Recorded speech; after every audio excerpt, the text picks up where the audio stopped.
What's up, guys? Welcome to the stream.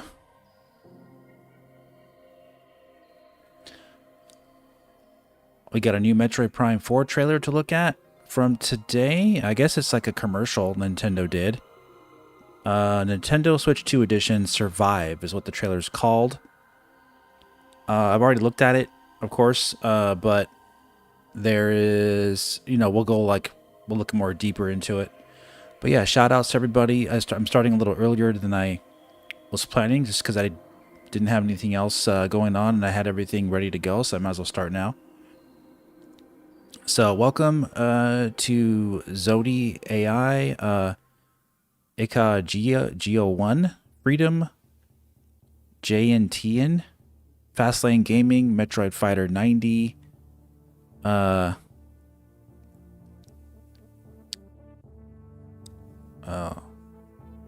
Hosu? Is that you say your name? Hosu? Darth OP, welcome, buddy.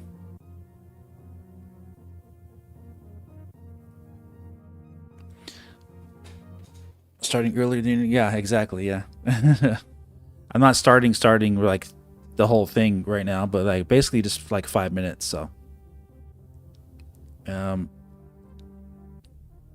Yeah, I said in the chat I'm gonna start a little early because I had a schedule for whatever reason. Sometimes that happens. Nintendo Dave, welcome.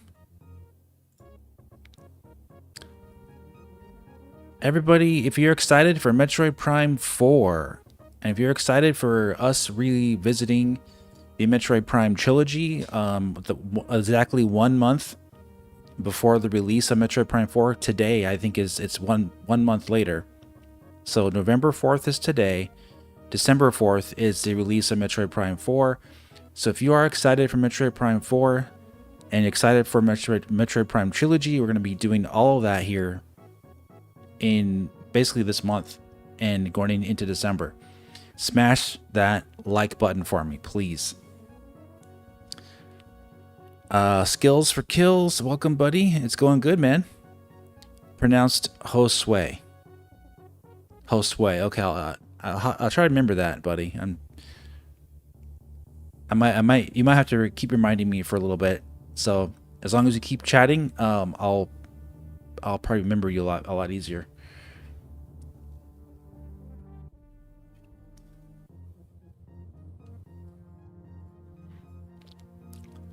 Latest trailer is amazing. The Argonaut. Hey Dave. Hey, what's up, buddy?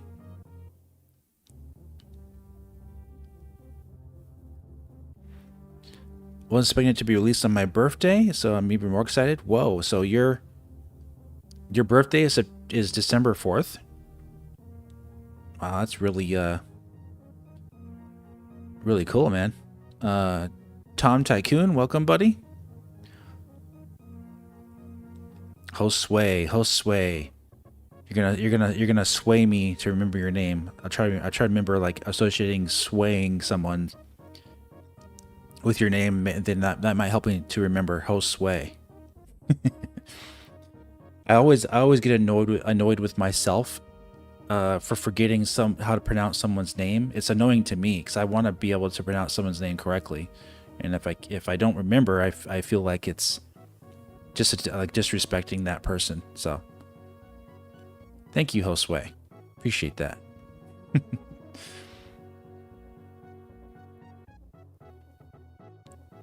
Got any plans for your birthday, Shinigami? Are you going to be playing Metroid Prime 4? Maybe. Or are you going to be watching me stream it? Who knows? Maybe you'll be drinking, having a couple glasses of wine or something. You could see me playing the game that day, or into midnight. I think we'll be playing... If Nintendo follows Nintendo's pattern of midnight releases, we should be playing Metroid Prime 4 on launch night, which would be December 3rd, and then when it strikes December 4th, which will be your birthday, then we'll start playing it. So literally, when you turn whatever age you're turning, that's when Metroid Prime 4 will go live. That's kind of special, I would say. It's something you're probably never gonna forget, huh, buddy? You're gonna stream Prime 4? Oh, okay. You told you to be here? Yeah, thanks, man. Thanks for coming. Ikage01 is how you say it?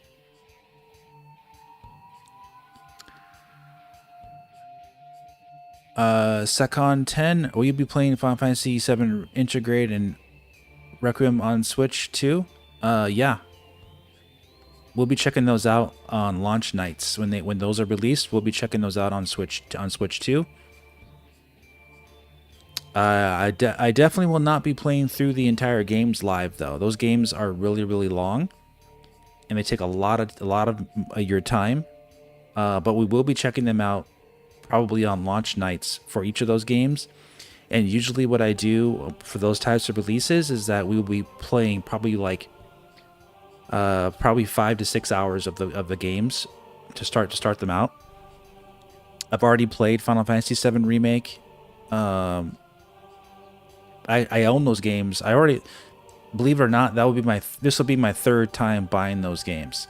I've already bought them on PlayStation 4 and 5 because it was released on PlayStation 4 first, and then they released the upgrade for free on PS5 for Final Fantasy VII Remake and Integrate, and then I already purchased Final Fantasy VII.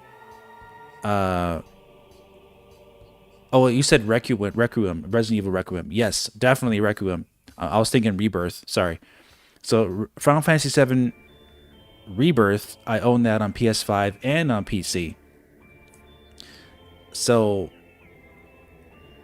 I am definitely a fan of Final Fantasy. I'm not as strong of a fan of it versus like Metroid Prime and like some other stuff, but I'm definitely very interested in playing it.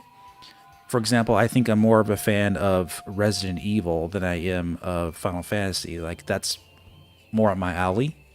But I really like the gameplay mechanics of Final Fantasy VII Remake and Rebirth. Like the combat is totally revamped and much more action focused, which is more along the lines of what I like as a gamer and more engaging.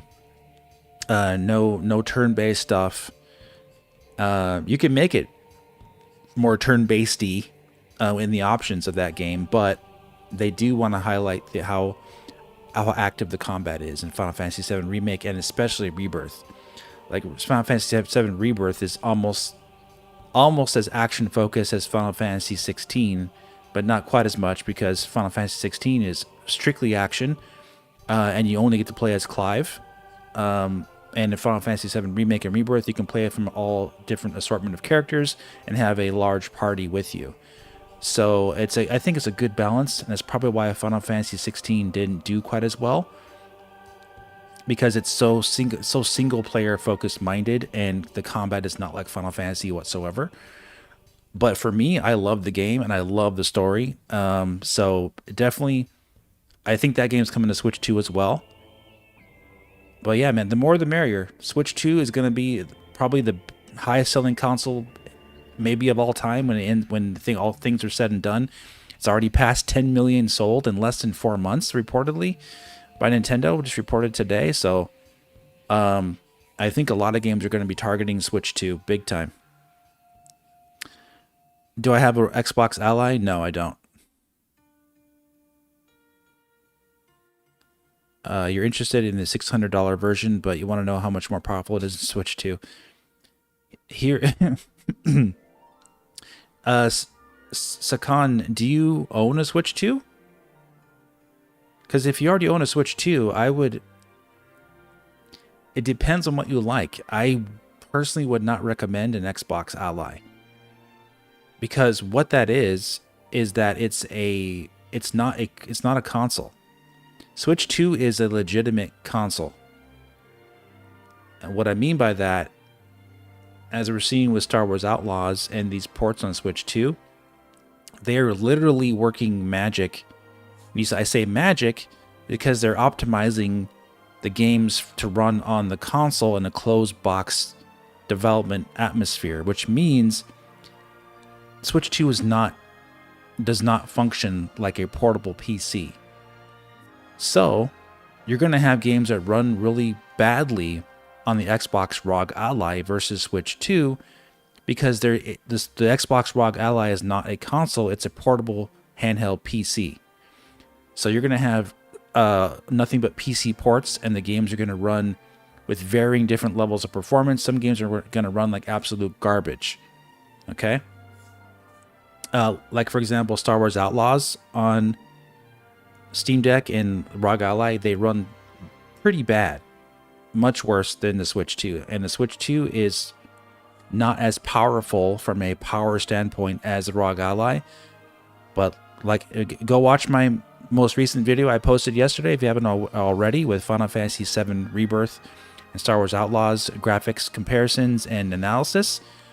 I talk about that more in that video, about how, like, it's Switch 2 is going to be a big call out to developers about, like, you know, like, what are you doing with your optimization for games in general? Like, what's going on here? Because, like, the Switch 2 runs at under 10 watts when in portable mode, and you're getting games that look really, really good and run almost on par with the Xbox Series S version, like Star Wars Outlaws, for example, and Cyberpunk 2077, even on the go, with solid frame rates and high level of detail with far, far less power output, which means you're doing some crazy optimization there.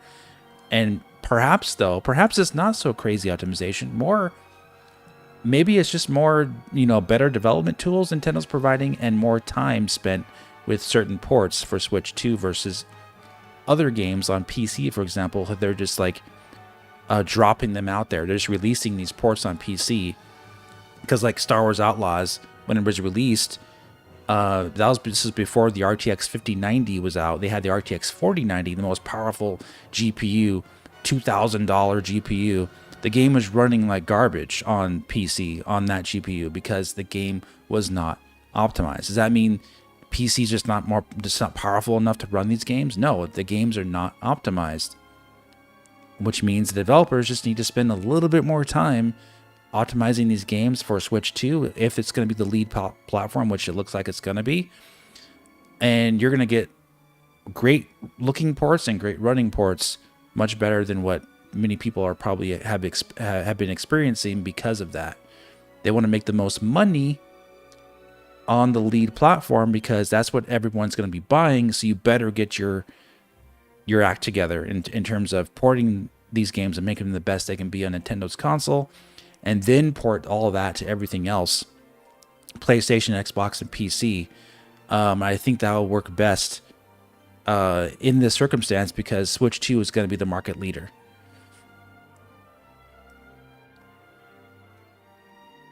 Yeah, 10 million in 4 months is insane. Yes, I'm doing the Metroid Prime 4 giveaway. More details will be, we'll talk more about that when it gets closer to release. Just make sure you're subscribed, and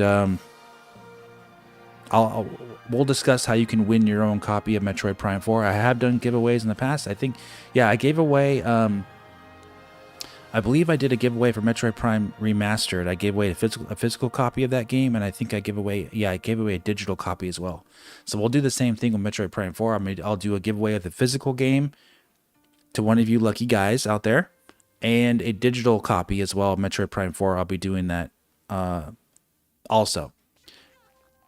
I will give you an option though. If you just want the Switch version and not the Switch 2 version, I'll give you that option. But I think the Switch 2 cartridge will work on Switch 1, even if you buy the Switch 2 version, I think. Because the game is supposed to have both games included, like both versions are included in the cartridge, I think. I'll make sure that's the case though. Either way, I'll be giving away a copy of Metroid Prime 4 at least twice to you guys, okay?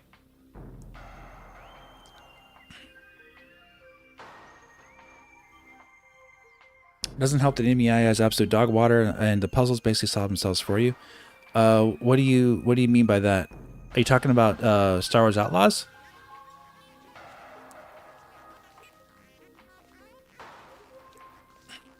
But yeah, Sakon, I hope that answers your question about the ROG Ally.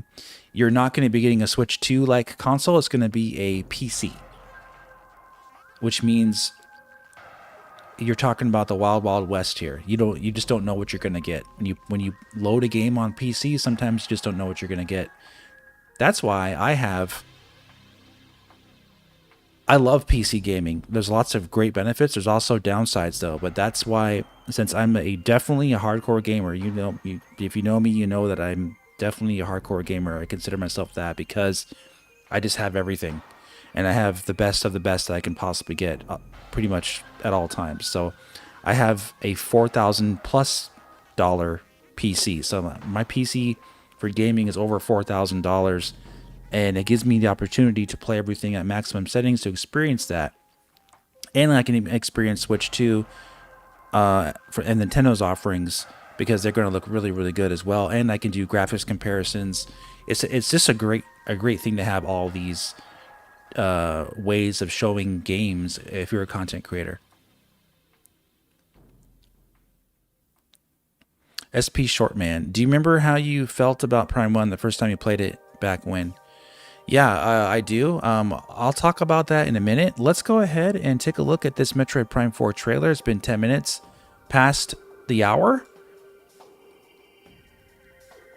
Let's smash that like button, guys. Are you excited for Metroid Prime 4? Let's get that like button over 50 right now. Let's go.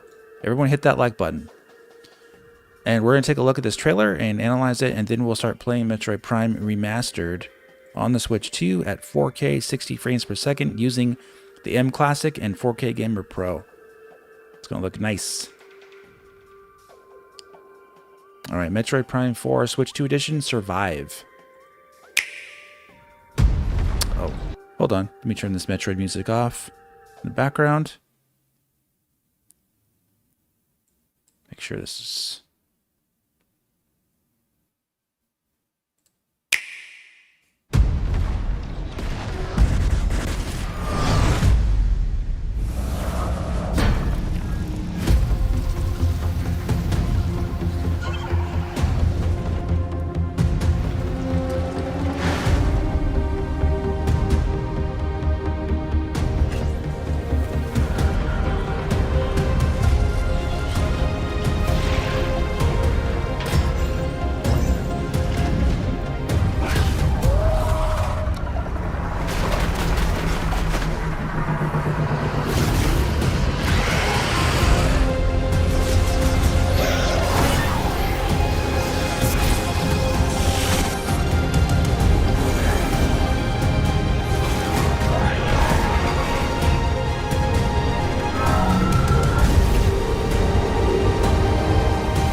Good night. Okay. All right. Really good trailer. A very nice, concise trailer there that shows that this is not just some kind of first-person shooter. We're gonna look at it again in like slow motion. So the some of the issue I had with the previous trailers and like those 15-second commercials they had was that they made it look like it was just Samus shooting her beam in the middle of the screen at like at stationary objects, and that was it. And how much can you show really in a 15-second commercial? So I'm glad that they're showing Samus a lot more in this footage, and they're showing more of what she can do, not just shooting something in the middle of the screen, because those games are a dime a dozen. You want to try to show that there's a lot more to do here with Metroid Prime 4. Granted, it's very difficult to do that in a game like this. It's more slow paced. You're going to want to stop and look at the sights, and explore everything and scan things.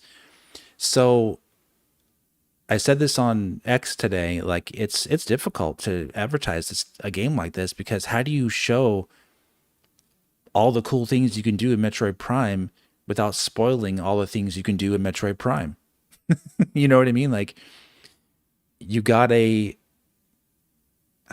you gotta like kind of give a little bit of a taste, and then not show too much, and still show people that this is a game that's not like other first person like shooter type of games. So yeah, I mean, it's a challenge. Okay, so let's take a look here again. A lot of this first part here was from the treehouse footage, like the opening part of the game, and you know, but some of the new footage is really cool. Turn this down a little bit.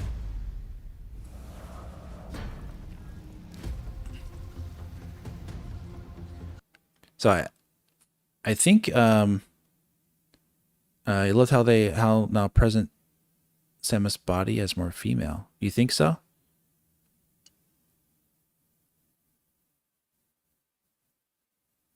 Oh, yeah. She looks like Samus to me. Um, Skills for kills. I like the faster pace of this trailer. However, I also thought it could use some faster paced music. I really uploaded it with Prime 3 Dark Samus theme, and it's a chef's kiss. Um, sure. I actually really like that music though. The music was just sounded like really epic. I'm not sure if that music was just made for the trailer or if that's actually in the game. But yeah, we'll take a look again here. Let's see. Let's see something. Yeah, so I don't believe they showed this before. This part where she comes out of the portal. So yeah, you can see the textures look a lot cleaner.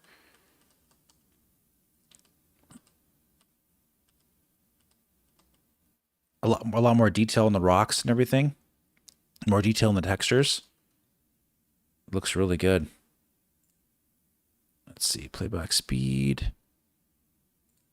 Oh, they changed this playback speed thing on YouTube. The heck? You can't just give me... Huh. Alright, well, I'll figure that out later. They changed the how they do the player. Okay, what's this?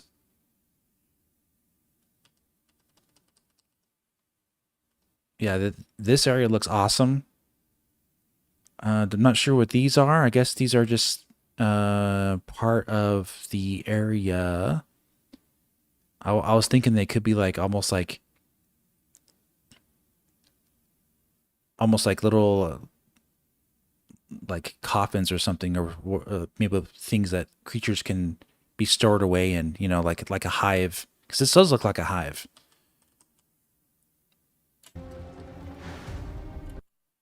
This looks really cool. Got this lava area. Samus looking up to the top there. Looks like you're being introduced to this area. I love this suit. This suit is so cool.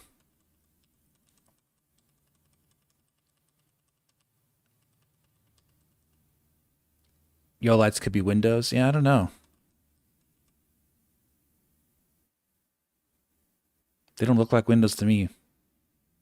But yeah, we'll have to wait and see and explore it. Okay, we got lava. Very nice. This opens up. This looks like the area we saw before in the other original trailer. So in the first trailer they showed, like the 3-minute trailer, they showed Samus entering this area and getting like getting like the suit and getting powered up. This looks like one of those areas. So, but it could be that same area, or it could be an area that looks similar to this in multiple different areas. You know what I mean? Like just like with Metroid Prime 1, 2, and 3, usually like your save room, if you know, like your save room looks very similar every time you go to it, and that's how you just have the distinction as a save room, or the power up room or missile room. They all have very similar looks. This could be like that, or it could be a very distinct singular room as well. We don't know, but I only say that because we've seen it. We've seen this room before. This is just a different angle of this room. a room that looks like it. Very bright desert area. And we show up for a second there.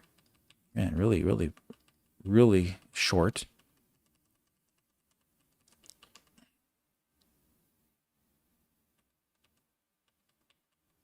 Yeah, more detail on the fingers, you know, like, yeah, you definitely can tell that she's more feminine like, I would say, lately, which is good. Nothing wrong with that, because literally she is. Trying to see if there's anything I can notice here. Okay. You know, the hand is already covering it up as soon as we switch the camera here. So it looks like we've got a map right there. This looks like some kind of a, could be a turret, or it's just this right here in front of us. It could just be a path to go down into the depths underneath the desert sand there. But it almost has like like a turret look, you know, like that. But yeah, it's probably just this area right here in front of us.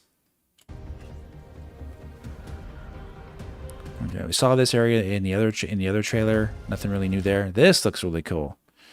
I can't wait to explore areas like this. This is what I'm talking about right here.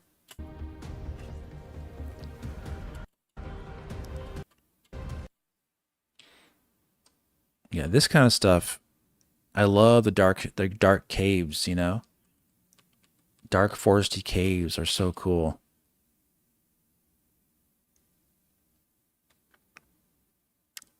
This is Metroid Prime right here. You want to just get lost in these areas, you know, and just explore them, explore every little, you know, part of these areas, and just enjoy the immersion of the experience.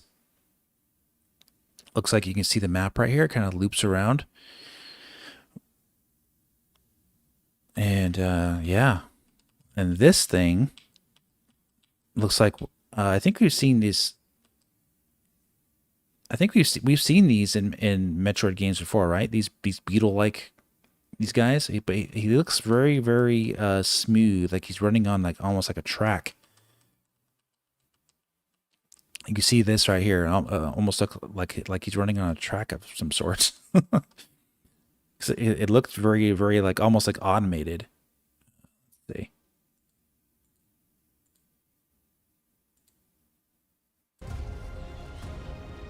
Yeah, see how smooth that is. He's not crawling. He's like sliding.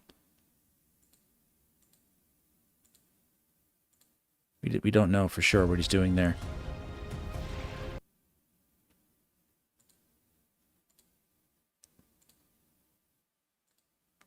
Can we just like play? Can we just like play this game now though? Like it's so close. I just want to play it.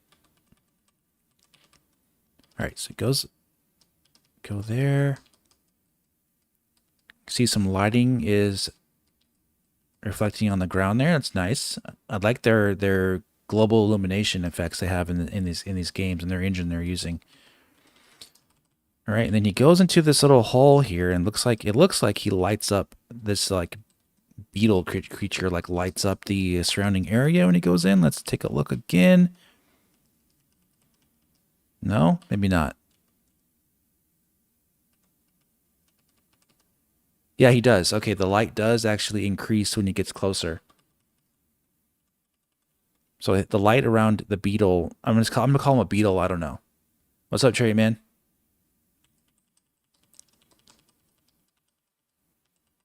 The roly-poly beetle. Yeah, see, I love that about Metroid Prime games, is having the darkness being lit up by something. Something that, unfortunately, that we already have seen from the trailers, that your beams don't really do that much, as far as we can tell.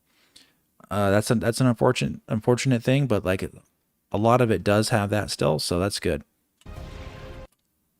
Okay, so this is a Metroid Prime 3 type of mechanic. You're using your psychic abilities, though, to use like a grapple. I would assume that's your psychic abilities. Here, that is their missile, I would say.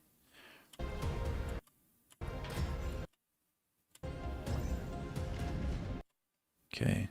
What was that?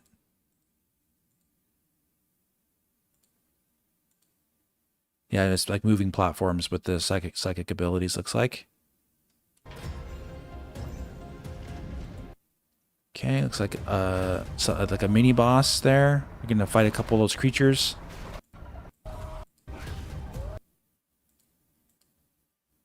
Yeah. These guys.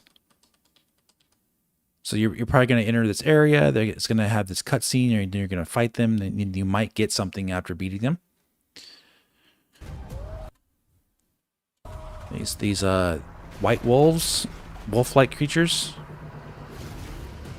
These robots. Yeah, and it cuts back to this part where you're fighting them. All right, definitely got to look at what it says here in the scan.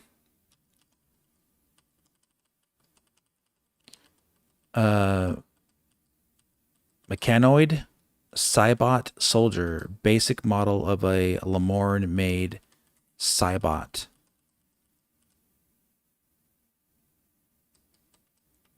Battle android. Okay, typically equipped with probably some kind of beams here, is my guess. Yeah, it's the same engine as Prime Remastered. That was like a testing ground, I would say, if they could get it running on Switch 1. So these are cool. So you are going to be fighting both robotic creatures and biological creatures as well. And that is similar to Metroid Prime 3. Because in Metroid Prime 1 and 2, you fought mainly just space pirates and the indigenous creatures of the planets. But in Metroid Prime 3, you did fight those like battle droids. Like they look almost like a Metroid version of the battle droids from Star Wars, the prequel trilogy.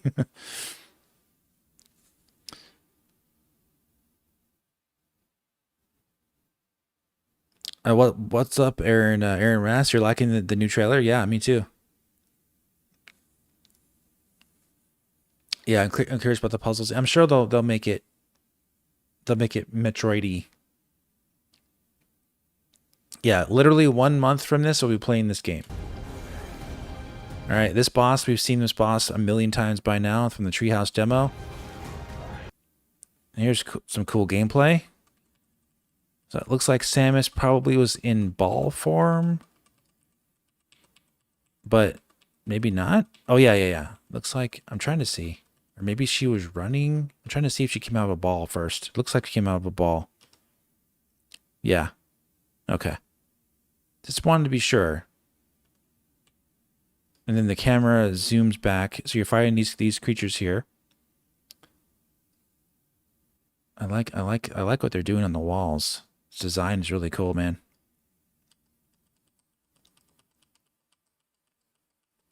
Okay, so they're showing you a lot more of Samus when you get out of the ball and it goes into your visor. Kind of like instantly there.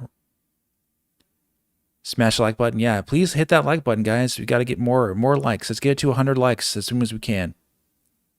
Getting closer.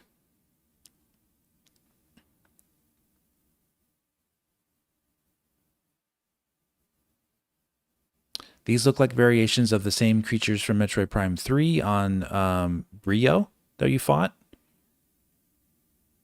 Like literally they're probably the same type. Thanks for the likes. Appreciate that.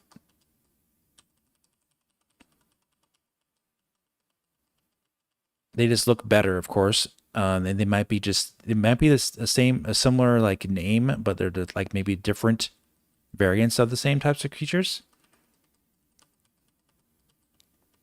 Trying to see if I can notice something here. Okay, let me see.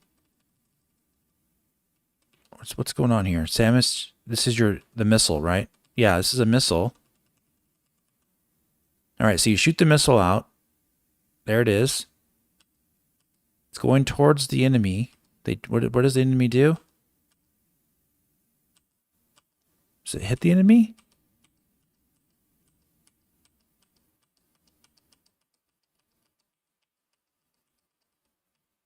Looks like it ricochets off the enemy, huh? Or did they hit it? And then it blows up the crate. It may be a delayed reaction, I'm not sure. But it looks like they actually swung and hit the missile and made it go over there. But the animation may have just been activated a little late.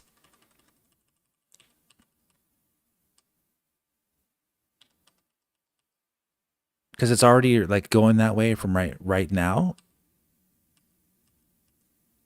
So I thought it hit the creature, but the arm's coming out and going that way.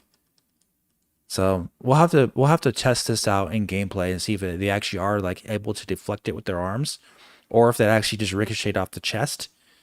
I'm thinking they probably did actually swing their arms and hit it away from them though, because the animation was very, very distinct and directly, seemingly like interacting with the missile.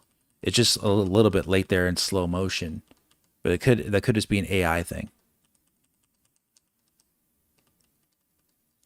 All right, this dude jumps up like that. So I'm gonna get you. Okay. That was it. I think we have like 10 days for a direct. I don't know. They could do a direct at any time they want, really, at this point. Unlocking the snow, the ice, how it's designed here looks really good. Oh, another look at the bike. Really nice and shiny.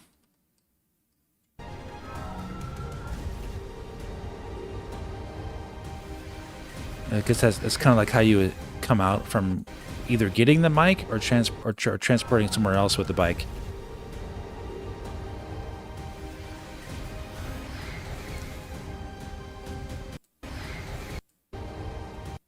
I don't know. I don't think this really shows much of anything different. Obviously you have some like disc weapons. We talked about this before. You can shoot. Looks like you can shoot the creatures from the back of the bike, and you have like a shield, like a boost maneuver or something like that here.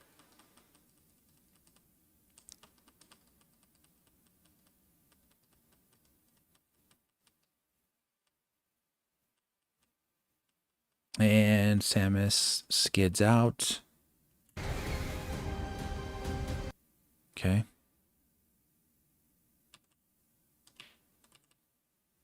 One more time here. Let me see something. You have this right here, which is like some kind of design. Doesn't really say anything though. Almost like a little heads-up display thing that you can see on the bike when you ride it. Kind of alien language. And of course, Psylux, the bad guy. And that's it. Okay, you got those. You got creatures here. Cool. You hear that?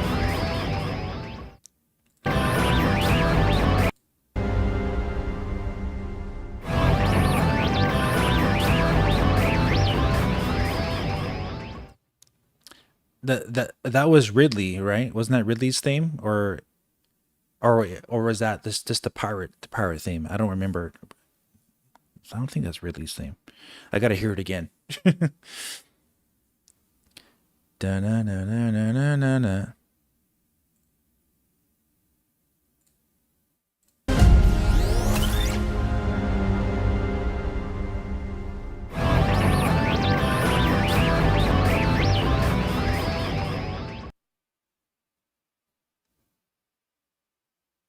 No, the Pirates theme is da na na na na na na na. This is da na na na na na na na.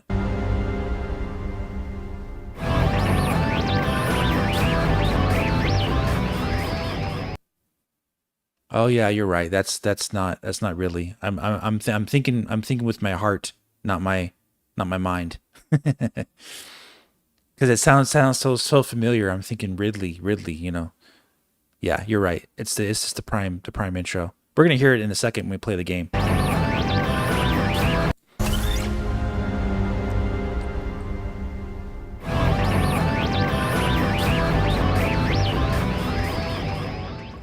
Definitely sounds cool. Like the variation of it. You know, it's not just a um repeat of the way they're playing the song. It sounds different.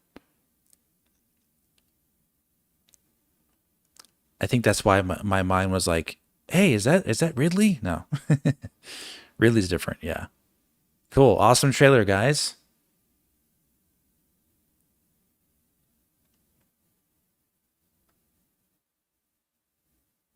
Yeah, it's Samus's theme. Yeah, if you take out the distortion effect and just play the regular way they play it, then yeah, it's a lot more obvious. I think my mind wanted to believe that was Ridley. Are we gonna get Ridley in the game? You know, like that kind of thing. Okay.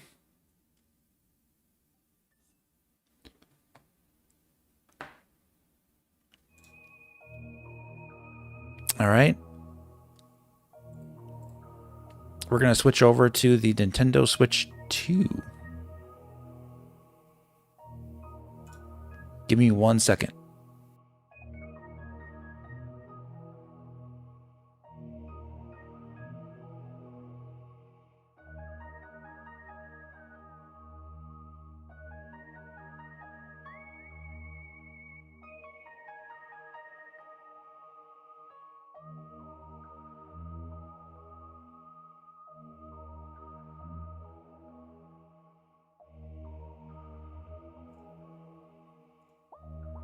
Okay. Okay, that's working.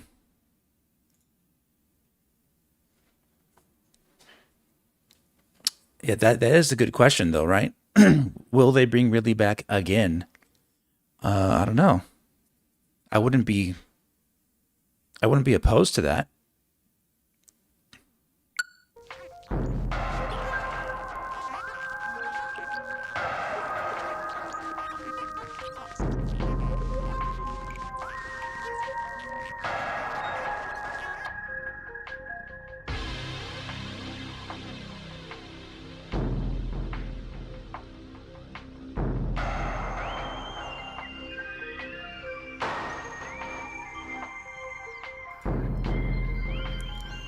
Okay. How many of you have never played Metroid Prime before? Raise your hand in the chat.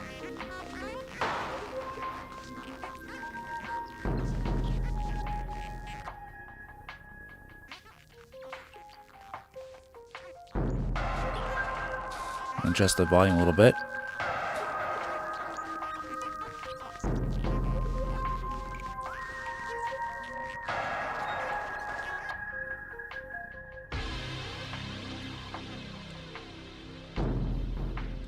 Okay.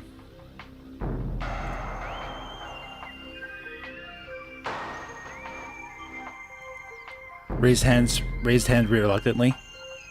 Do a poll. That's a good idea. That is a good idea. Can I do a poll here?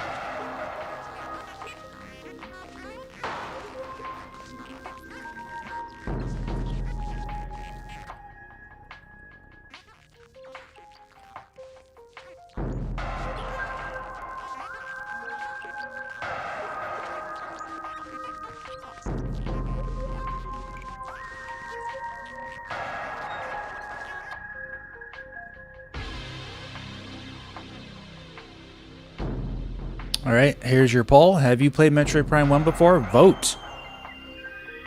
Let me know.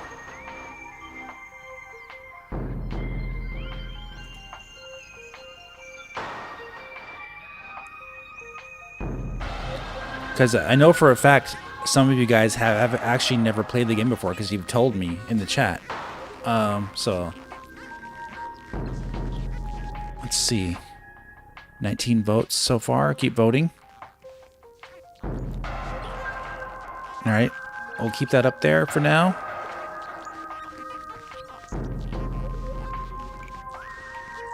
Thanks for that suggestion, skills for kills. I never I don't do polls too much, but when that made sense. Yeah.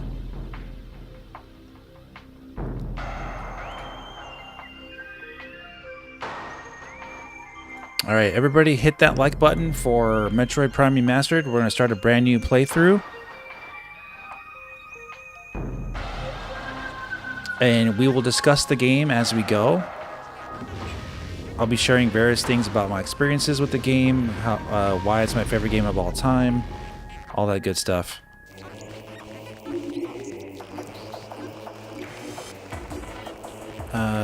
Mission complete.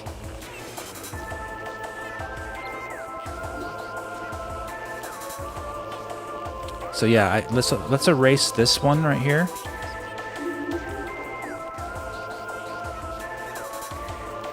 They only give you three slots. I kind of wish you had more slots to work with.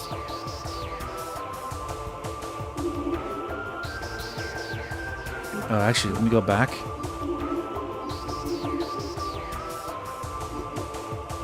Let's turn the narration off. They're gonna make it play like how I originally played it. Hyper mode? No, normal mode. There's no hyper mode in this game.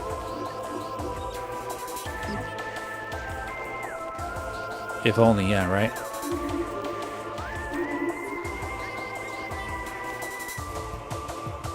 Hard mode is not too hard, but like it's an interactive like re-experience of the game, so I think normal mode is just fine. You can still really enjoy it. And still, you could still die, of course, if you're not too careful. But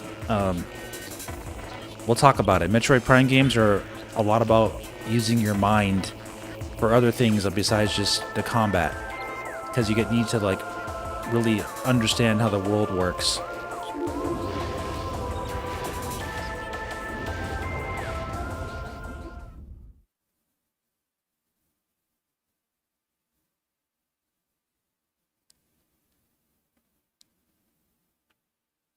Yeah, we're going for 100%. Says it right there in the title.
What game is this? I don't know.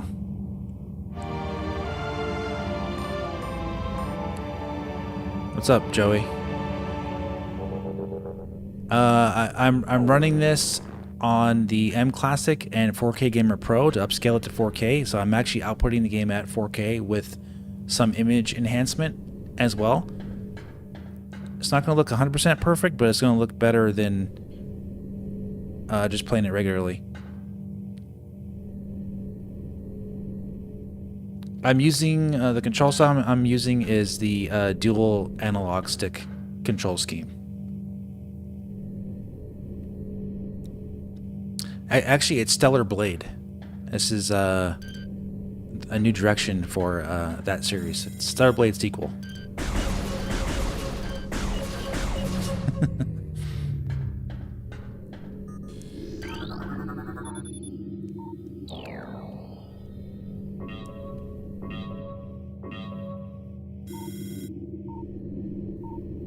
Yeah, I'm playing it in SDR mode.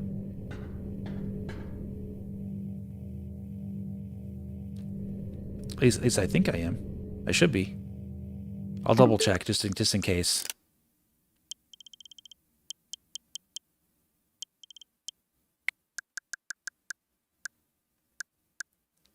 Yeah, only compatible software. This has to be set to 1080p to actually upscale the entire thing to 4K because the game is actually running at 900p. Trust me, it looks better than how it does just with running on Switch 2 without it, because outputting it at 4K for this game makes it look more pixelated actually, because it's running at a low native resolution than 4K. So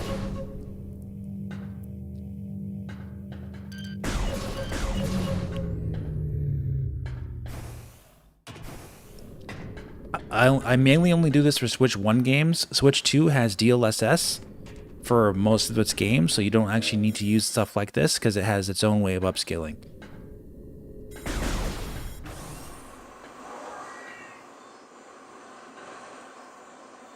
Alright, so 92% of you, 48 votes, 92% so far have played Metroid Prime 4 before, and I'm not sure, it says 8% have not. I'm not sure how many votes that is. That equals out to, but someone can do the math in there for me while I'm playing the game. Maybe a couple people, one person.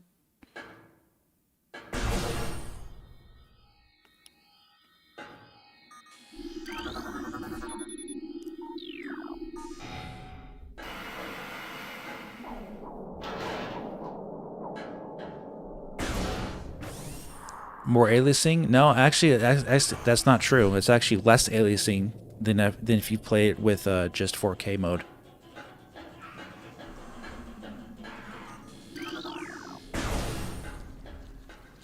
I've already tested it. I've shown actually graphics comparisons of this.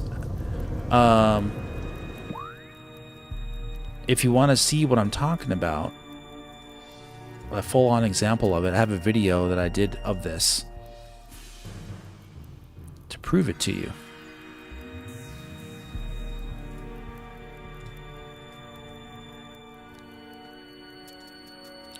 If you want to see my mClassic 4K Gamer Pro comparisons on Switch 2 for Metroid Prime, it's in here, okay? Here, you can look at that video, and I show a comparison that you can see there's more jaggies on this game in particular when you're playing the game at 4K output without the mClassic and 4K Gamer Pro. This actually does help it. Am I scanning everything? No. I never scan everything in these games.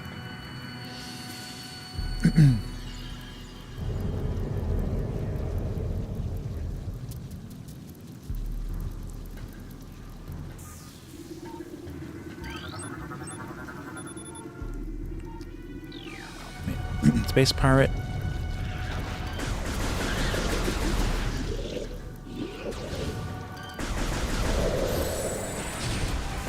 Lock on and jump.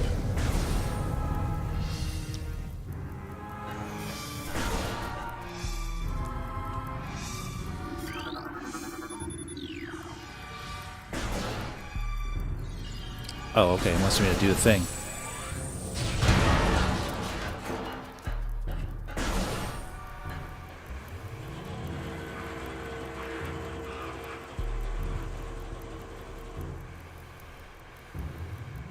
About 5 people? Okay. Yeah, Joey. I'm playing all 3 games this month in November before Prime 4 comes out live on stream. Going for 100% completion.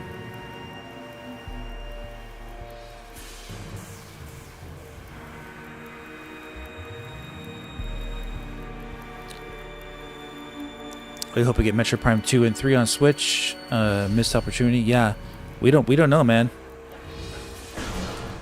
They need to announce it.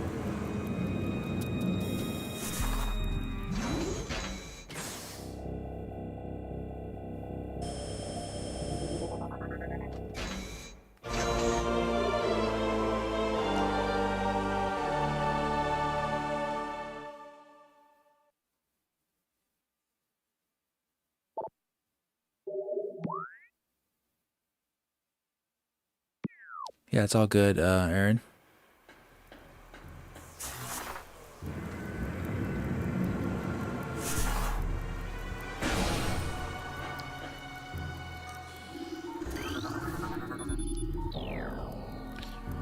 But yeah, this game on Switch 1 doesn't have any anti-aliasing whatsoever. So this all the upscalers and stuff like that, it does help with that, but you can't get rid of all the jaggies. Benefit is though it runs at 60 frames. Pretty cool.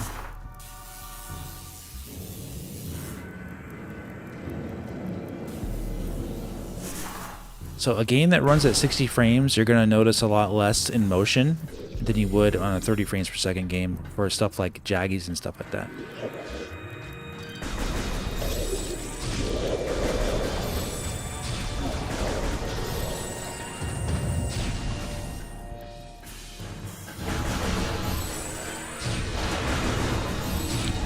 Fire missiles with R. No. I'm going to just shoot you with my beam.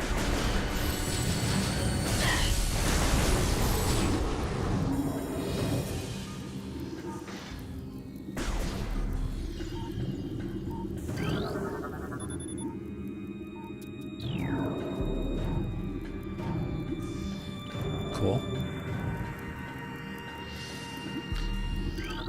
Yeah, that's one thing we all do miss is the real-time lighting effects for your beams that are not really in this. So that's the only drawback of the graphics I'd say would be that one thing.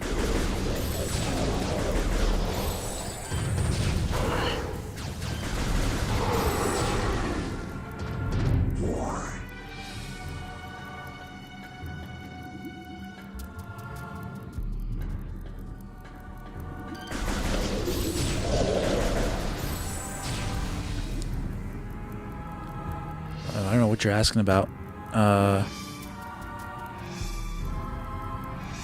Because why am I running with limited? Because it's too dark. Because when you do on full range without HDR, because it doesn't have HDR for my connection, for the mClassic and 4K Gamer Pro, it makes it way too dark. I'm not gonna do this anymore, so no more of this, but I'm gonna show you. But yeah, no more questions about my output. See that? That's why.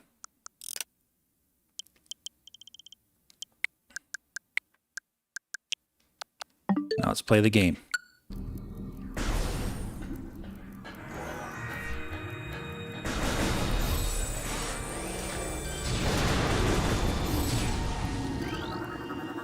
It only has to do with my setup only. It may not apply to you, but it applies to mine. So that's why I have it like that.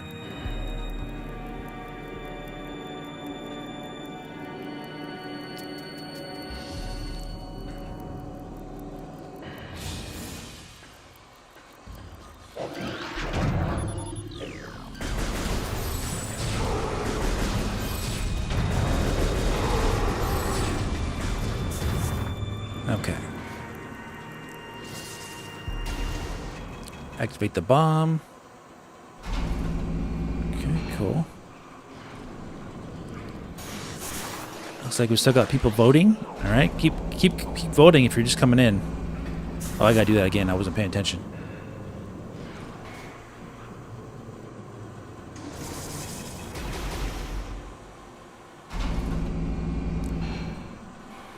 As long as it looks good, I don't care what setting it's on. I'm gonna choose whatever setting looks the best.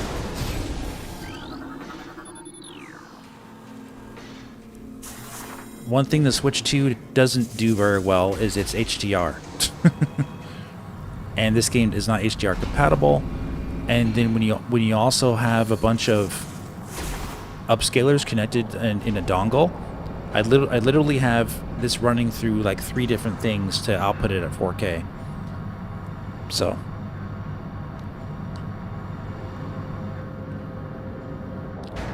mClassic, 4K Gamer Pro, and then to my capture card, to my monitor. It's a lot.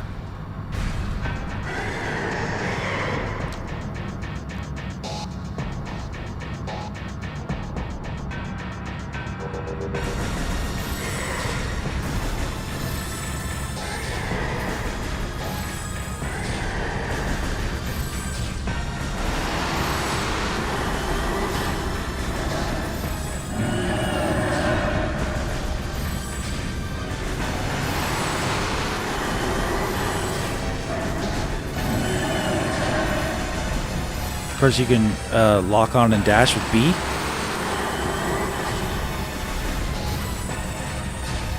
Find his weak spot. I already kind of found that out.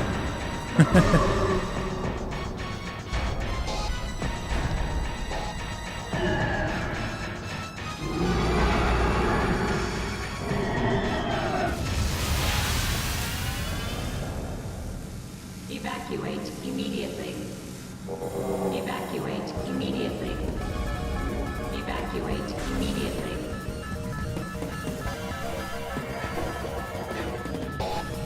Evacuate immediately.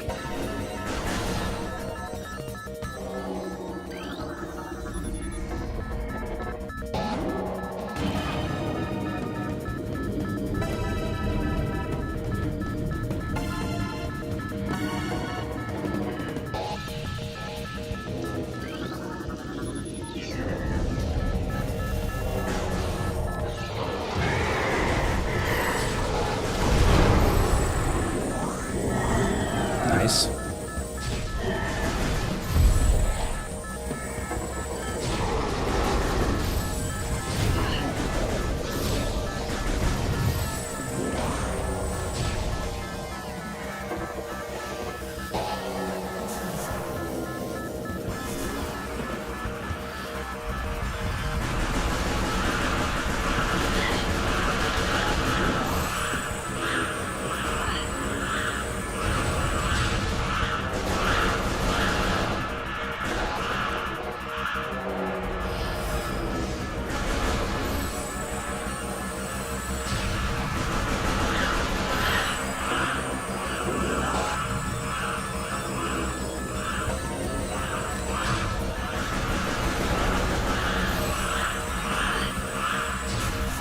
Okay.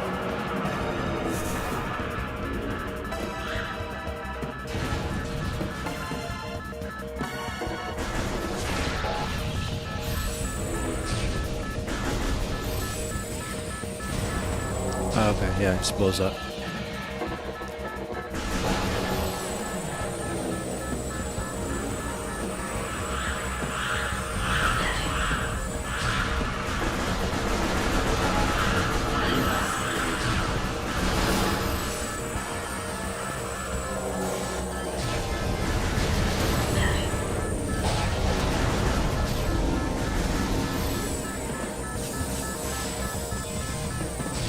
Alright, getting there. You remember as a kid, the time limit popped, you were so scared you wouldn't make it? Yeah. I believe on hard mode you get a shorter time limit. But it's still not hard to get out.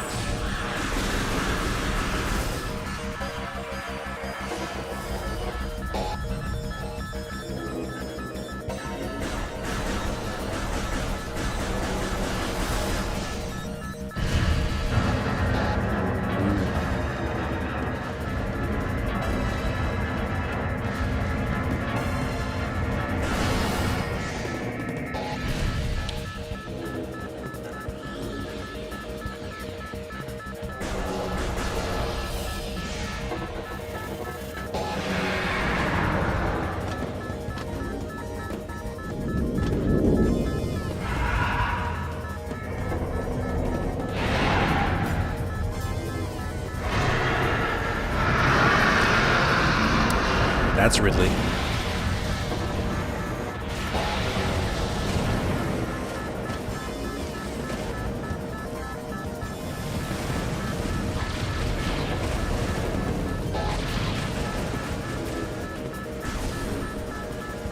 Only to have it taken away from you.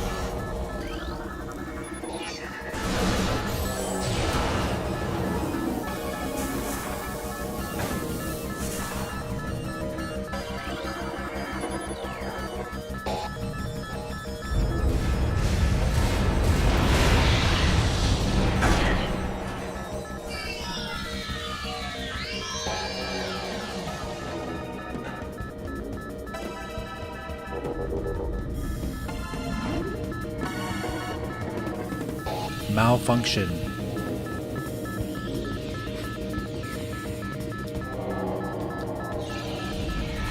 I guess we'll have to wait and see what they do in Metroid Prime 4 to have how much abilities you're going to lose at the start of the game, or maybe you won't lose much. We'll see. Definitely Metroid Prime 1 was the game that made you lose like the most stuff, like everything.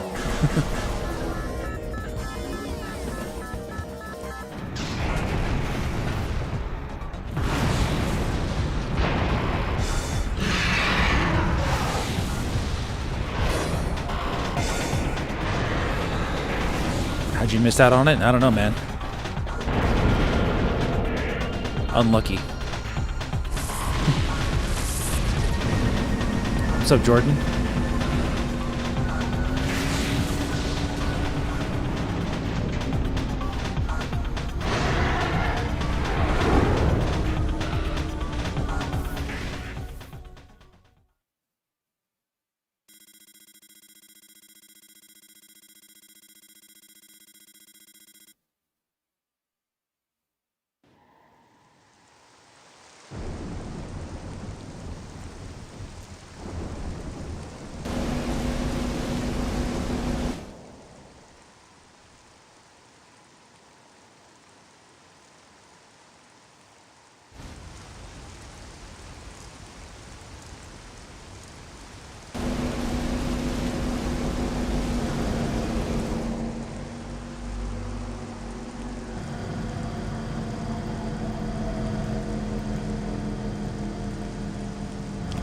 Talon Overworld.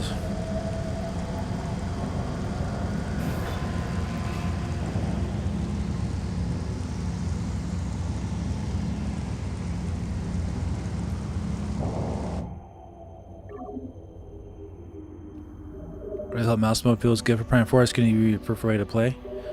Yeah, we'll have to try that out, you know? Yeah, I love the rain. Oops. Get me out. Get out of the ship. I love the rain effects, you know? It goes on Samus's beam.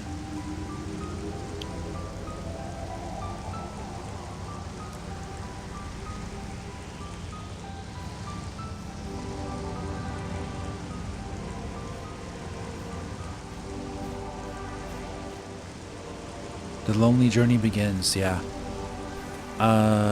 Yeah, so someone asked me earlier. Yeah, Matt, you missed it. I did a full breakdown of the trailer, so if you go back in the stream, you'll see my full review of that trailer in depth. I think we spent like 20 minutes on that trailer. 15 at least or something.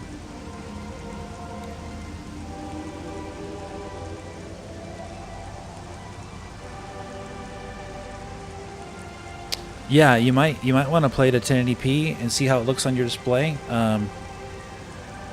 because this game was not made for 4K displays. So they do need to do like some kind of a patch on this to make it like just run at 4K. That would be nice. But you know, they have a month before Prime 4 comes out. Like I said before, if they shadow drop Prime 2 and 3, we'll check them out. And if they do an update on this, we'll check it out. But you know, I can't wait for Nintendo. I'm gonna do my playthroughs, and if they announce something, then we can, you know, check those out as well. But I'm still gonna do the playthroughs of these games because So that's what I want to do before Prime 4 comes out.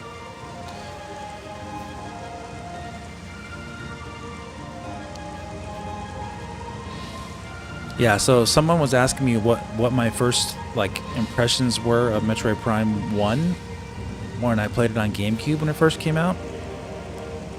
And I said I would get into it when we played the game. So basically, my history with Metroid Prime 1 is I bought it on launch day on GameCube, and I was interested in it from the moment I saw it, pretty much.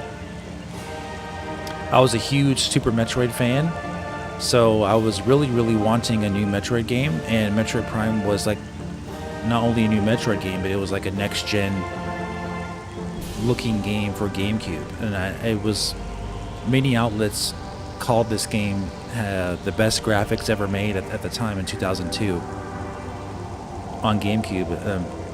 It was just so detailed, it was so immersive, so atmospheric and everything. It was just amazing. First-person adventure. So, and it wasn't a first-person shooter, and I thought it was very intuitive and creative. It's like pulled me right into the game and the world, and I got totally immersed. And it gave me that similar like Metroid feeling, but in 3D, like Super Metroid, but in 3D is what I felt. It gave me the real like moody, atmospheric vibes, and it's exactly what I wanted in a game. So yeah, I fell in love with it, and it became my favorite game of all time, and it still is my favorite game of all time. It's just amazing. And granted, like the way the game controls, there are better games out there as far as how intuitive like the controls are, how like quick you can move and jump and stuff. But it's not really about that. It's more about the immersion.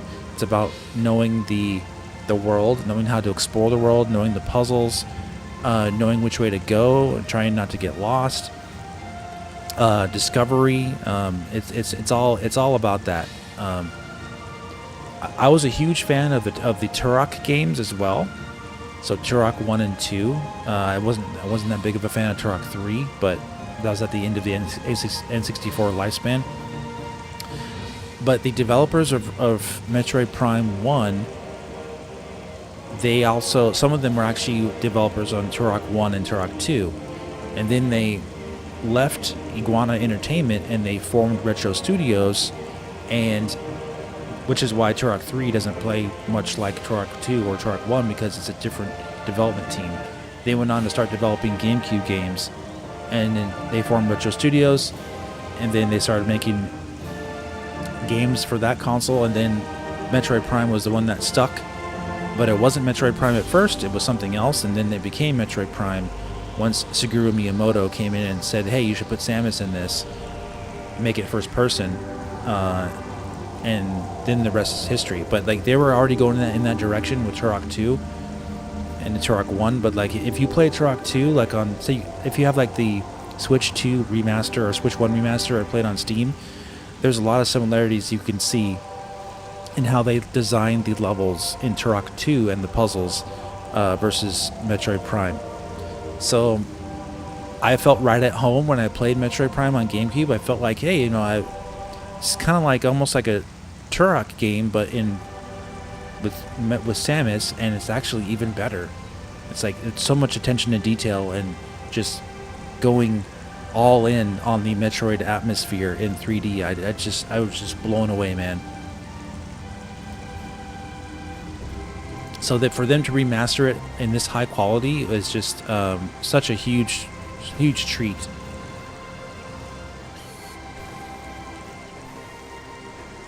And and make it look like even better than what you remember it, basically.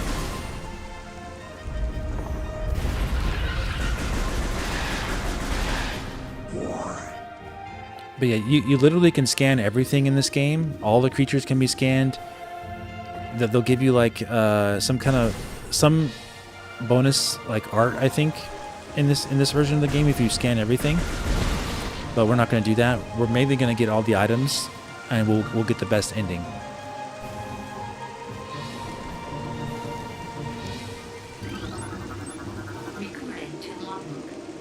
Yeah, it's like for this one, the zoomer. Anchor yourself to walls and other surfaces. Avoid contact with spikes. Yeah, so that creature we saw in the Metroid Prime trailer looked almost like one of these, but it was more like on rails like. So it could have been something like a spider ball kind of like creature, like maybe you get that something that allows you to hug the walls like, or hug the ground like how it was doing. That's my guess. We'll see though.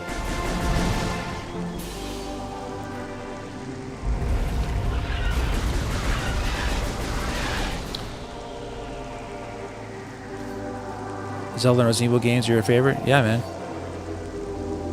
You were watching a review of X-Play back in the day.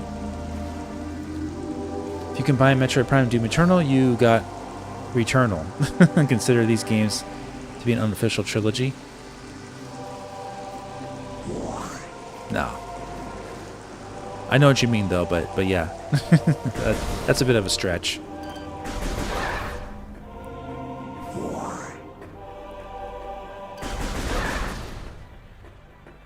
Yeah, like the atmosphere and the lighting here is so good.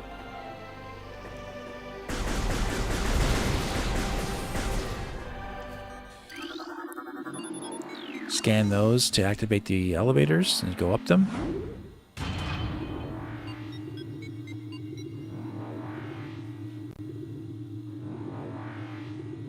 Creature from Echoes are the same models in this one but renamed. Some of them I think are, yeah.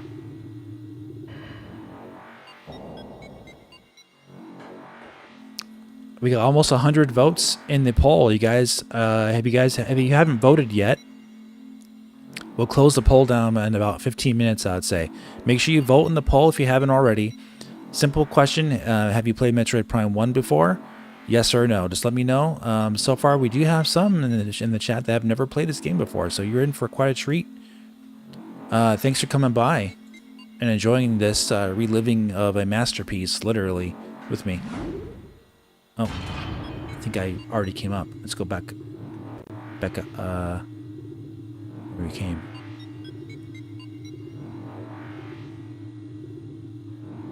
Yeah, let's go back. I gotta pay attention where I'm going.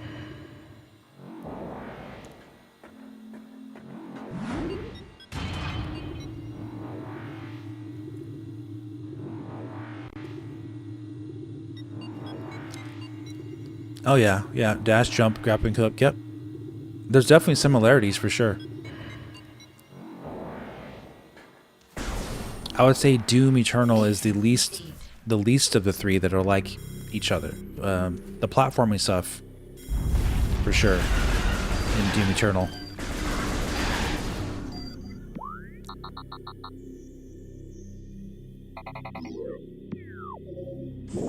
You can turn those hints off if you want.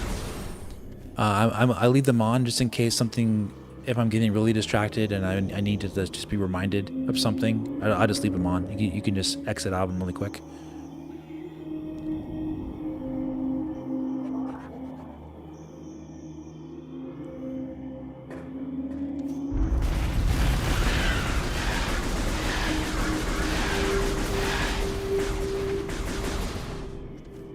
Where'd he go?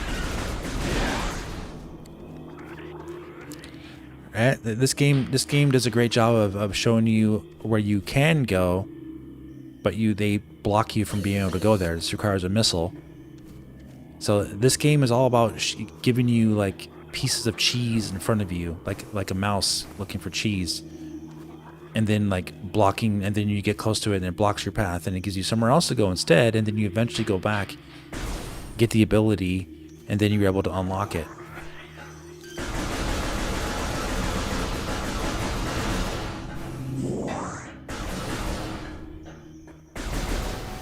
It's kind of like the gameplay loop of Metroid Prime games and Metroid games in general. Metroidvania, similar type of idea. Chozo lore. So the Chozo are the indigenous people of this planet. Many long years have passed since we Chozo first took root in this land. The passage of time was always been a source of fascination to us. It is the belief that of many Chozo sages that the truth of the universe high within the tumbling currents of time's flow. Even as we search for answers there, however, we find illumination in other unexpected places. We know not how the ability has come to us, but recently many Chozo have begun to sense things beyond the realm of ordinary perception. Strange sights and inexplicable sensations flood our minds, filling us with visions. We take this growing ability to be a sign of our burgeoning harmonization with the infinite. Perhaps finally the universe's secrets are becoming known to us.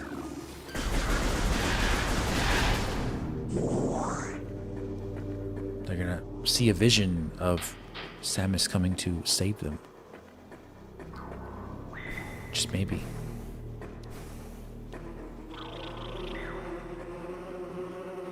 Did the Chozo go extinct? No.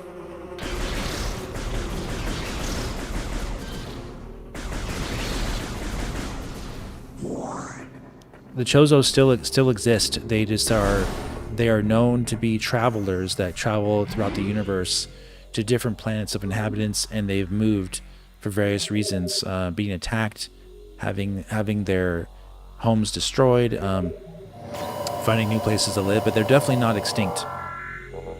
They made that very clear in other Metroid games. People did wonder about that though, but they're still out there,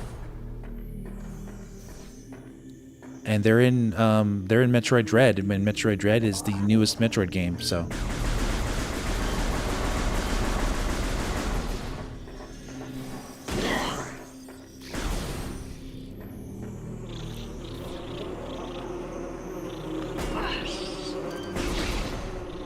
Well, I mean, they're mentioned in Metroid Dread. They're shown in Metroid Dread. Ravenbeak. I don't recall if Ravenbeak is a descendant of the Chozo. Something like that. I have to look that up again. But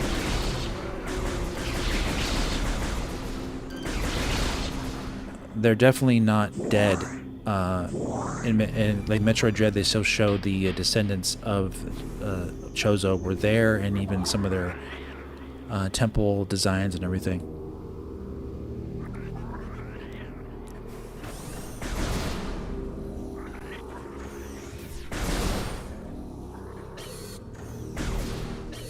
Oh yeah, I can't do the morph ball.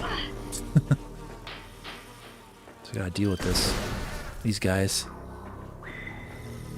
I'm so used to having my abilities.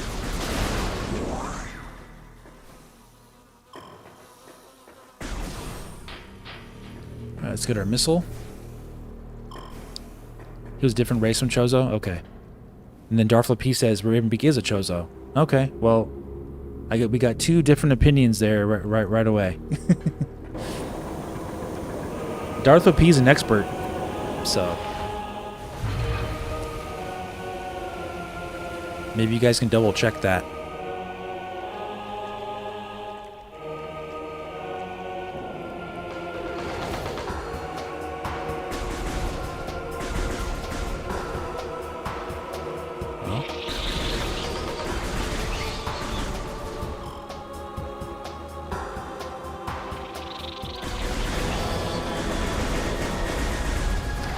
Sound is really important. You can hear where the flies are buzzing in stereo.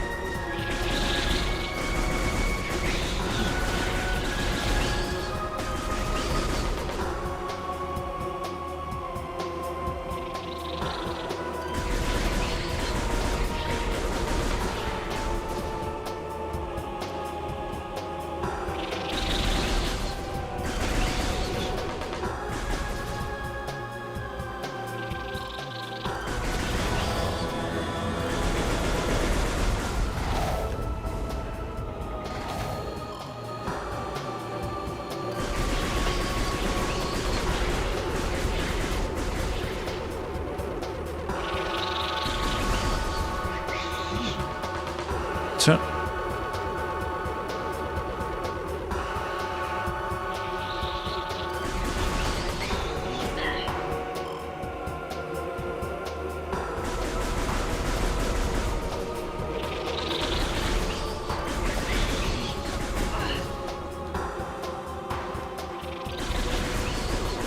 Different tribes of Chozo. That's right. I remember that. Ravenbeak's tribe was different from the one in Talon 4, as those are different from the ones on Zebus and so on, but they are still Chozos. Thank you. I knew he wasn't like the good Chozo. He was like he was different type of one who turned bad.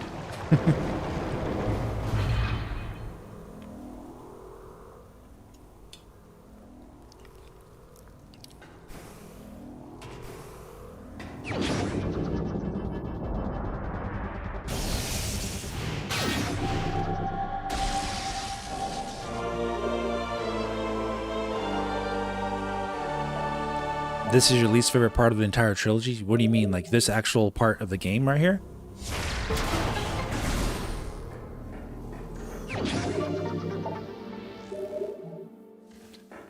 Yeah, some people don't like that you lose all your powers like that, and you have to like get back really basic stuff. But it is what it is. We'll get everything back pretty quick. Oh, the boss fight. Okay.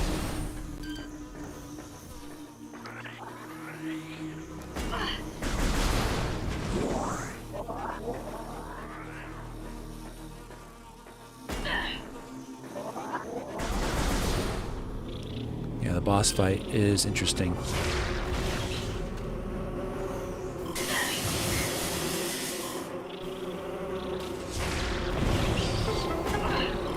Secrets.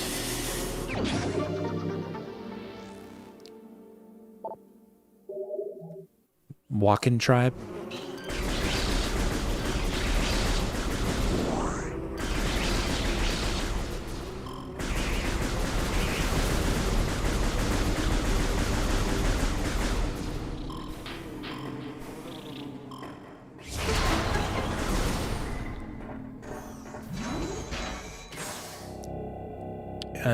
Yeah, Metroid Dread requires you to be on your toes, for sure.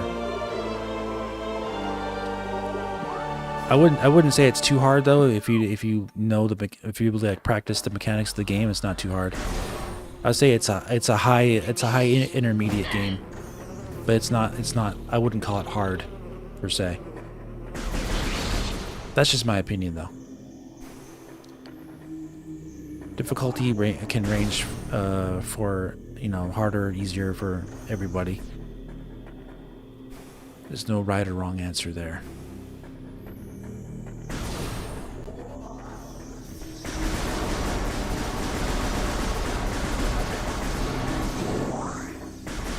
Some health back, since I can't charge my beam.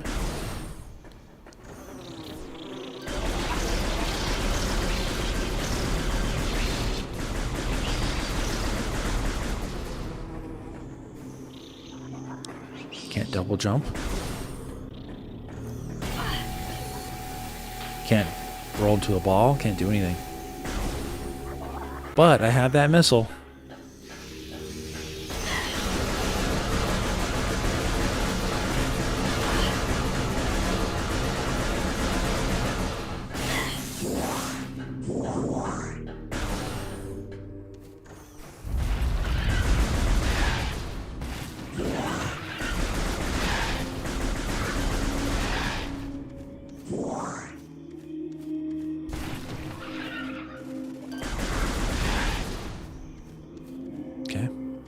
Go down here. Samus is a form of Chozo. That's just like she is from a form of Metroid Parasite X Parasite. Yeah.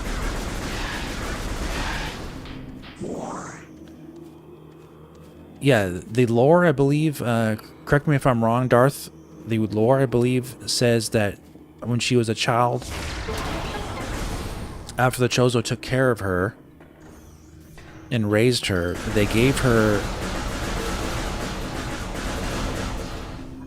basically gave her like they injected her with some stuff from the Chozo so she could be compatible with the actual Varia suit, right? Because the suit is made from Chozo technology, so she had to be, I think, altered with something a little bit so she could actually use the suit on her body. Am I right? I think that's what it is.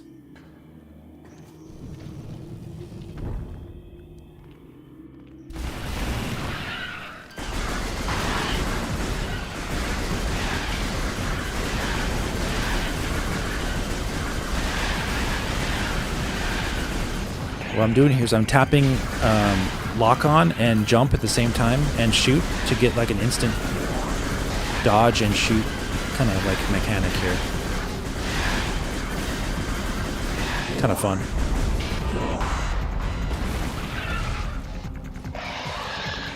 Do I expect any kind of voice for Samus in Prime 4, given the need and storytelling set up the robbery? They didn't have any voice in the trailers yet, but I wouldn't be surprised. Maybe.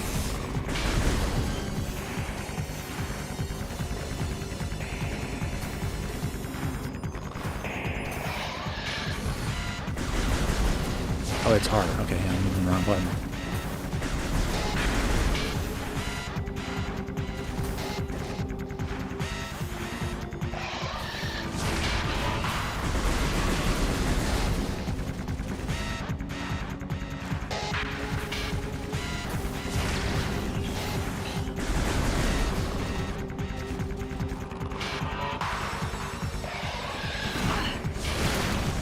Okay.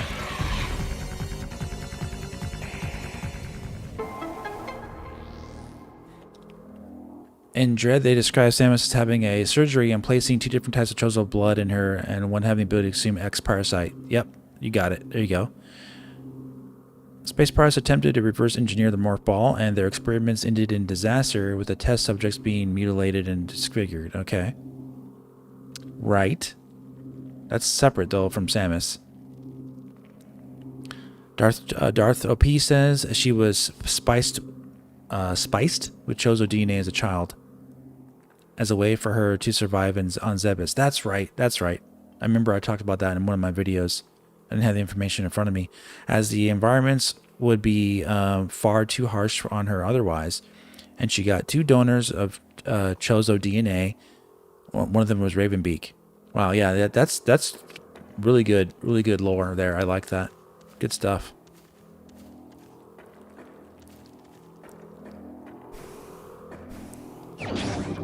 Henceforth made her very much like the child of Ravenbeak, which is why Ravenbeak was saying that to her in the game.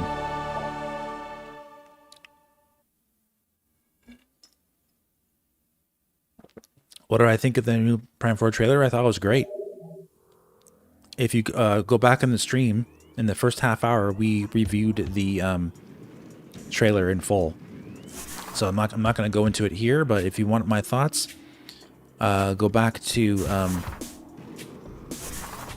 earlier in the stream. You'll see an entire breakdown of the trailer. I think we spent like 15-20 minutes on that trailer. But yeah, it was really good.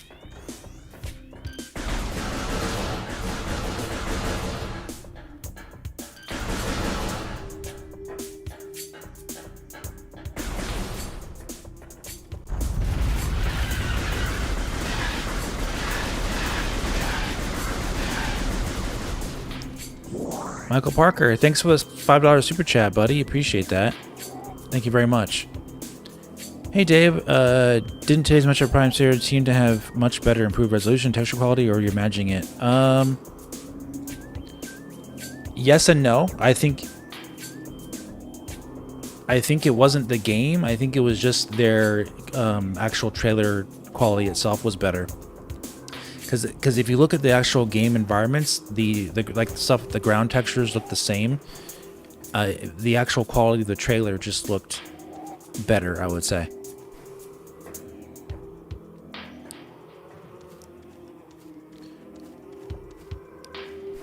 All right, so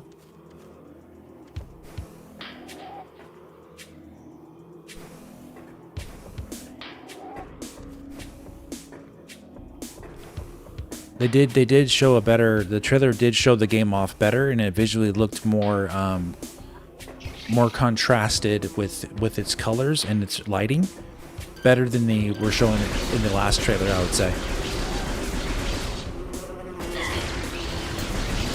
I don't think the game itself changed much though. I think they just were showing, they didn't show like the best areas in the game in the other trailer in the right way. I would say they made it look very like monotonish in colors and stuff like that.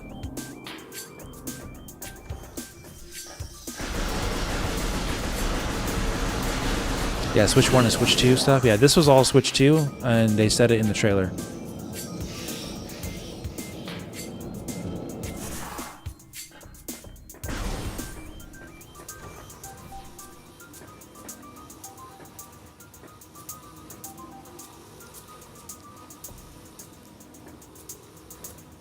Alright, so this water's bad.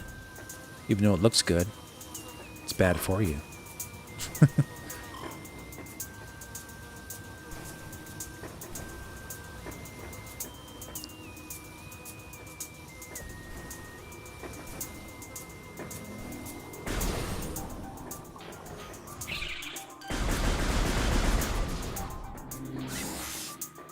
Alright, we'll go over here first.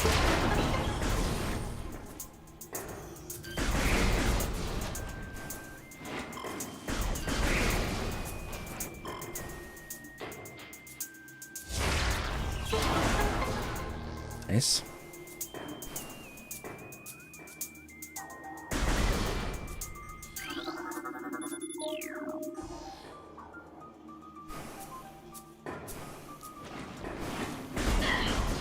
Oh, don't you get me with that stuff?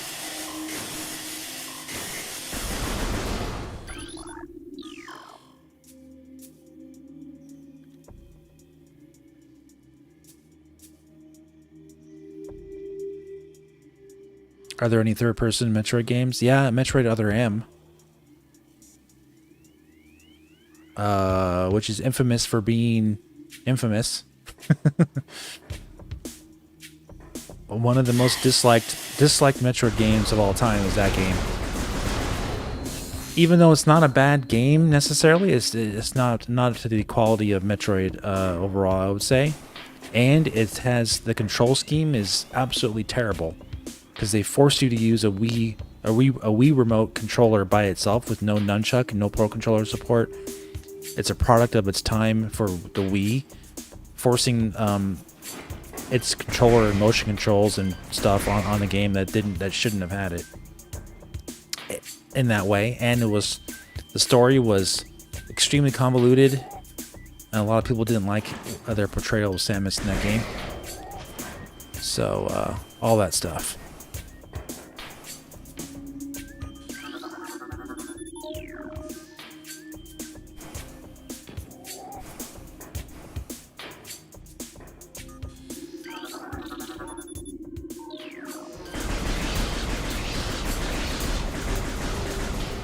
I don't think I can do this yet because I don't have the bombs. So we'll come back to that and we'll do it again. Yeah, it's better than Federation Force. Yeah, it's not a bad game. I'll probably give it like a 7.5 out of 10. But if you're talking about Metroid, that's not a very good rating.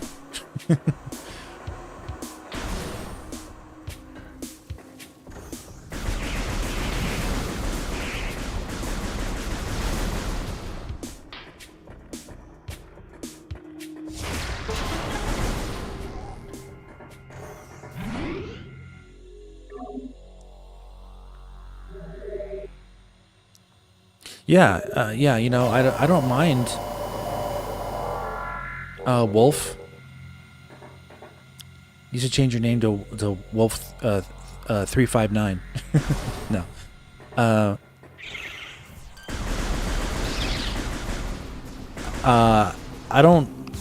I like the graphics of Other M. I like I like seeing Samus in the third person. I like the jumping, you know, those kind of stuff they had in the game. But like, yeah, the execution of the game itself was just a big mistake, I would say. They screwed up.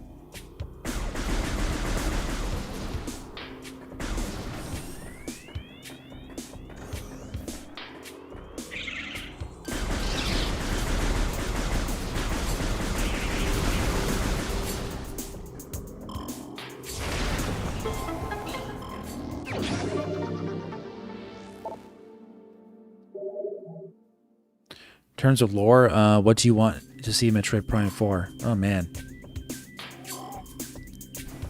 I mean, I'm actually I'm in agreement with you, Darth. You keep talking about Samus's connection with Silex being like some kind of personal like family relative thing. I would like for something like along the lines of that. I don't think that's the case with Silex though. They've already explained that he's like a he stole the suit basically, and he's like a failed test subject kind of like person. So I don't think he's gonna be that type of a guy with Samus, but I would like it to be something like along those lines where you're like find out some kind of revelation about this character. Not necessarily, they don't have to be like a family member of Samus, but maybe they're connected in another way we don't know about, you know? That would be cool.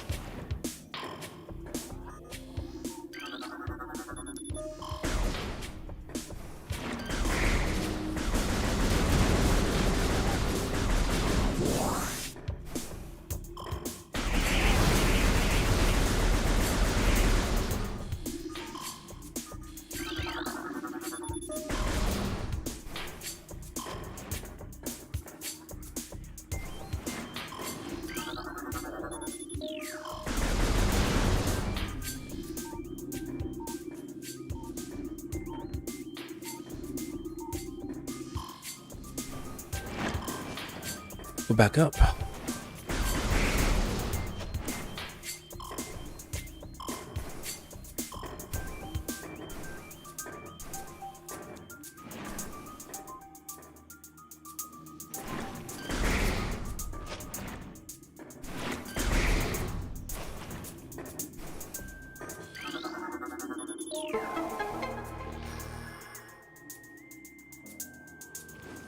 I think Zach should have some reveal to explain why he hates the Federation so much, making us see a bad side of the Federation so we can understand his motivations a bit.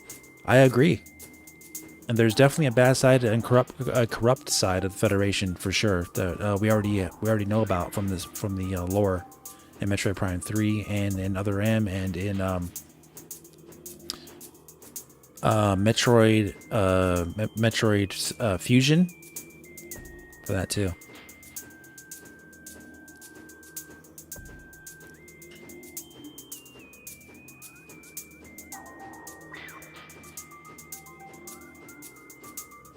You're not a first-person shooter guy? This is not a first-person shooter. This is if you like exploring games, yes, you're shooting stuff, but Metroid Prime really has an emphasis on exploration, with the combat being secondary, to be honest with you. It's yes, it's a main part of like a lot of the encounters though are skippable. You can skip the encounters, you can run through. But yeah, it's more about exploring and being immersed in the world. If you don't mind that and you don't mind it being in first person, yeah, you should be fine. This is not like Call of Duty or a cover-based shooter where you need to be like watching out for like grenades that are gonna blow up off screen on you and stuff like that. It's not really about that. Welcome, Jose. What's up, buddy? Metroid 6 soon, I hope. Mercury's team seems to be in trouble. Yeah, we don't know. What is Silex responsible for somebody having Samus' parents killed? I mean, it's possible. It kind of seems unlikely though, but we'll have to wait and see. Being Samus' Aaron little brother, Solomon Aaron, is something that would be just epic and my number one wish. As we come to learn, Silex may not be the enemy, so it would be open doors. Yeah, true. We don't know.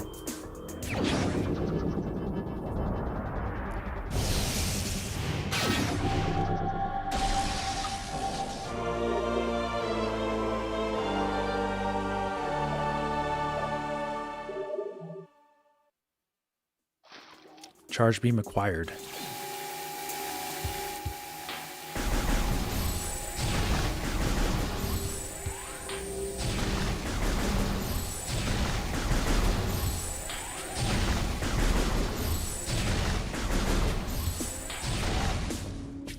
That's one weird change they did to this game, though, is make you shoot three shots before your beam takes effect, which the first game, the original game, I think you shoot once and then it charges up, but this game does 3. I don't know if I agree with that decision or not, but it doesn't really do much either way, so I'm not sure why they did that. It is what it is. It's fine.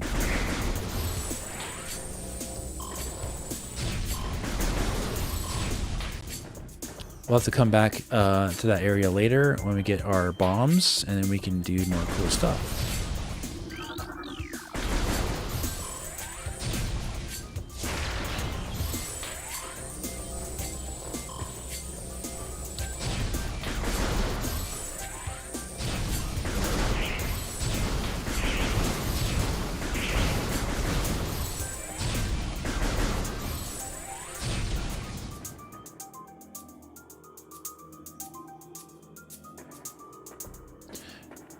Bam, bam, bam, bam, bam, bam, bam.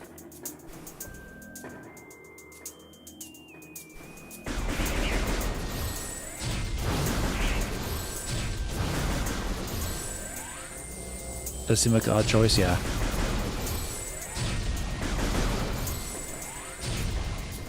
Yeah, I believe there is going to be voice acting in Metroid Prime 4 because I think some actors did talk about something about being involved, or there's some listing for some voice actors for the game, so we'll have to wait and see.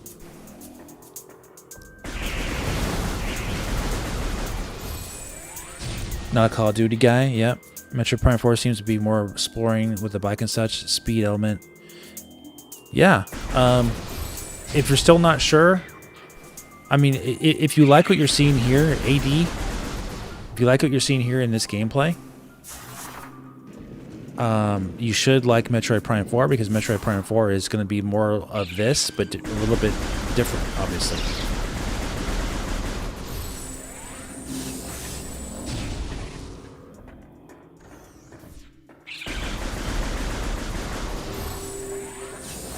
It's going to be modernized. It's going to have modernized abilities, different control schemes.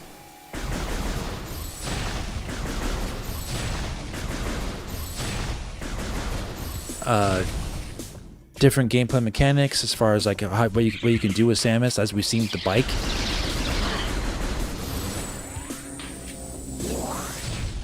Metroid Prime 4 is likely going to be similar to this, better graphics and a lot different abilities that make the game different.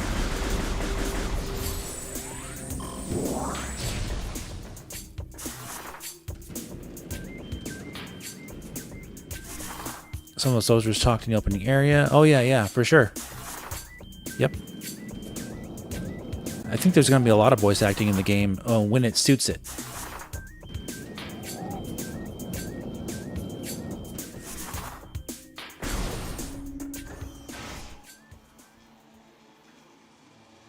Yeah, well, I think we are going to have Silex talking. I do believe Silex has a voice actor that's been listed.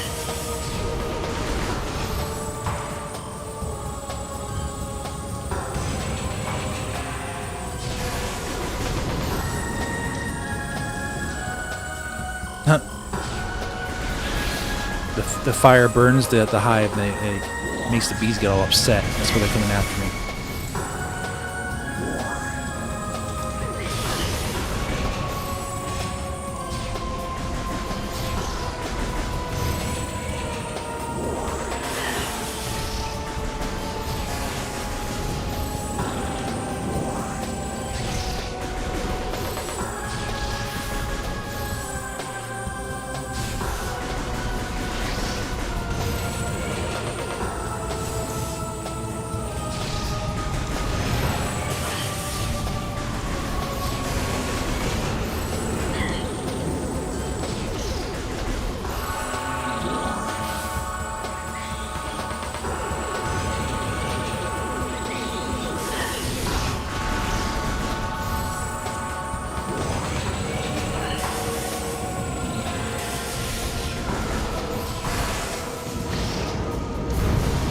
Imagine if we got a Metroid Fusion remake with the SAX being given a similar kind of AI as the Emmy from Dread, and with 90% station being made into one big Emmy zone. Oh, it'll be interesting.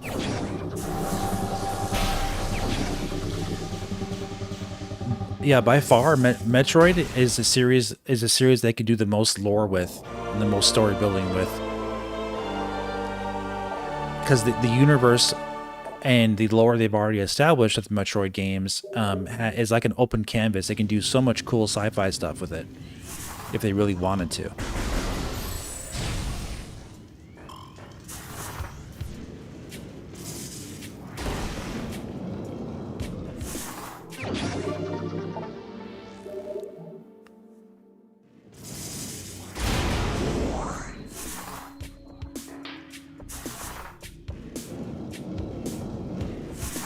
I don't think it would be suitable for them to go as far as like a Mass Effect type of storytelling, even though I would love that. They don't have to, I mean, that wouldn't really make it a Metroid game at that point. But that'd be a big chance they could take, you know, and make it like maybe make it some kind of a third person Metroid game with Samus and have all kinds of story stuff and like RPG stuff. But like, I can't see them doing that.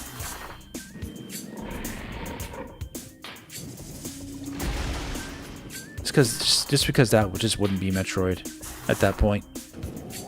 I would rather them just make a new Mass Effect game.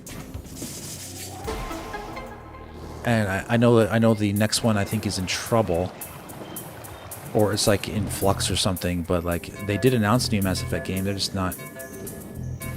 There's all kinds of like issues with getting that thing done.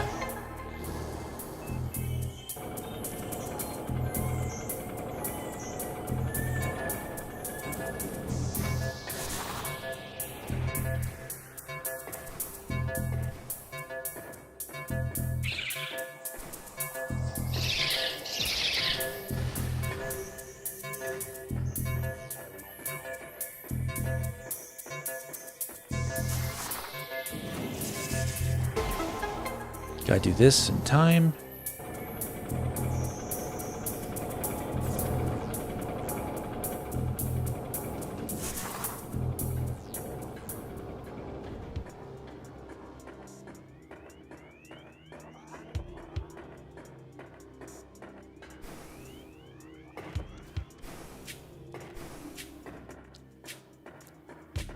How the controls on the Switch 2? They feel great, man. I'm using the Switch 2 Pro controller, of course, and it's fantastic.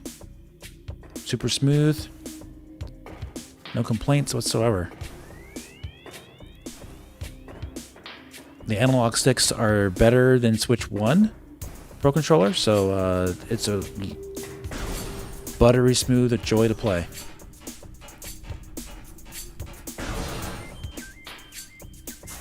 Use Spider Ball for that.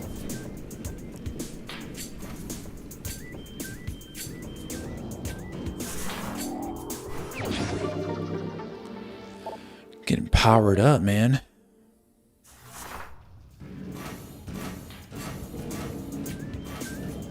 You can jump with the X button.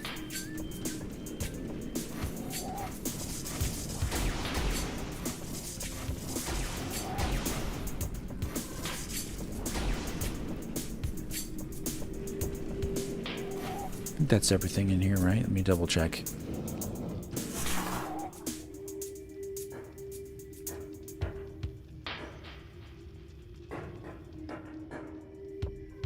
Oh yeah, I remember that area. Okay, let's go.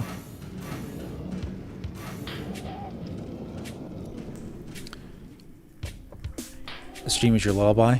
Welcome, Zodi AI. Yeah. A very relaxing game to watch. Hardest part for me would be to stay offline when the Metroid Prime 4 drops, as I don't want anything spoiled until I have completed my first playthrough of the game. You want to go on blind? I hear you, man. I haven't played since GameCube launch. Takes me back looking at this. Oh yeah, totally.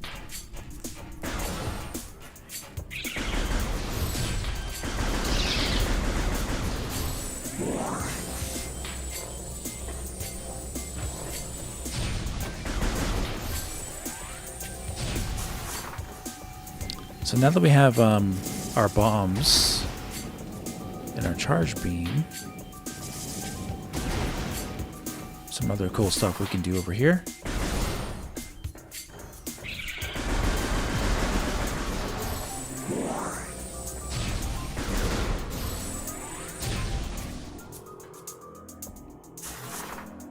Let's see, can I get up here? We can save that for later. I don't want to mess with that right now. It's something you can easily get.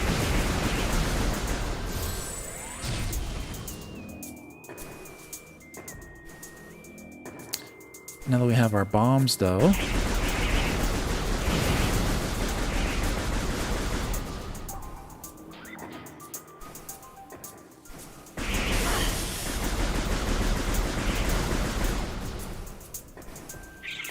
let's go ahead and go back over here.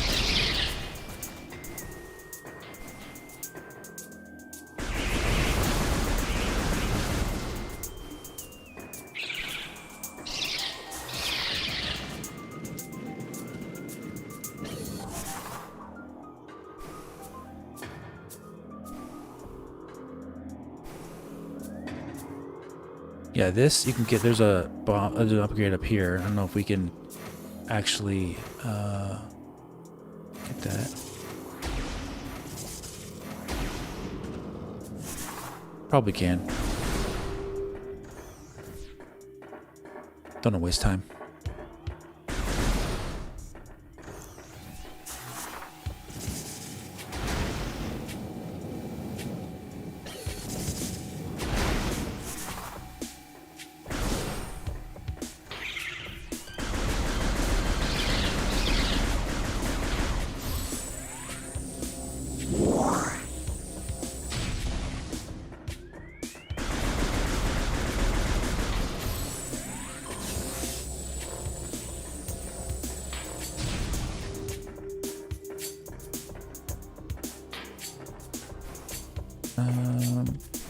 Wait a second. Oh.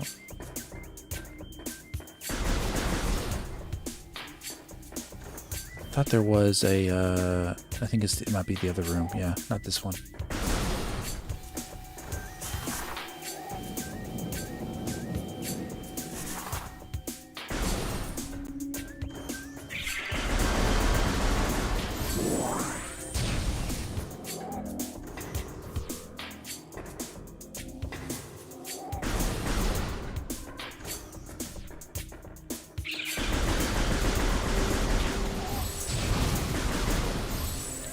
I love how Metroid Prime 4, you can move in third person for a little while when you're coming back to Marpal. Yeah, that is kind of interesting, huh?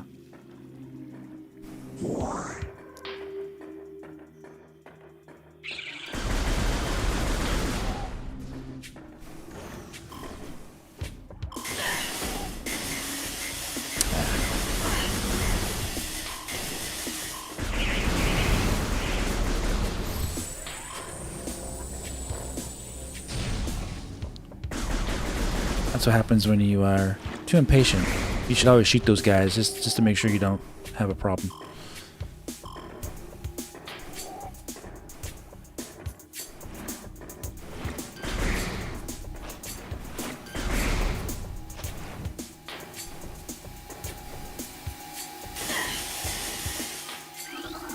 Recording to logbook. Disaster struck suddenly. We had a vague dark foreboding, and it became truth. A meteor appeared from nowhere, casting a dark shadow of debris over the land with the violence of its impact. Its destructive force spent, the fallen star burned itself out rapidly, and the incident should have faded into memory, but the meteor brought with it corruption. Metroid Prime corruption, no. A great poison burst forth into the land, a strange energy that clawed at natural life with a ferocity. That strange negative energy emitted from the meteor expanded to encompass Talon 4 in a night, as a spider weaves a web. They're talking about the meteor that crashed from the planet Phase, which brought Phazon, and which corrupted a Metroid, which turned the Metroid into Metroid Prime. That's basically like what we're investigating here. Like, you know, how everything got destroyed on the planet. If you see my review of Metroid Prime Remastered in 2023, I go over the story aspects of why these things are happening here.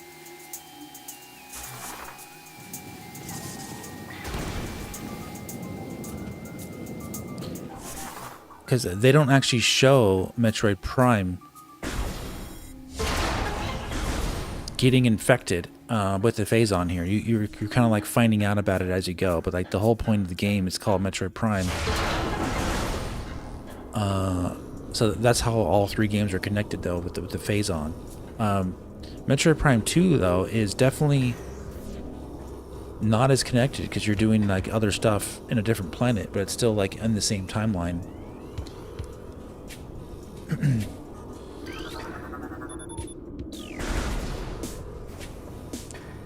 but it is connected because you're facing Dark Samus. Dark Samus, of course, was created from Phazon, from Samus, so it's still definitely connected.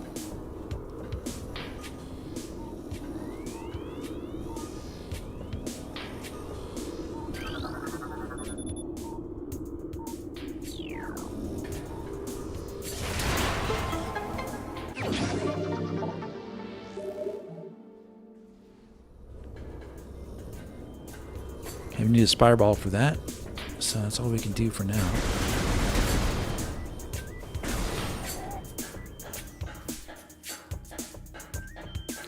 Call those plant lions weed whackers, yeah. All right, so now we can go and face the first like main big boss of the game. That plant thing.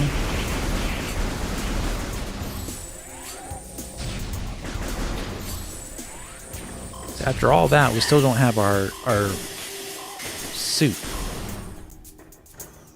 It's one of the things I love about Metroid Prime, the exploration, investigating through the combat is secondary, still fun, intense combat. Yeah, true.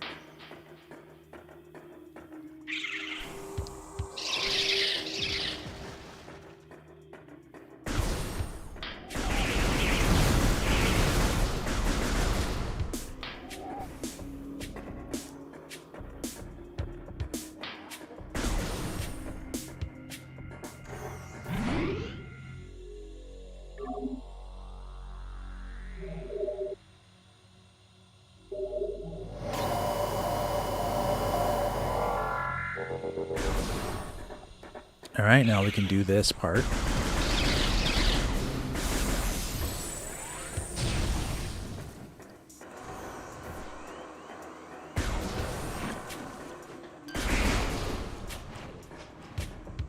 Okay.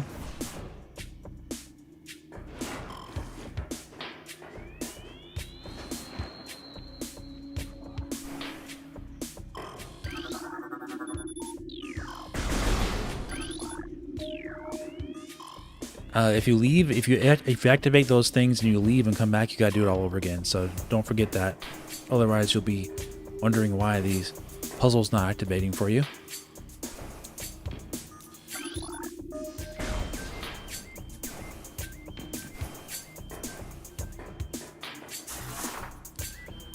Stuck hard in Dragon Quest 1 HD Remake. The furry level is high, and I've tried everything that you think of. Furry level. I don't really play Dragon Quest, so I can't help you there, buddy, but I'm sure you'll get through it eventually.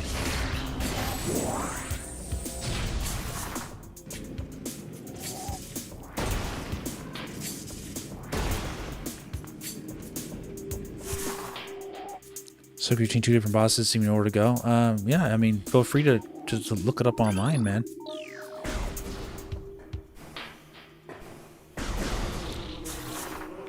It's an old game being remastered. I'm sure there's lots of tips and tricks on how to get past that part.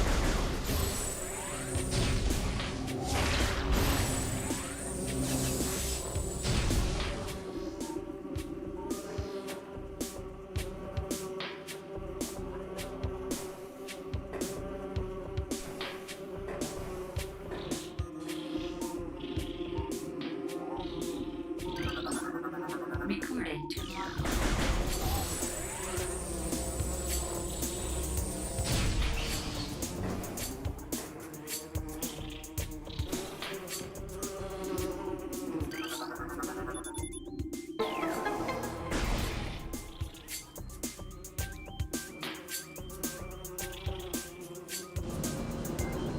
Oh, you got on your PC. Okay, you're probably watching on your cell phone. Yeah, it looks good, huh?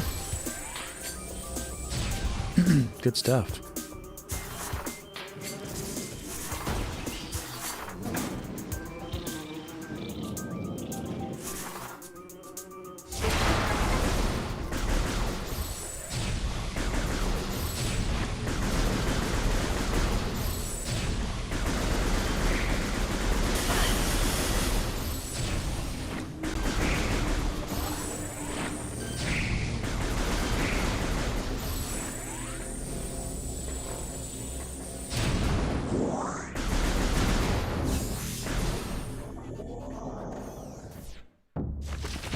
Oh, it's completely changed the original game? Okay, well, I can't help you, Mark. I'm sorry.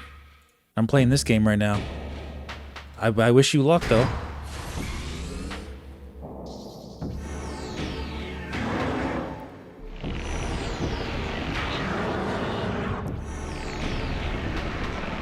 Murder Bike and Prime 4, yeah. Do you think we'll get to fly her in her gunship at some point? I hope so. I would love that. Alright, let's fight this boss.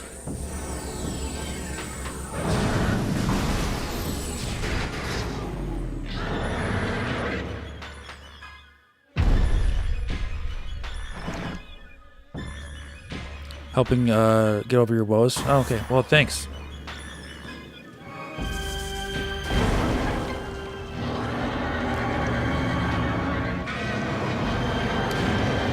Just like with any game, there might be a room that you just have to re-examine, or there might be an area just to have to re-examine, or you just take a break and come back fresh, and it'll be obvious to you what you need to do. It happens all the time on your cell phone, but yeah, you can go up to 4K on your PC for sure, on your monitor.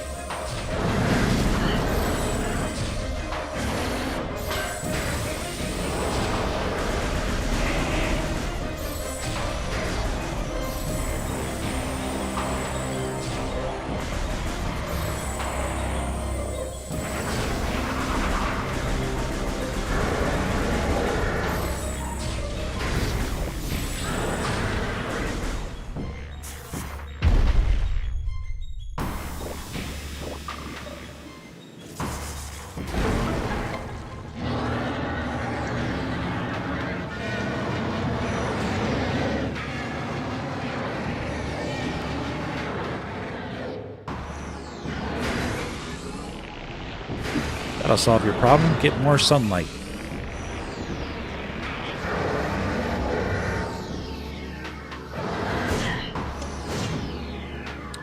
Oh, I feel so endangered right now.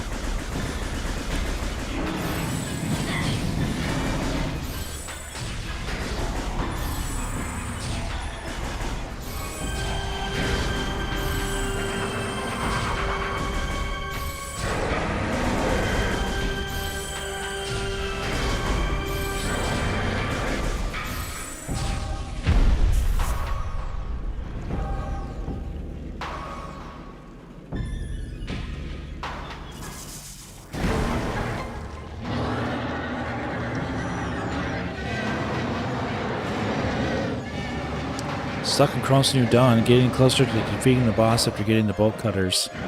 Gotta take a break. Oh.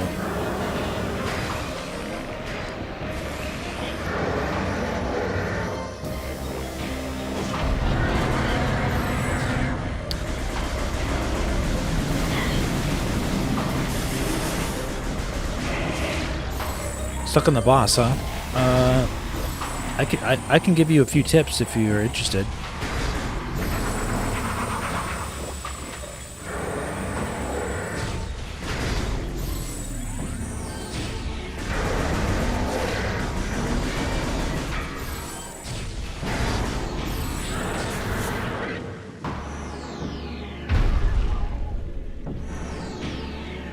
That's like tied for my game of the year so far with like Donkey Kong Bonanza. The game is so good, man. I love it. Absolutely love Colonel's New Dawn.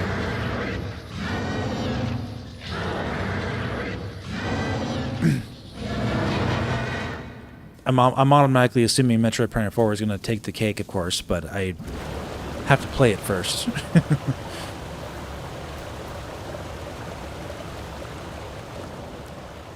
Sunlight for Flagra is like coffee for me. Without it, I just can't take a nap. I just want to take a nap. Yeah, true.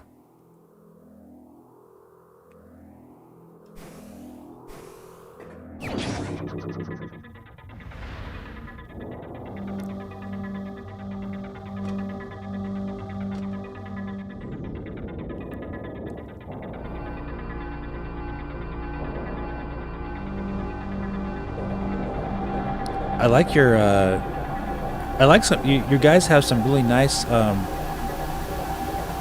avatars. If you're new to the chat, be sure you take some time and put an avatar to your name. It helps me to identify you better and recognize you when you come in. Like Darth OP, a very recognizable avatar that he has. Cherry Man Gaming. Yeah, you guys got some good ones. Mordecai, I like yours. It's really nice.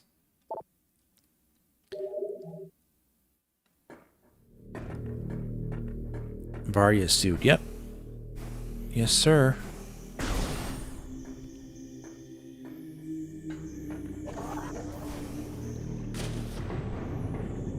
Oh, they give you a hint. You need something to traverse water. See, that's good game design. And I say that, but they do have one kind of questionable game design element in this game. When you go to the underwater pirate frigate, the game literally tells you that you need to turn back because you don't have the abilities to progress further. They probably could have just done it another way, but like, I'm assuming they didn't want you to spend forever down there, not knowing where to go, thinking that you had to find a way out. But for a game that has, but otherwise, this game is a masterclass in game design, and because there is no yellow paint on the walls, there's no like none of that stuff. It's all about knowing your environment and exploring it. There's no need for yellow paint. There's no need for any of that kind of stuff. So.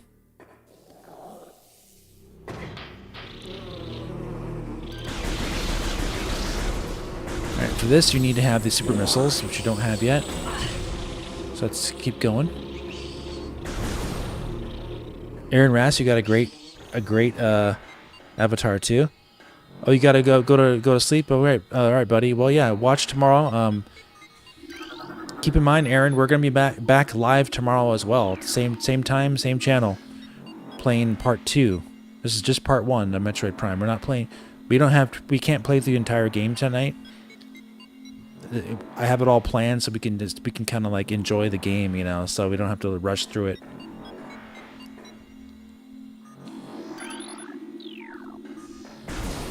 Okay. So we go that way. We go this way. Let's tell you what. Let's go this way first.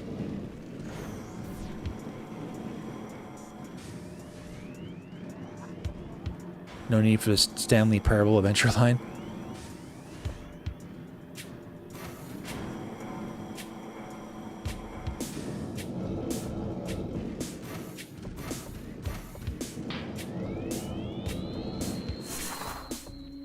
Darth OP, one thing that Super Metroid has that I wish Prime 1 had is the gravity suit that would make you immune to damage from lava.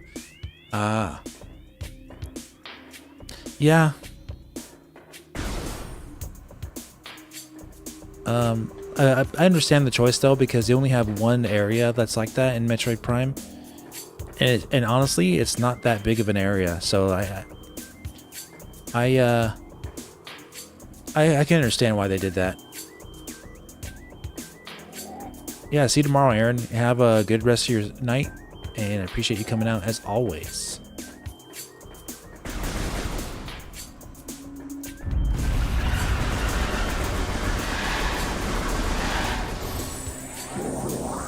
Don't worry, we're going to go back. Let me do this first, though. Don't fall off.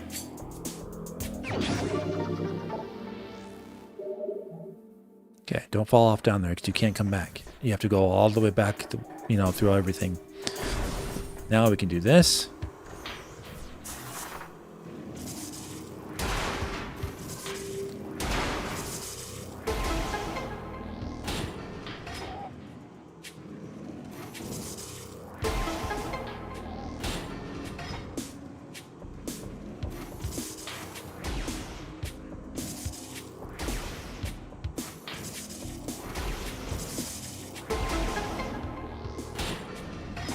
Or more ball sections coming to Prime 4, you hope? Oh, they have to be, man. Absolutely.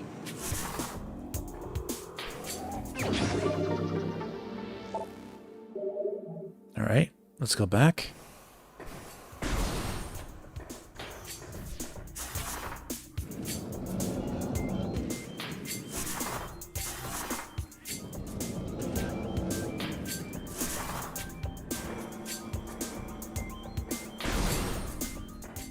Okay.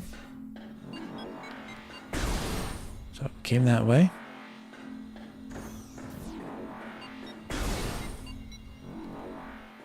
And this way. Let's take a look really quick. Uh-huh.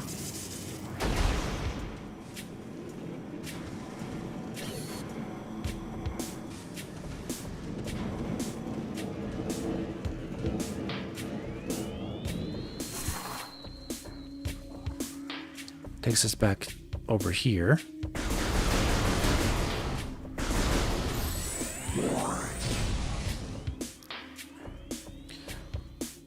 So yeah, I can either go back that way. So I have the bombs now. Trying to think. I don't think it really matters if I go that way. Let's go back.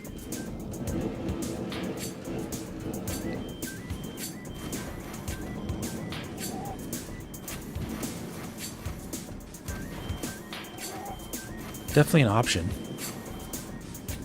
But I want to go down the elevator.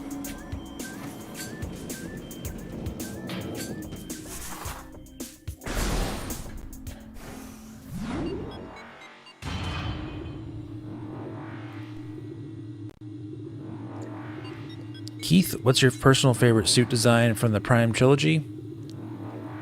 The light suit. Hands down.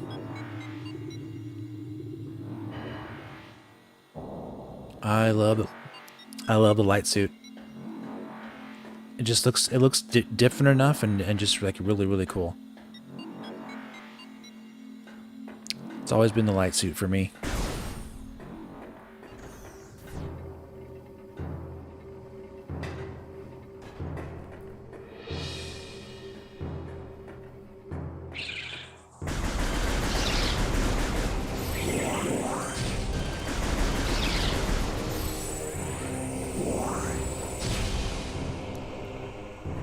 Ooh. What I love about Prime 1 is the fidelity and the route taken without super tricks. You just need to realize, oh, what if I went this way instead? And my playthrough, even after all these years, is still evolving.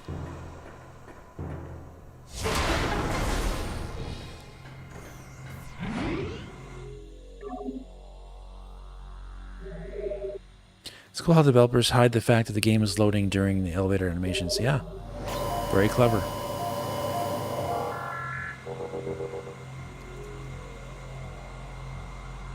Thanks for the engagement on the stream so far, guys. 100 and almost 125 likes. Let's get it closer to 150 likes if we can.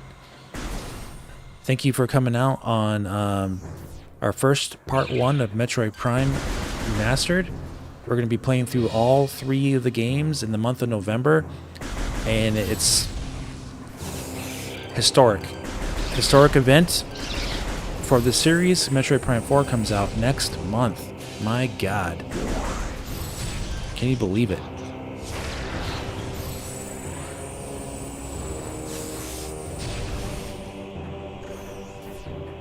Finally happening. And then we'll have to start making videos about Metroid Prime 5, which could very well be a thing. Especially if Metroid Prime 4 sells well, which I hope it does. Nintendo is starting to finally market the game a little bit. We gotta keep our fingers crossed that it sells good. Switch 2 is a hot selling like hotcakes. So the hottest thing on the market is the Switch 2. So I wish nothing but the best for Metroid Prime 4 and its success, and I hope it's a fantastic game. It sure does look like it, so I can't wait, man.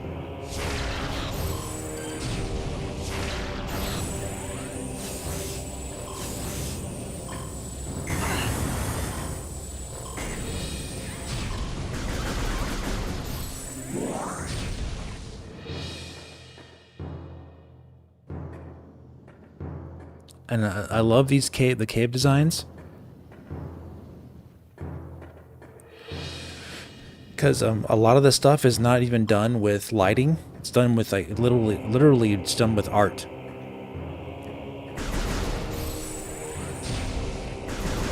Like, I know I'm kind of exposing it right now, but so like you can tell like what they did to make the ambient occlusion without having ambient occlusion is literally just drawing in the black lines on the rocks, give them the appearance of ambient occlusion. And I think that's, I mean, it's every bit as impressive as having the true ambient occlusion there, because it looks the same. But that's clever art design without needing any technology to do it.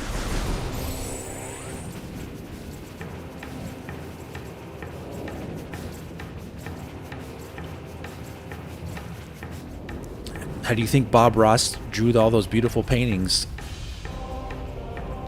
You have to use colors in a very smart way.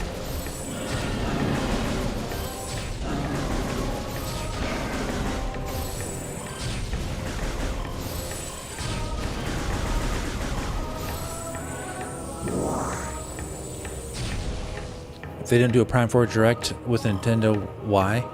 Yeah, what the heck, Nintendo? I'm sure that's what you meant, right? What the heck?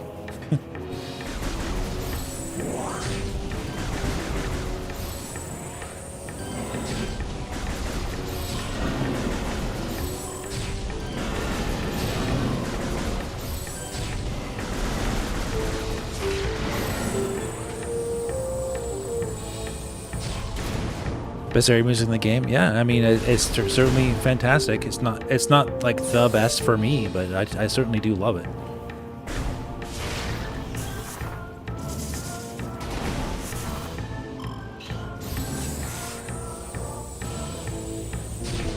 I mean, how can you not like this theme anyway, though? It's like, it's legendary.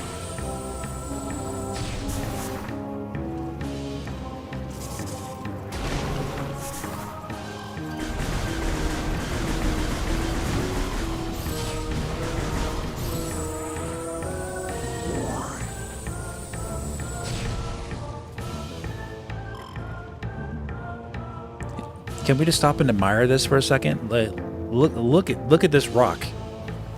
This rock is amazing.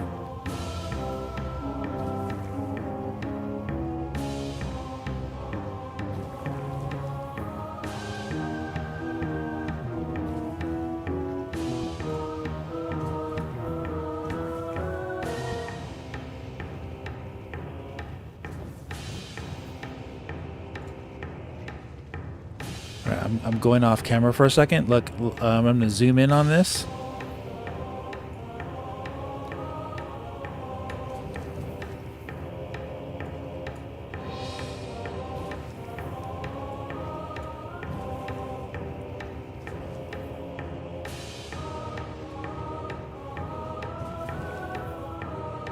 Yeah, this is so cool. Like this is such a simple, you would think such a simple thing to do in a game. Like you literally run past this, right? But I love design like this, guys. It's so impressive. Like just the little ripples of in the rock and the cuts in the rock right here are so cool looking. And they had to literally draw in all the dark lines there to give it the appearance of depth, and just even more so. Like, I know the textures are there too, but this is what you do when you're working with like limited technology with Switch 1. They really had to go all out with the art design. I'm gonna try to get a little closer here if I can.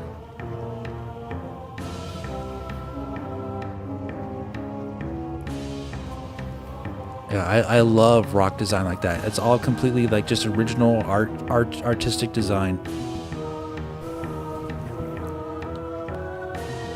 Yeah, if you get close to the edge here, you can see. Yeah.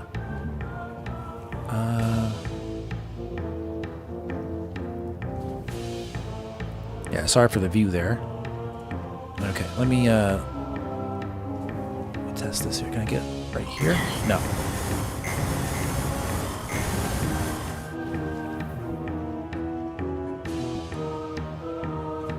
I'm trying to see if I can get to the edge. So I wanna like zoom in on this stuff. It looks so cool. Yeah, and they mix that with like the global illumination stuff. And it gives you the appearance of how the glowing rocks, you know?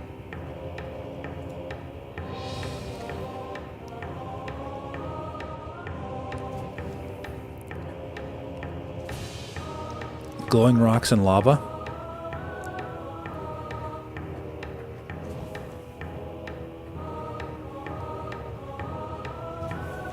So cool, man. Let me run into lava for a second, get really close. Yep. So it's definitely, you can definitely see the flatness of it when you get really, really close. But yeah, I mean, that is just amazing and fantastic art design. I love that stuff, guys.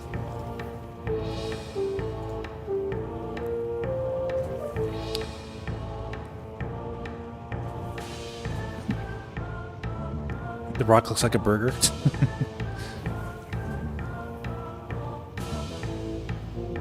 I think next Wednesday or Thursday are possibly the only days we can see a direct Metroid Prime 4. Oh yeah, because you're thinking about Black Friday and stuff like that. Yeah, you might be right. Either way, guys, I'm super excited for Prime 4. So we're gonna be having a great time.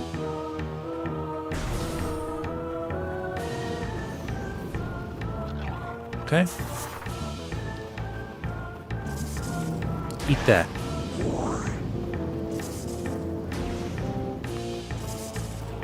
A well-placed bomb here they'll suck it in and they'll get out of your way for you.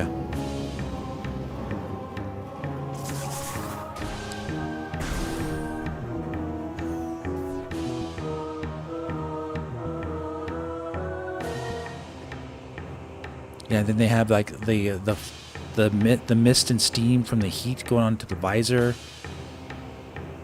Man, you can see it like sizzling. That's so cool, man. I love it. I love this kind of stuff.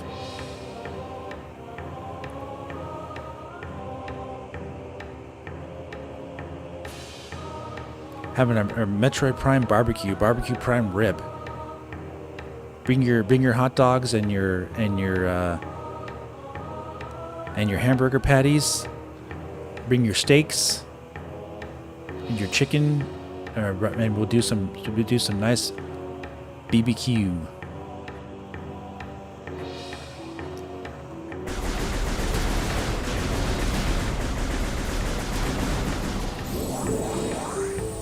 Attention to detail, yeah. I'm trying to show you guys like what makes these games so like immersive. It's like the attention to detail is incredible. Doesn't matter what the specs are of the console it's running on. This is a Switch 1 game. It's all about the art design, man, and the specs are just high enough for them to accomplish certain artistic tricks that look amazing. So I can't wait to see what they do with Prime 4. Let's go down here.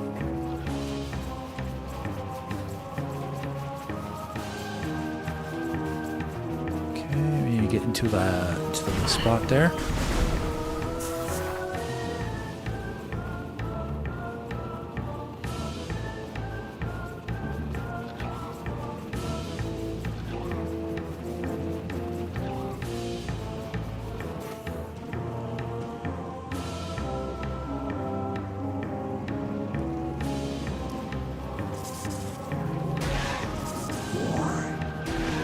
guys are hungry. Yeah, this game is lots of love to this game.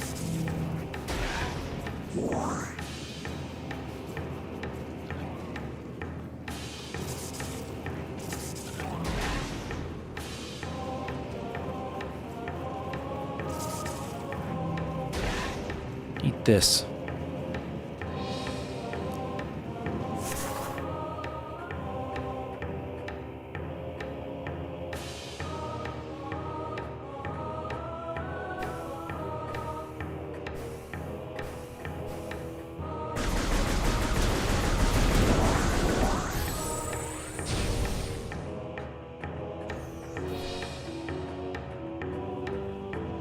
There we go.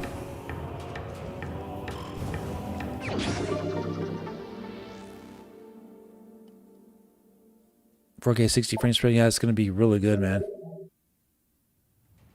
Yeah, I get chills just thinking about it. Like seeing these trailers like that. Oof. Oh yeah, in the new trailer, the bike looks better. I think actually looks fine.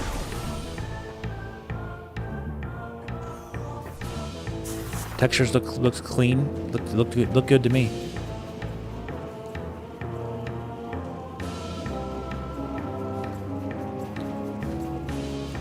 You're not going to be seeing the bike up close for that much, and besides just getting besides the part where you get the bike, you're not going to be really seeing the bike up close that much.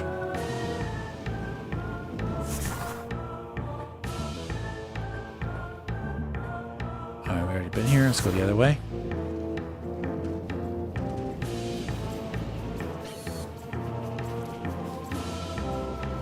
New video on the trailer? No. I did a live breakdown of the trailer earlier in this stream. It's only a 1-minute trailer. I'm not gonna do a video for every trailer they release. So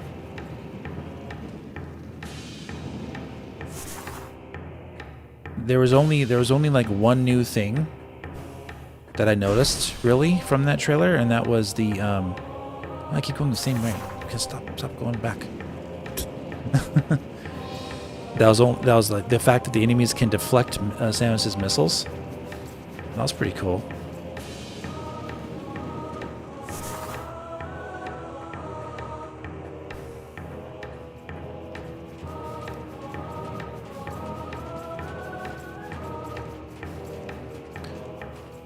But yeah, I just released a new video yesterday. Make sure you guys watch that if you haven't already. Some graphics comparisons and graphics tech demos that I created for Final Fantasy VII Rebirth on Switch 2 and Star Wars Outlaws graphics demo or comparison versus PC max settings. Very impressive stuff. And I'm going to be really busy the entire week, next week and the week after, just streaming Metroid Prime games. So we got lots to do here, lots to cover.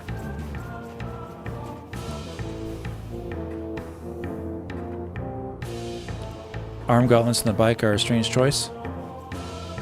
Yeah, thanks, Ricardo.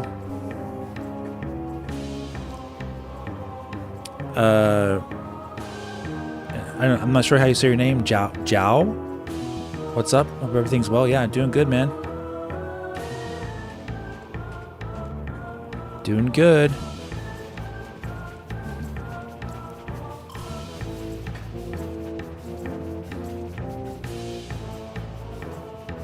This is so nice.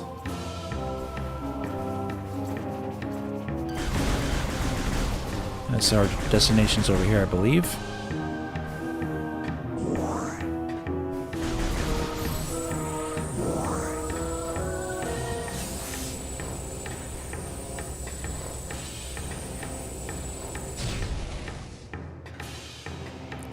There is another missile upgrade up here in this area, but we'll get it when we get our space boots later on.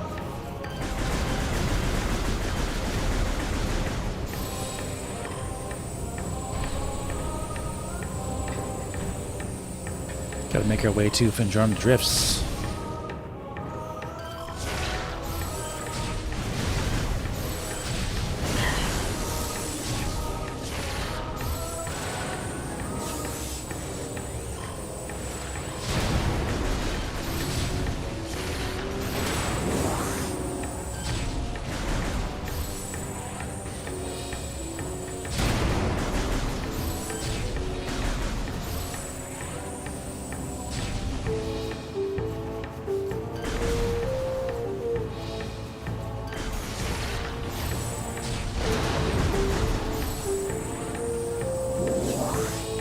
that boy.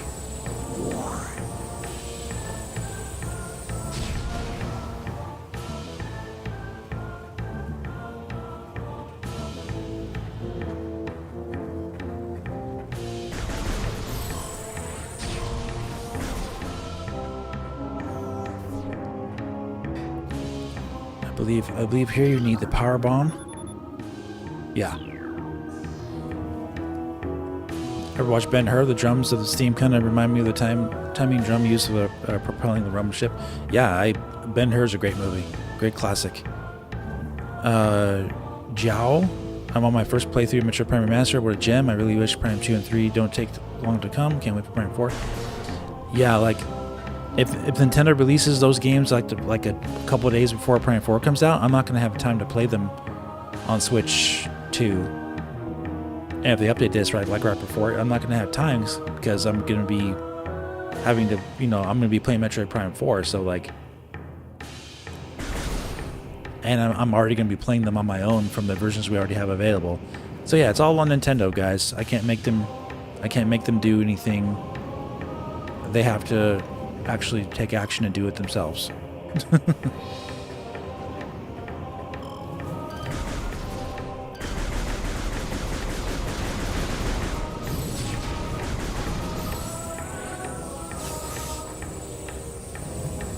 I'm gonna go back the other way in a second here. I just want to see something.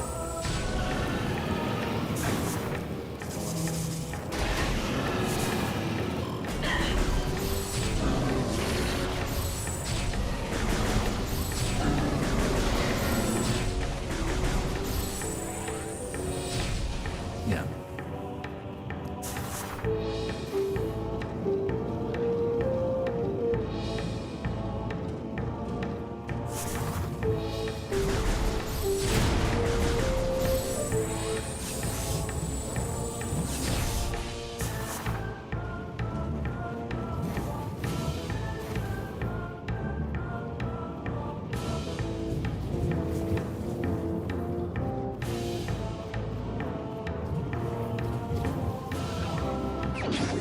Gotta be careful. Wishful thinking? Yeah, exactly. Ah. Can't see.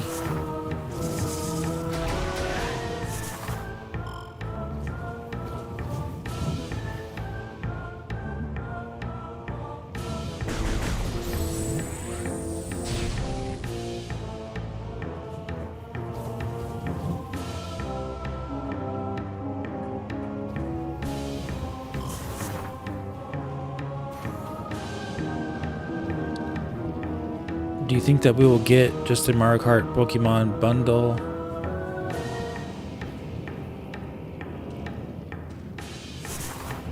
Switch to Metroid Prime 4 bundle? I hope so, but if they haven't announced it yet, then probably not.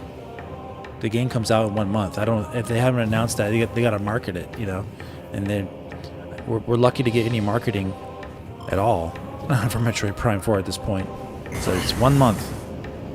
We gotta do the marketing ourselves.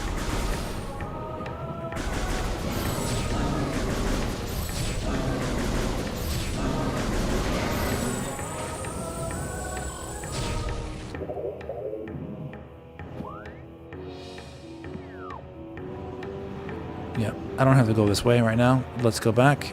I need to go the other way.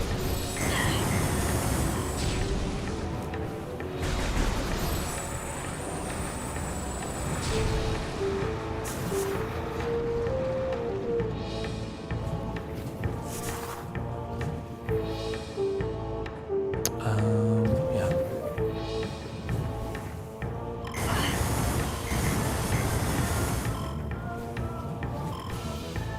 Yeah, lava bath is great for the skin, for sure. Get rid of all your acne problems in a jiffy.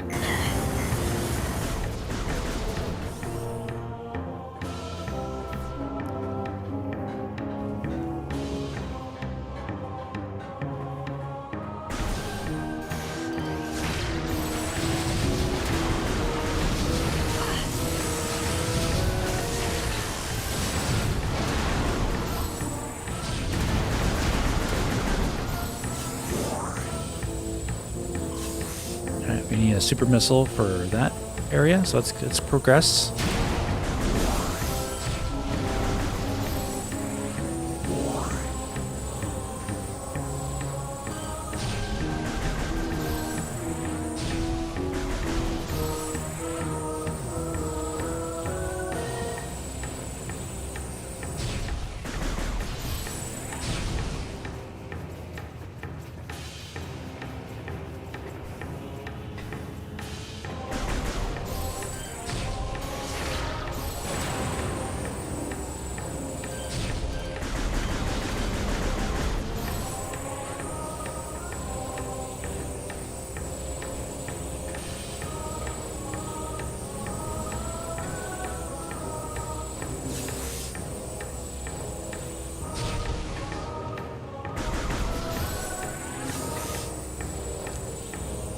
Prime 4 being made in the same engine? Yeah, it is. Retro Studios in-house engine.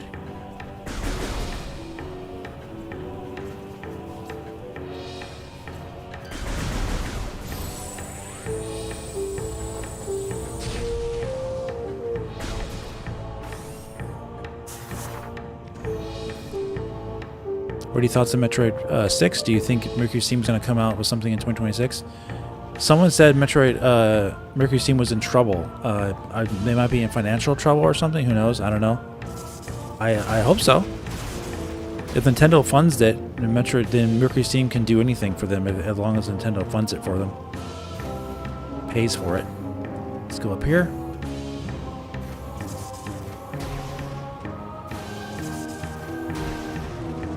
Ooh.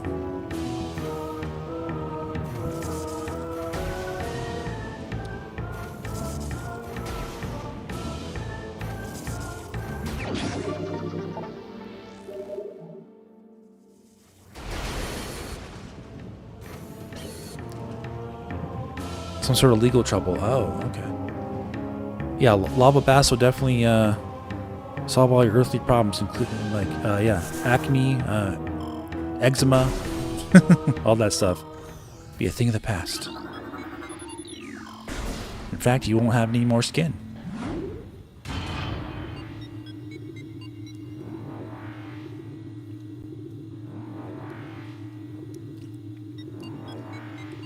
Pretty sure Remastered was a test bed for relearning tool for Prime 4. Yeah, probably. Alright, Fendrana Drifts.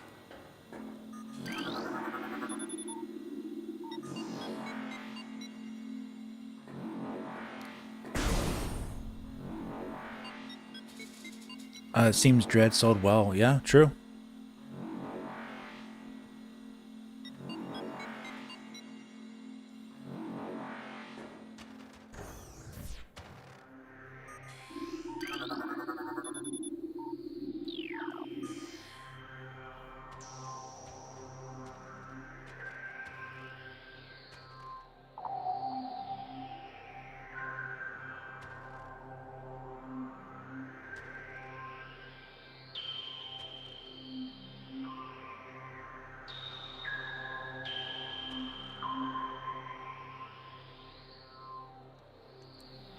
See the light through the ice.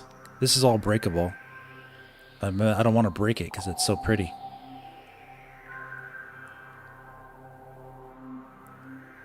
Overhyped public sauna, yeah, true.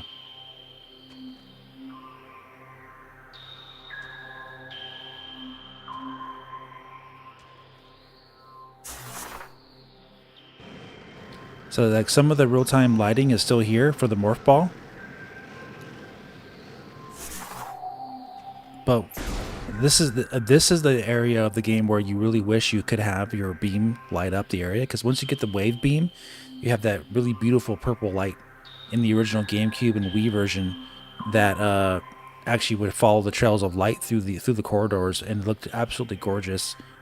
But on here you don't have that.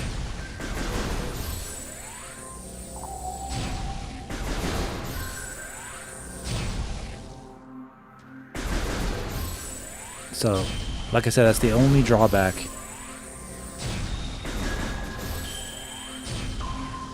You get a little bit of light there. You can see this a little bit. It's hardly noticeable.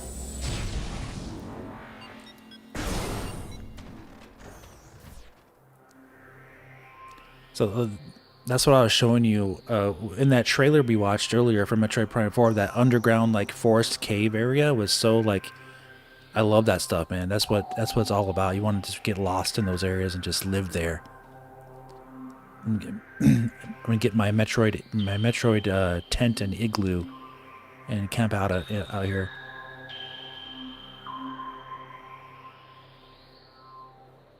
Mm.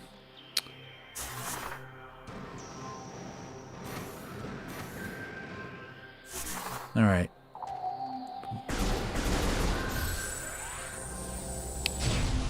What was that?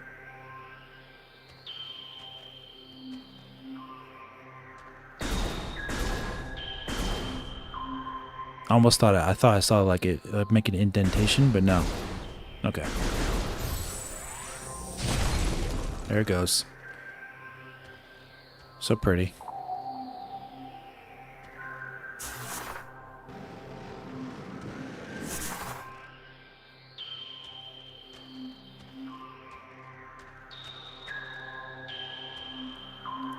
Plasma Bean in Remaster is not to your liking. I understand.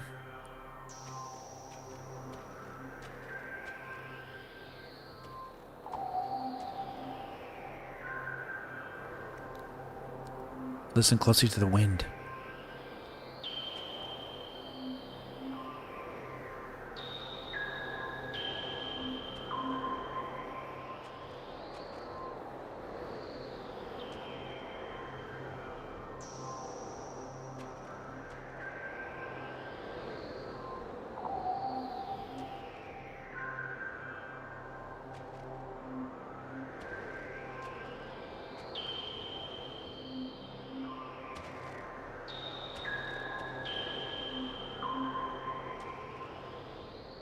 Feel it so cold.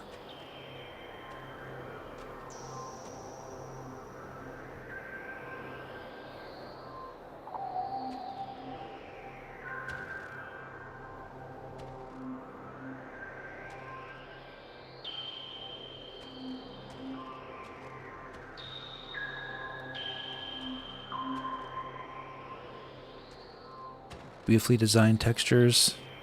Very nice.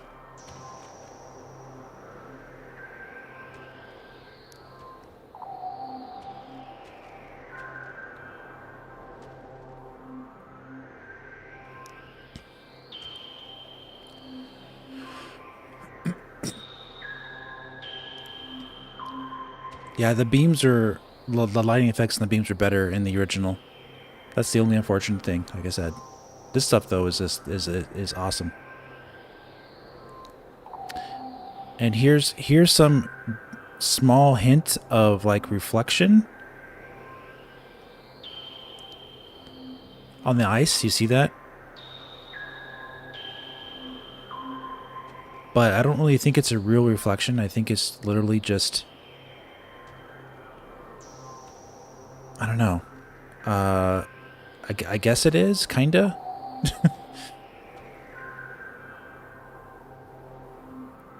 Or it might just be them rendering the same model twice on these objects like that when you're that close. I don't know.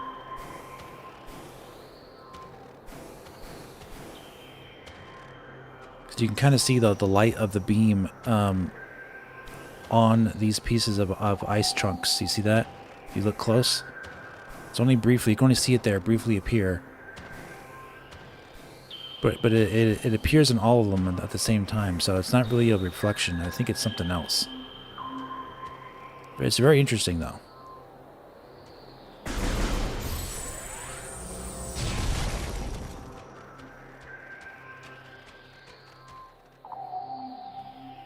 All right, here's a better look at it. Yeah, you can see like her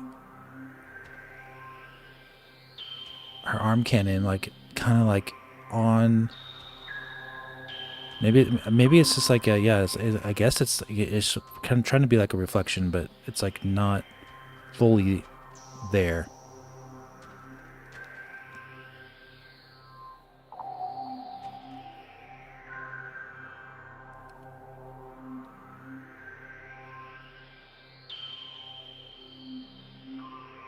Just imagine if Andromeda section of the world. You mean in Prime 4? Yeah. It'd be so cool to see lighting effects be a core aspect of one of the new puzzles that I saw in Prime 4. True.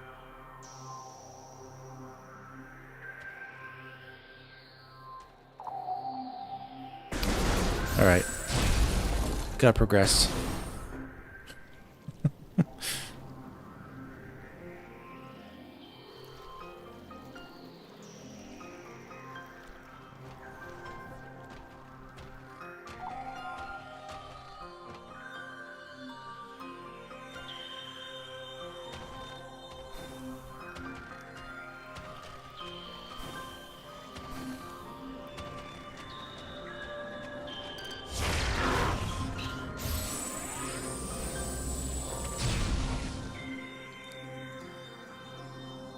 Alright, I think I can end the poll now. I'll give you one last chance. Everybody else who hasn't voted yet in the poll, I'm going to end the poll in just a few seconds. So go ahead and vote. Now's your last chance. Have you ever played Metroid Prime 1 before? If you have, hit yes. If you haven't, hit no. I'm going to end the poll in 10 seconds. Oh, 15 seconds. I'll give you about 15 seconds to hit that. How are we doing on our like buttons? Looks like we're getting closer to 150. If you guys are enjoying our first part of the playthrough of Metroid Prime Remastered, please hit that like button for me. Appreciate you coming out.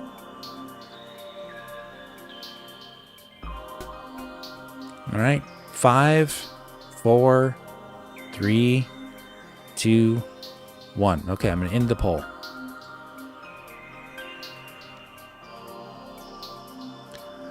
So, final results after 175 votes. 88% of you clicked yes that you have played Metroid Prime 1 before, and 12% of you, surprisingly, said no.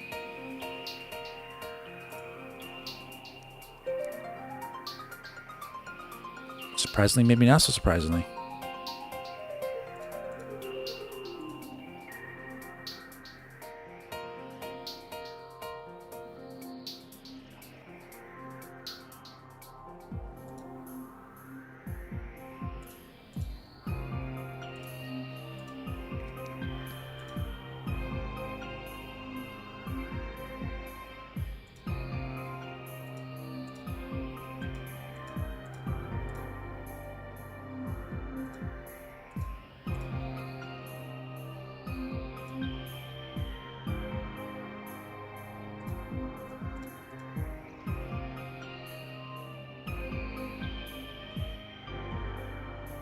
Yeah. 21 people voted no. Not bad, I guess.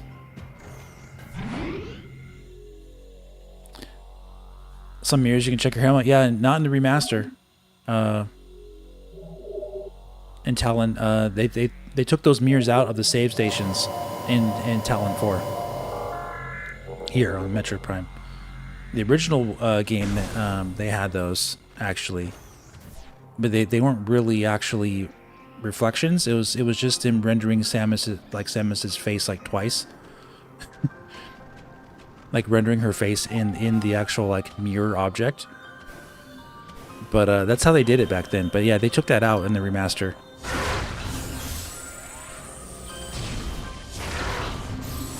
There's no mirror in the save station anymore, in that one Chozo area.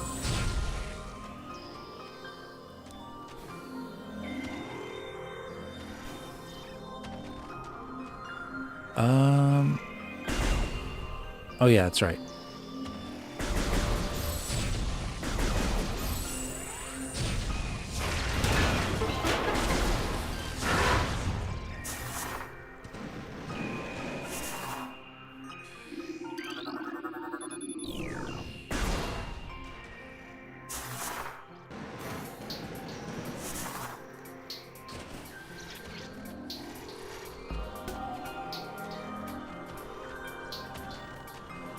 Virtual calls the pink beam upgrade psychic being. They better go into hiding from Pokemon's lawyers. Yeah.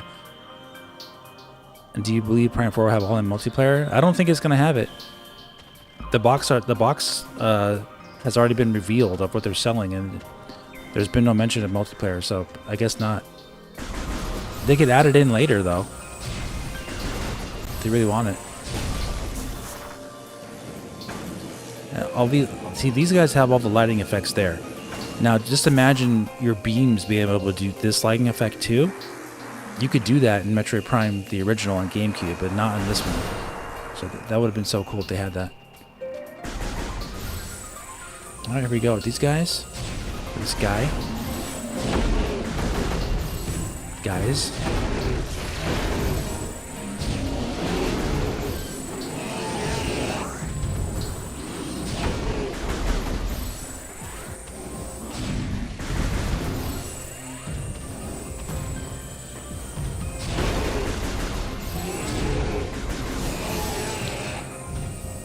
All right, thank you.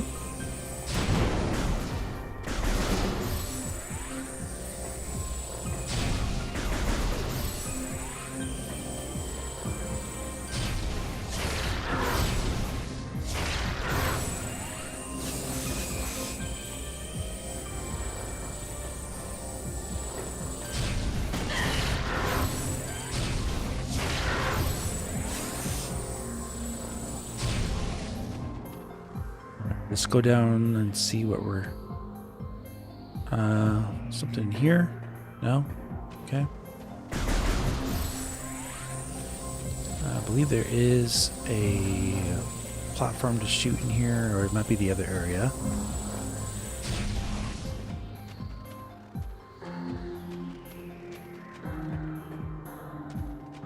That is so cool, though. The design here is really cool.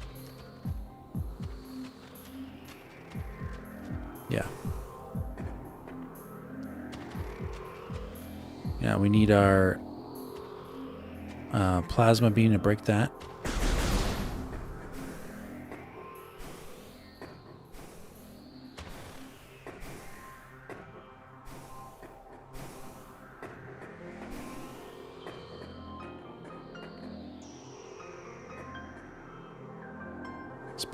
Spider ball for that. Yeah, fair enough.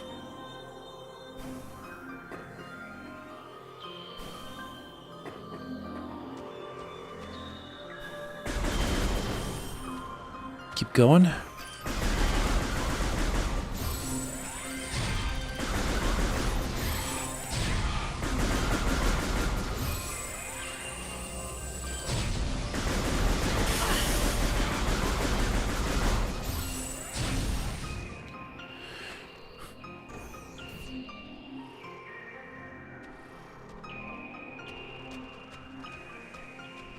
Can reach that later.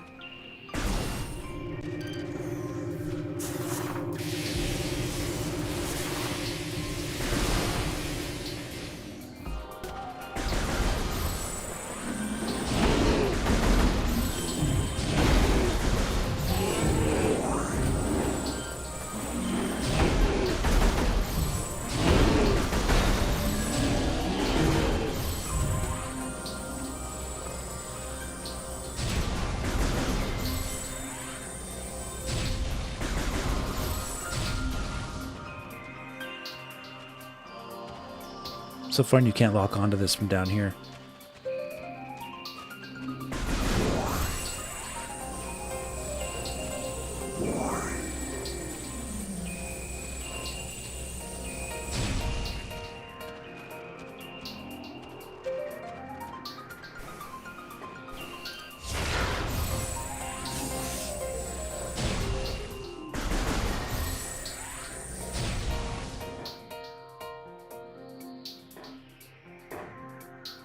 Chances of Ridley appearance in Prime 4 somehow? Yeah, anything's possible.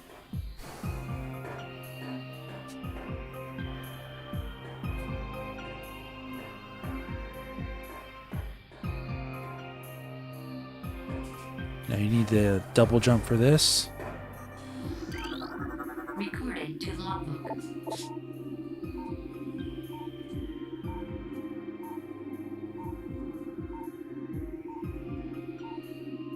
As the great poison reaches ever further into the planet, we Chozo begin to feel the gnawings of despair before it was too late.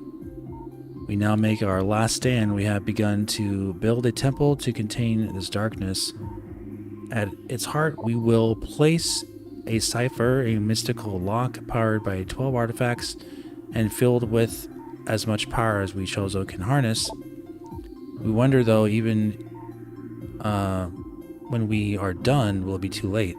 And will the power of the temple and the cipher itself prove strong enough to hold back the poisonous tide that even now swells within the ground, threatening all life?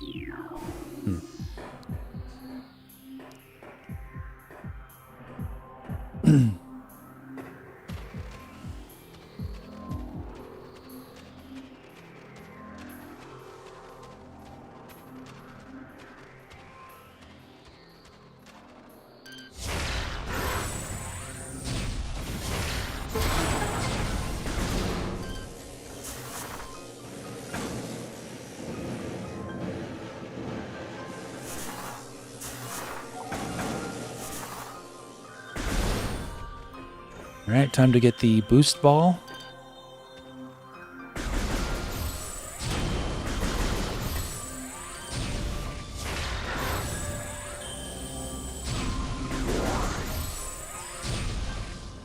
It's not about difficulty setting, it's about completion.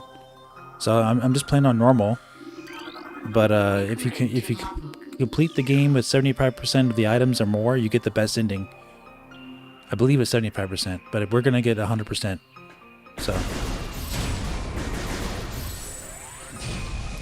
it doesn't matter. We're guaranteed to get the best ending either way. Oh, there's her face.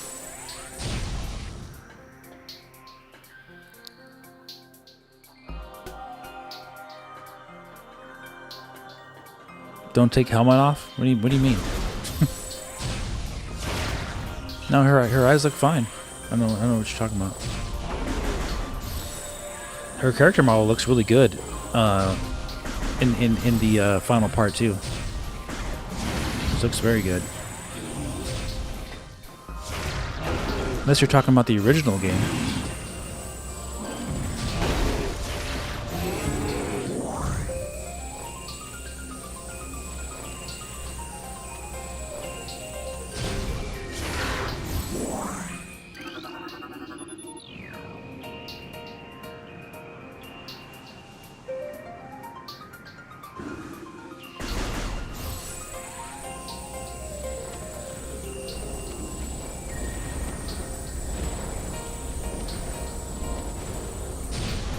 Alright. Boost ball.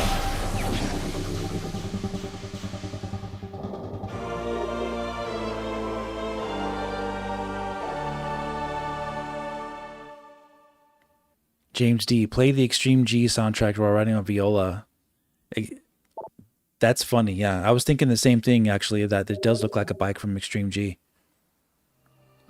I wonder if Jennifer Harrell got to reprise her voice acting role as Samus in Prime 4. I guess we don't know.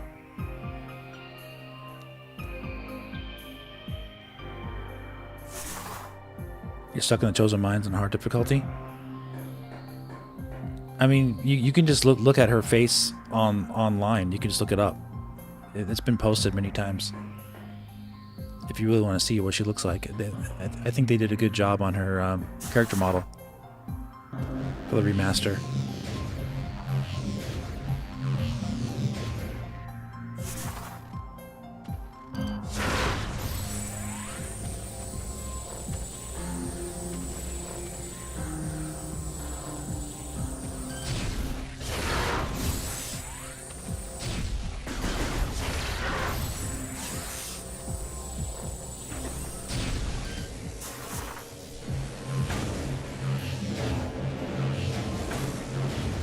It's always fun.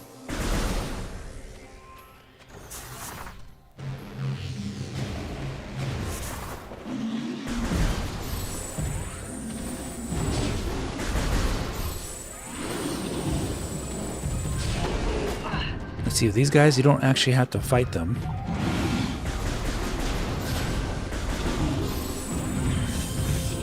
You don't want to.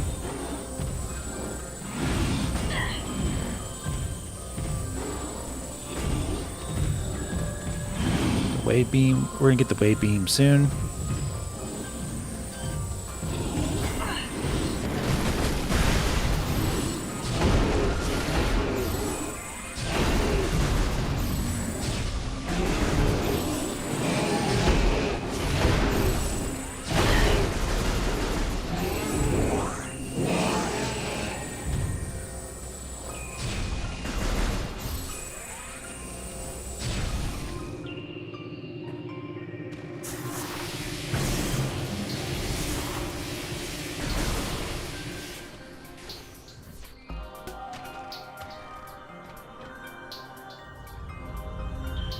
Difficulty is mostly less missiles. I don't know what you mean by that. Because it would take more missiles to kill enemies because they have more health. They dish out more damage.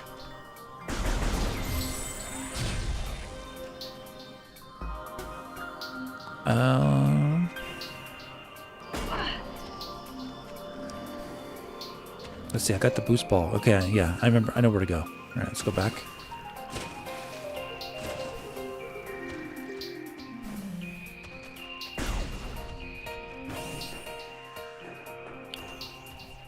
Go save really quick, actually, just in case.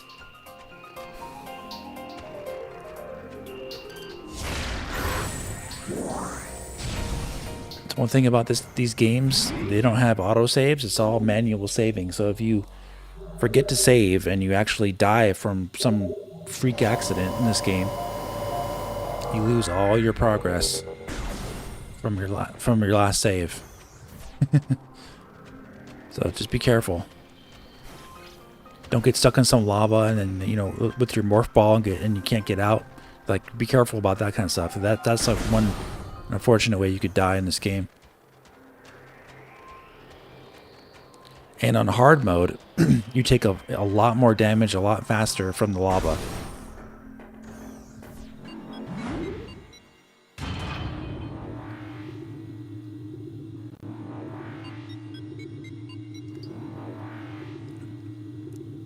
Oh, fewer enemies from defeating enemies. Okay.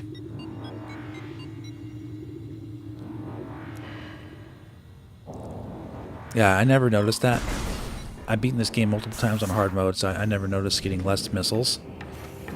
So, it is what it is.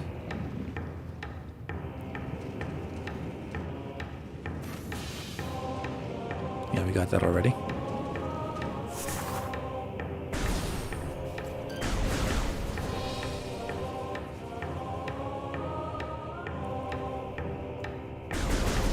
Three, 5, and 10 quantities.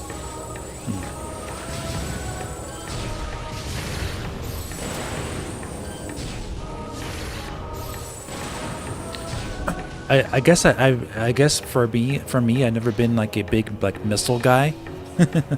So I'm not like using my missiles all the time, so I never noticed like running out of missiles, having issues getting missiles. That might be why.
Let's see this area.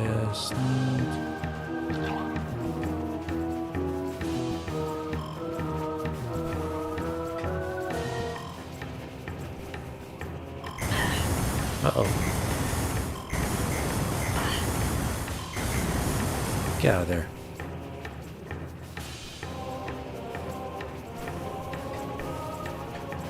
Go back this way.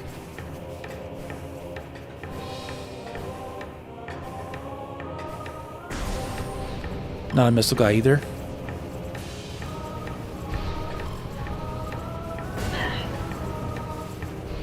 Magmar Caverns is your favorite Metroid theme? Yeah, that's someone.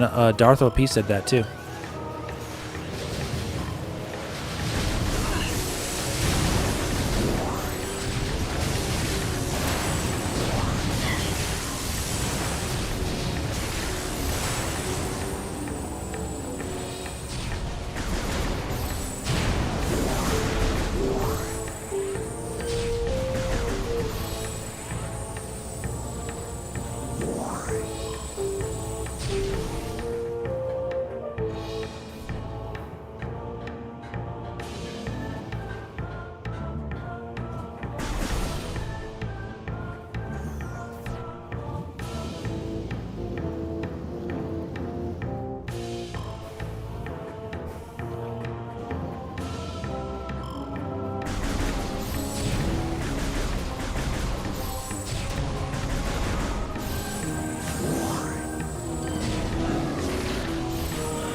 Oh no.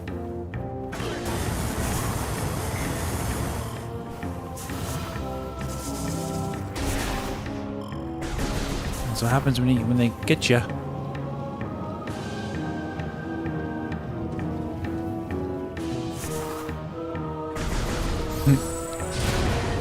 Super Magmar Bros.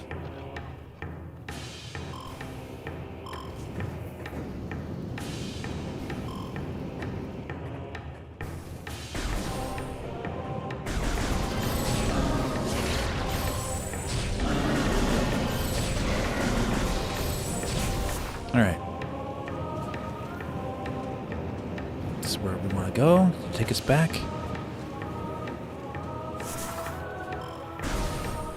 Yep. And over here, we don't want to go here yet because this is just for spider ball access.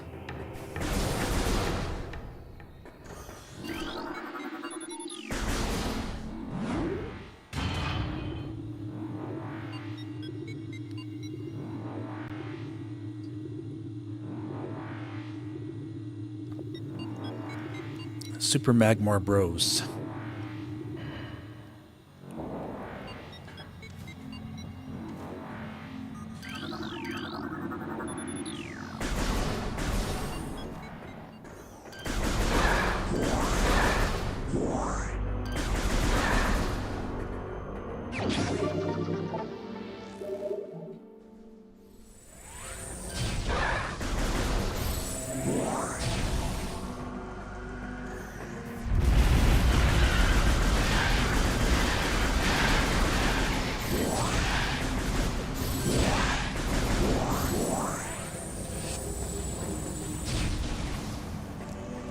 Nice, let's go back up.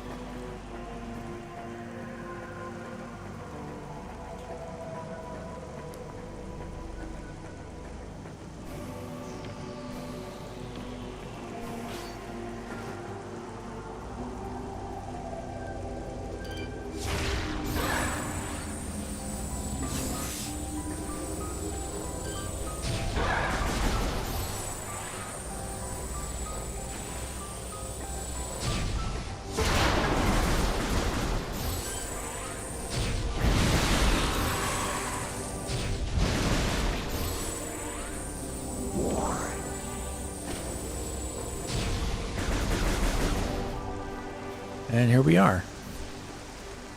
Made a circle. This game flows so well. It flows like so well when you know like where to go, basically. Like you know the game and you know how the game wants you to progress. It's a very nice flowing game.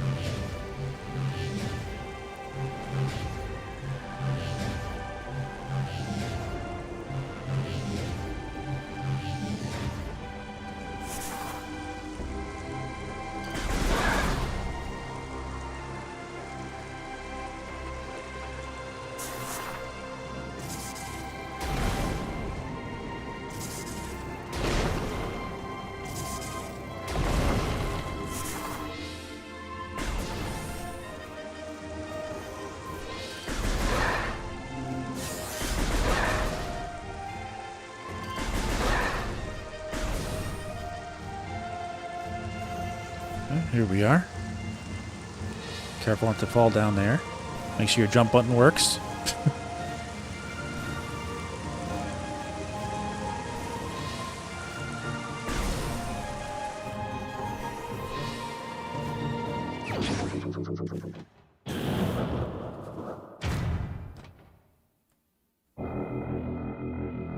Space boots.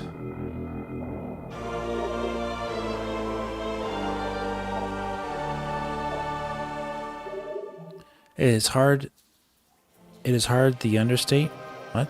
How much of revolutionary tile graphics and gameplay-wise game was? I get what you mean. Yeah. Anthony, around 2 months ago, I did the one energy tank in hard mode challenge. It was really fun, even though I died numerous times. The adrenaline of dying 2 hits was really good. Yeah, true. Yeah, we're not doing a challenge stream here. We're doing a re-experience stream. And for some people who did the poll earlier, it's their first time ever even seeing this game, or they never even played the game before. We did a poll. We were asking whoever played this game, and 88% said they did play it. 12% said they didn't play it. Out of 175 votes.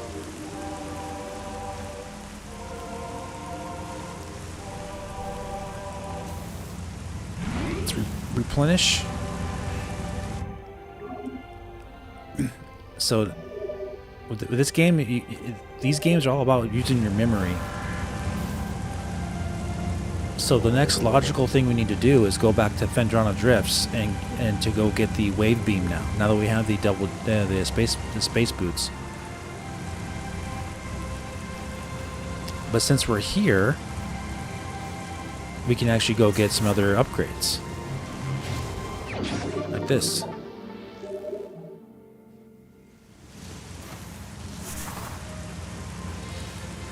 We haven't even gone down into the water here yet, but we'll save that for later because we don't have. There's no reason to go there yet. Try to go to as many places the least amount as possible, so you can get everything in the first pass, kind of like, you know, so you don't have to backtrack too much.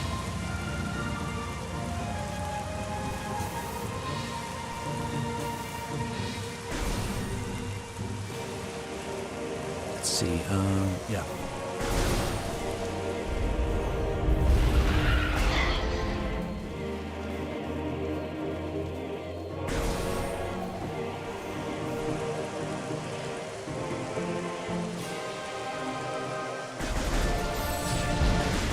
Yeah, that's a good question. Did you actually pick up one energy tank, or did you just have your original, just one life, and that's it?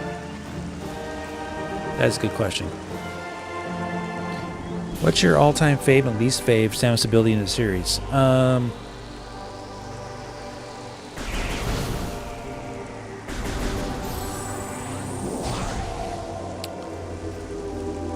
My favorite ability, I believe, is the screw attack.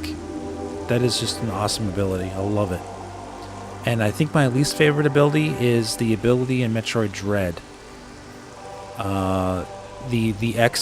The X scope thing that you use, that you like, that scans like certain areas. I don't really like that much.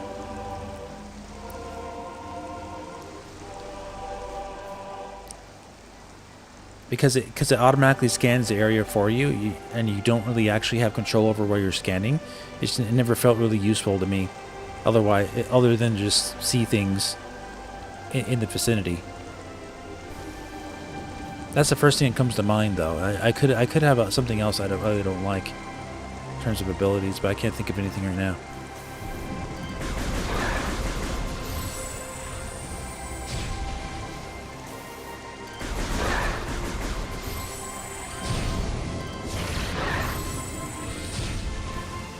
Actually, before we go, Phendrana, let's go back to since we're right here, let's go to Chozo and pick up some of the items we can get now. So it'll only take a minute. Scan pulse, yeah.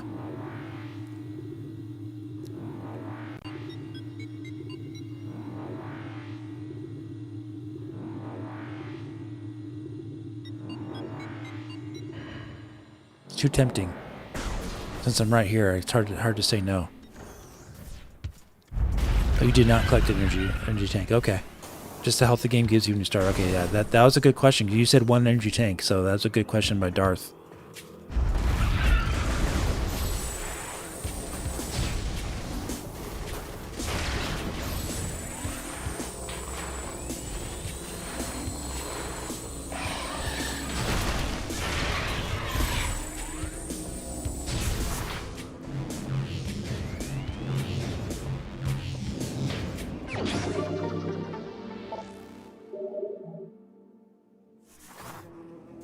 Okay.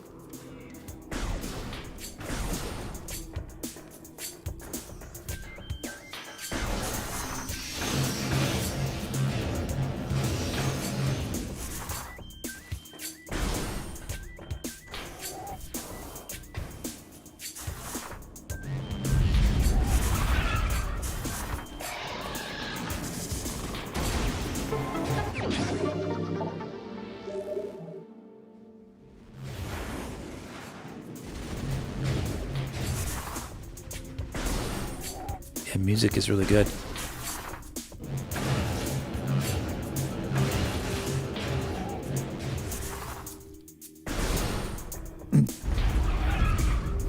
This only takes like a couple minutes, but we will come back to these areas anyway again. But like it'll be for a lot longer time, so you might as well just get the stuff now. Some of these things.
Oops. Wait a minute.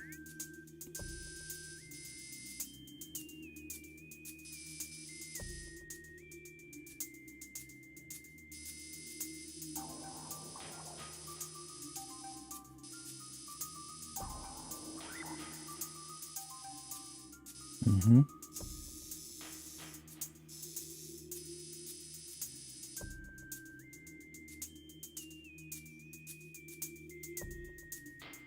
Okay, yeah, there was one. One more thing there.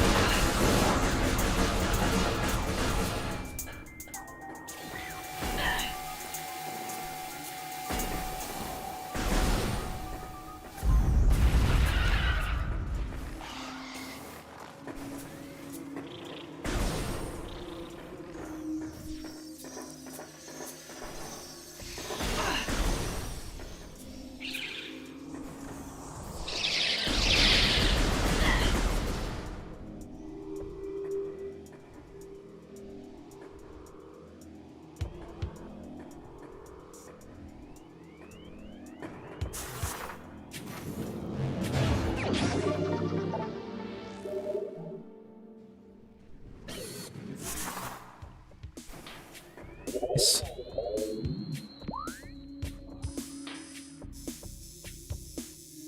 Okay.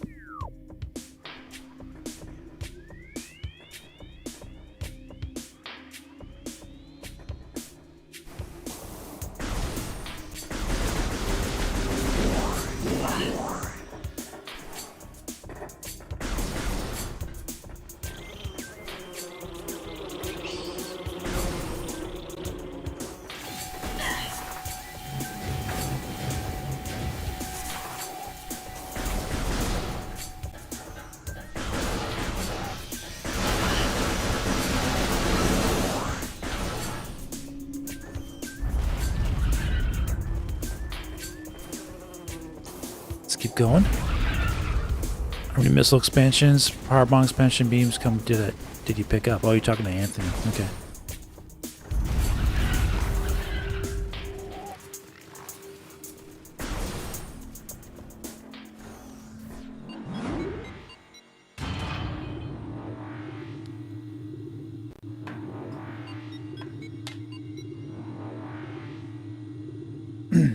I need to take a quick break, guys. So give me one second here, and I'll be right back.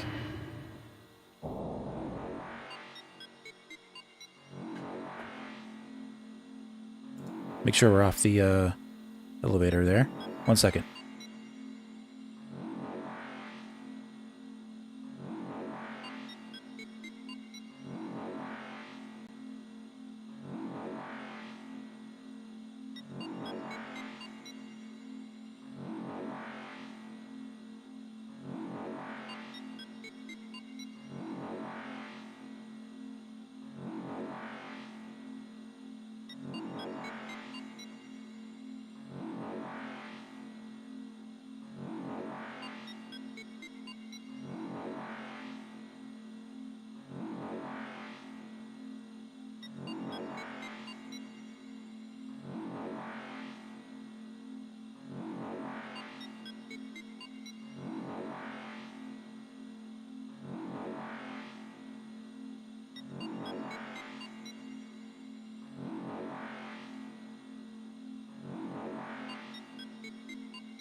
Okay.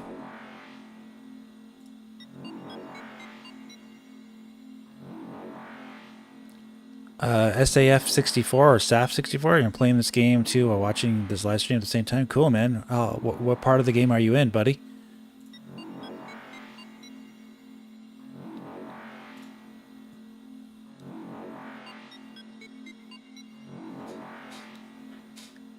I'm curious.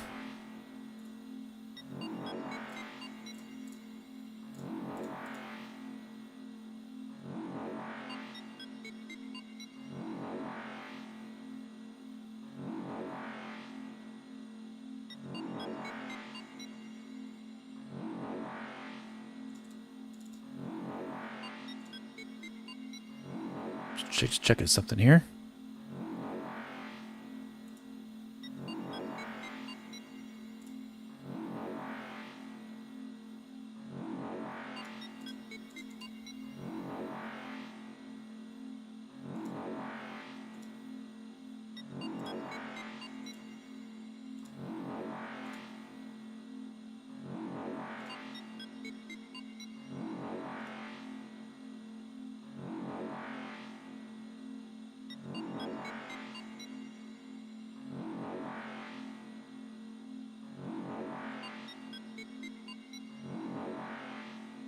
Okay.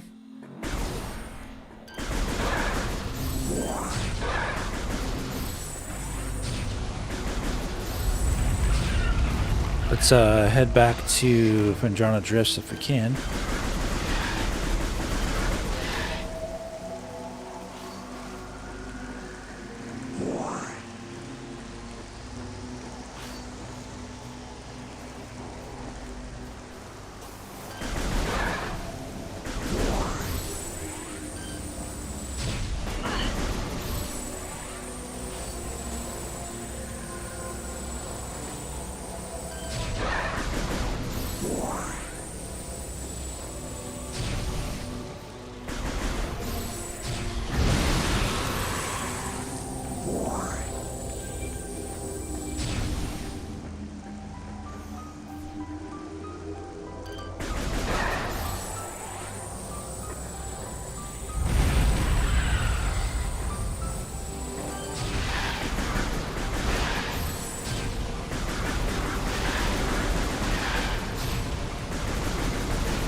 Go here. Make your way back.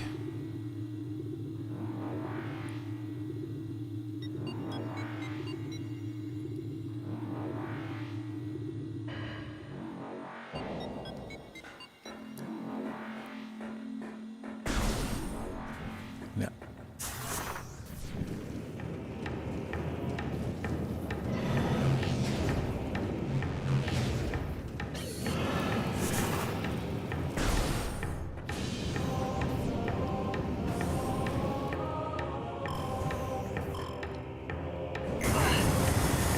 Ouch.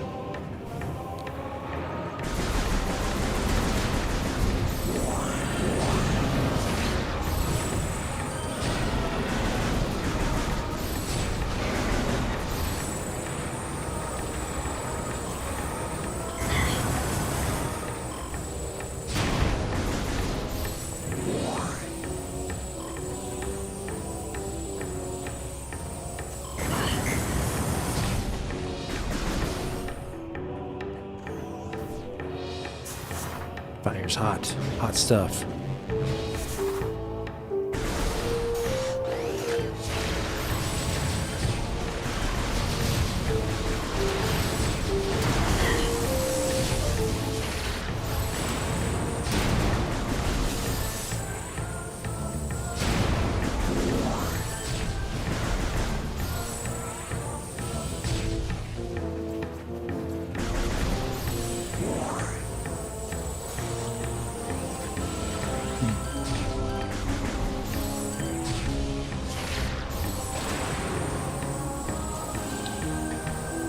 Now we can reach the higher area, now with the double jump.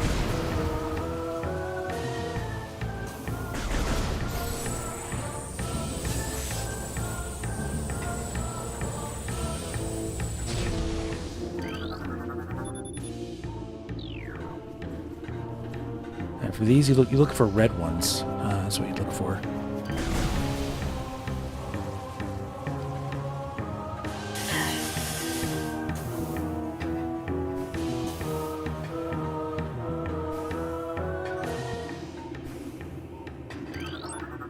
Recording to logbook. So, great game design. When you get your upgrade, you can use it to get to the next area that you couldn't get to before. You didn't even know was there because of the double jump. See, it all works together.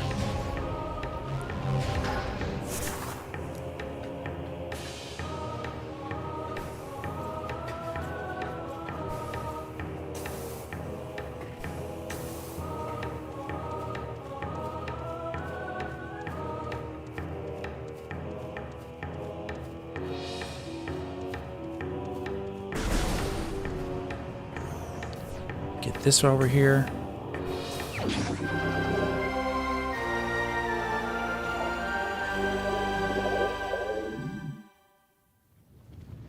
get the power bomb upgrade later, because we don't have power bombs yet.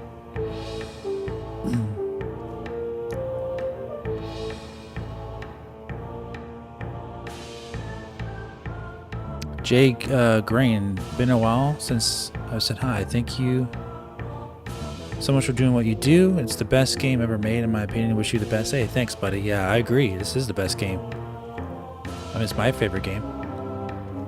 My favorite game of all time.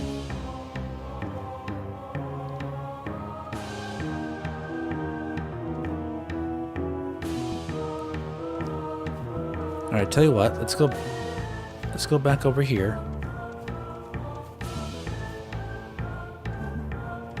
And let's jump down and see if we can get this other upgrade.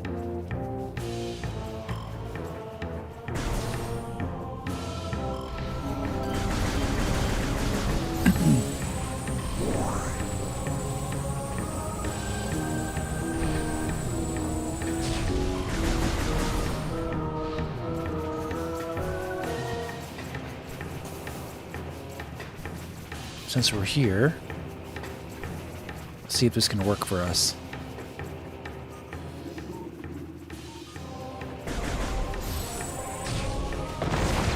See that? All right. Let's see.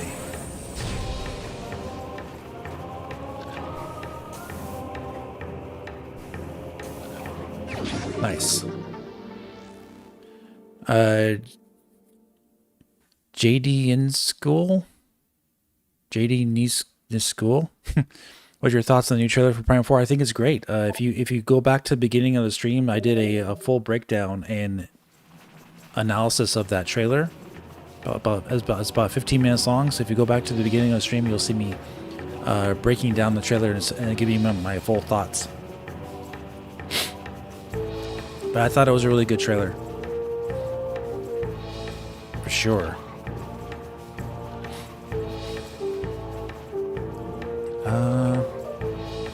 Yeah, let's go back.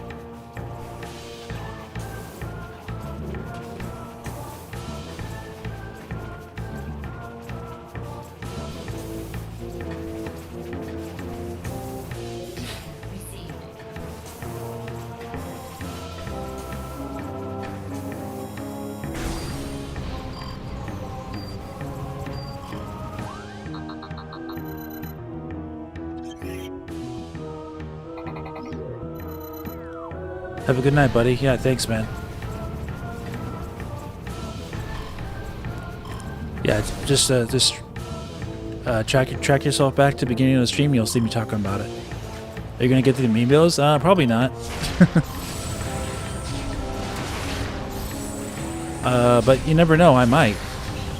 I haven't really thought about it yet. That bike amiibo is kind of tempting. Just to have it, and I never buy that kind of stuff, so I'm just not into that. So I don't know. We'll see.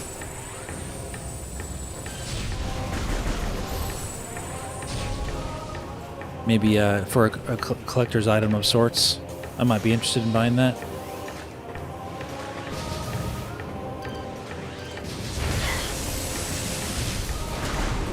I do think Nintendo's completely overpriced the amiibos, though. That they used to only cost $14.99 back in the day when they first came out. Now they're like way more expensive, like double the price now.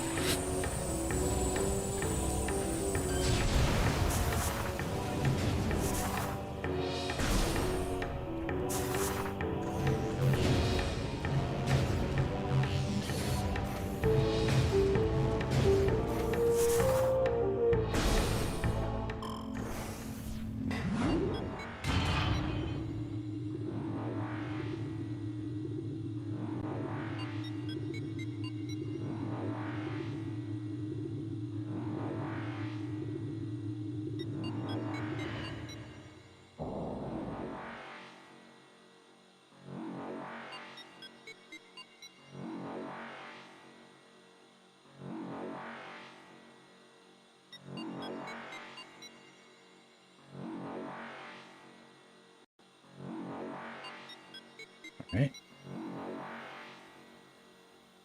Yeah, I don't have the exact prices. Do you guys know what the prices are for the amiibos?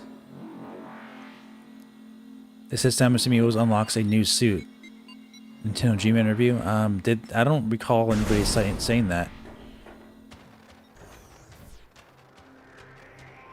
Because that Nintendo Dream magazine thing has could be mistranslated.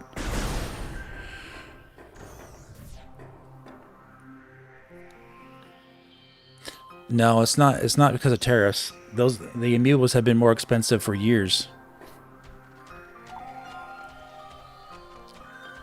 They didn't just start being more expensive. They've been more expensive for the last few years.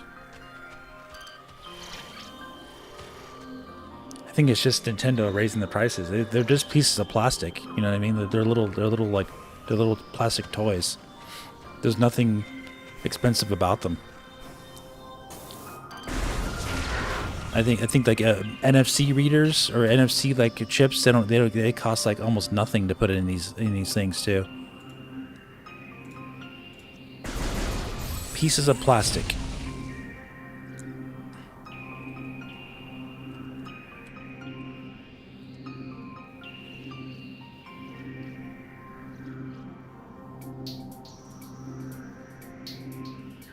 Yeah, I'm looking at the amiibos here. Yeah, $30. $30 for Donkey Kong and Pauline. Yeah, it's a novelty price. There's no reason why it should cost that much.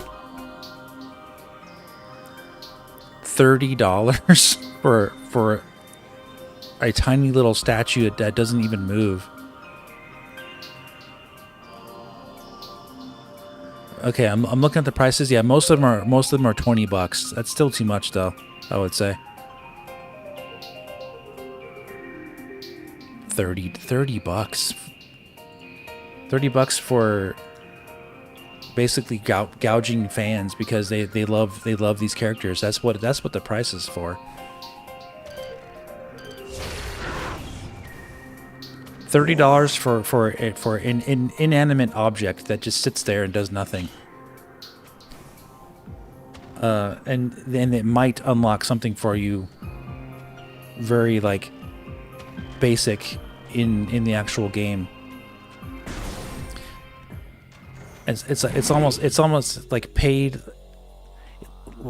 Like what does it unlock for Donkey Kong? If anything.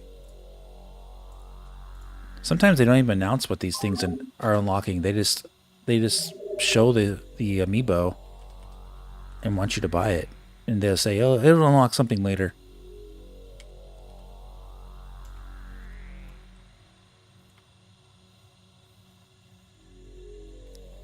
Okay, yeah. Pauline's diva dress outfit is what you get. So yeah, $30 outfit basically is what that is for Pauline.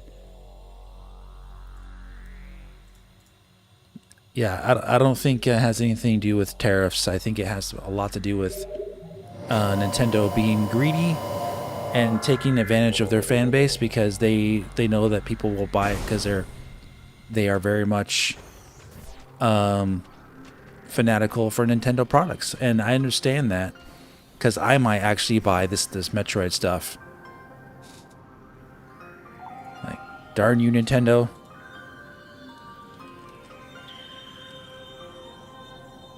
Metroid Prime 4 amiibos.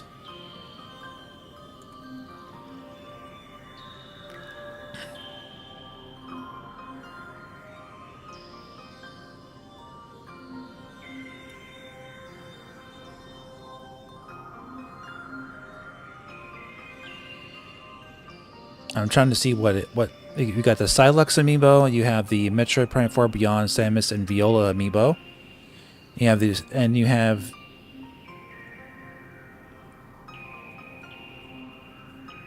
the Samus amiibo.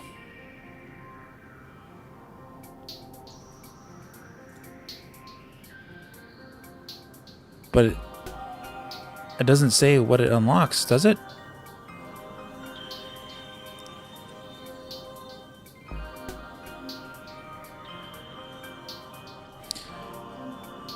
Details about functionality with Metroid Prime 4 will be announced at a later date. That's what they don't tell you what these amiibos can do, but it lets you buy them right now. The Metroid Prime 4 Beyond Viola, Samus Viola amiibo. Do you know how much that costs, guys? $40. $40 for that. $40, and they don't even tell you what it unlocks by buying it. Neither it does for the Silex amiibo either.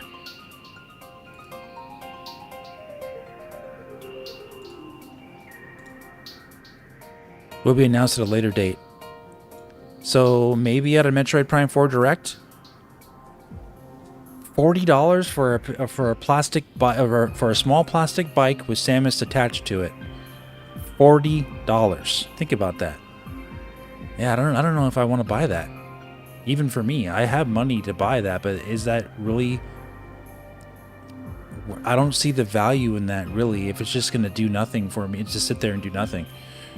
Yeah, I don't know, man. And they haven't announced what the functionality does. If it unlocks some kind of cool like Samus suit or something, maybe. But $40 though, I don't know. I don't know if I can justify $40 plastic $40 DLC in a game. I don't know, man. Very questionable. What's your opinion on the music in the game? This game, it's a 10 out of 10. Actually, it's an 11 out of 10. The music in this game is fantastic. Good point. Guess how much Metroid Prime Remastered costs? $40. This game costs $40. They're charging you $40 just for a plastic bike with Samus on it.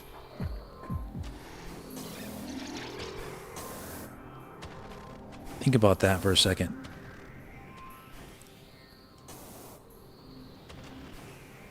All right, here we go.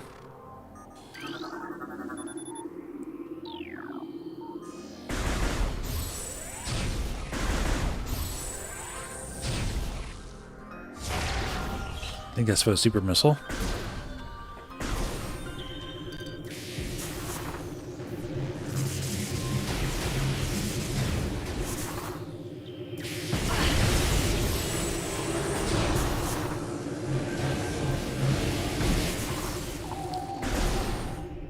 I'm a gigantic Metroid fan, but like you gotta draw a line somewhere as far as like just throwing your money out like that and rewarding companies that just want to gouge you. I just don't think I could do that. The bike is definitely cool, but like $40 just for a small piece of plastic. I just can't justify it right now.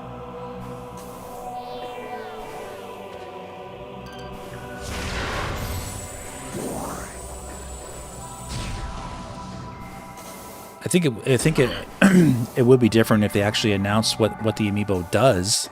But they haven't announced anything. Maybe that could change my mind, you know. But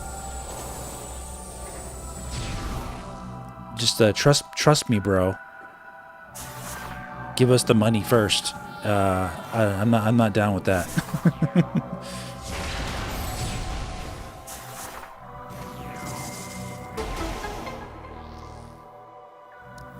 I'm a fan of the entire franchise. I love Metroid.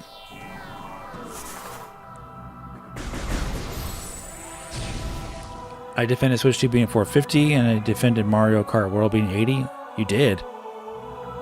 Yeah, I don't think Mario Kart World is actually worth that price either. It's a great game, and I love it, but like I got it as a bundled game with the console, so I technically only spent $50 on the game. But yeah, I don't think it's worth $80 because there's just not enough content. I love the game though, I really do. Yeah, $40 amiibo is just a little bit too much for my blood.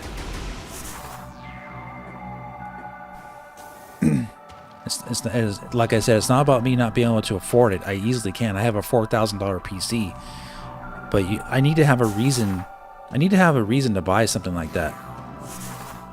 I don't just feel like I throw away my money willy-nilly because I want to throw away money.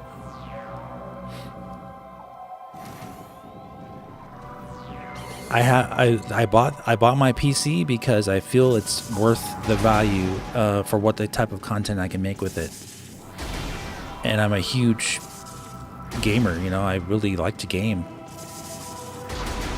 But like just feeling like I'm gonna throw away my money like that for no reason. I gotta have a reason.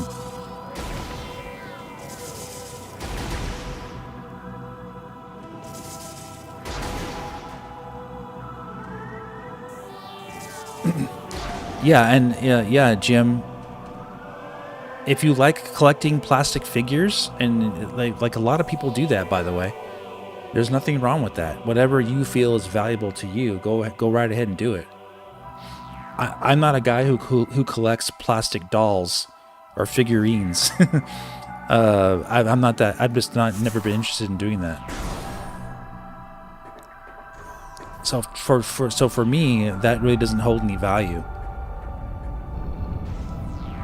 But I can definitely 100% understand why a lot of people would find value in figurines, you know, that they can place on a wall, you know.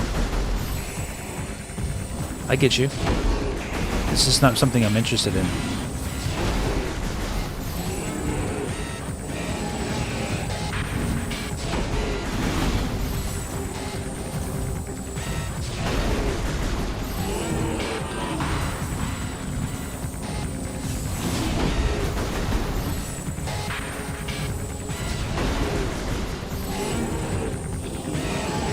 Yep, happy 10 million Switch 2 shipped. Yep, Boston Samus.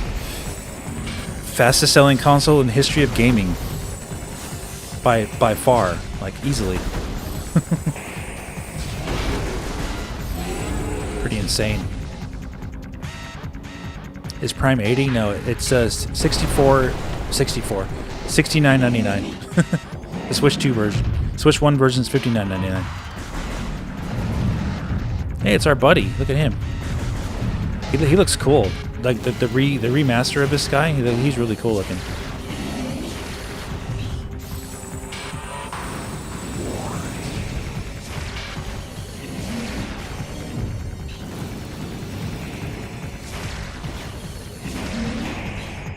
That's why you get missile upgrades. You can have an easier time with this guy.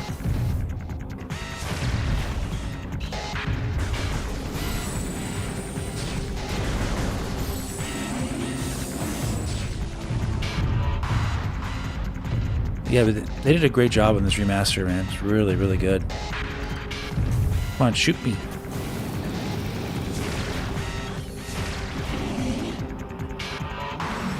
Yeah, it looks really good. Super Gaming, you excited for Prime 4? Hit that like button for me. Show me how excited you are.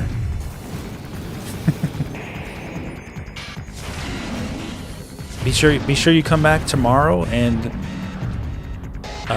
I'll be streaming this at least 3 times this week until we beat it 100% complete, and then next week will be Metroid Prime 2.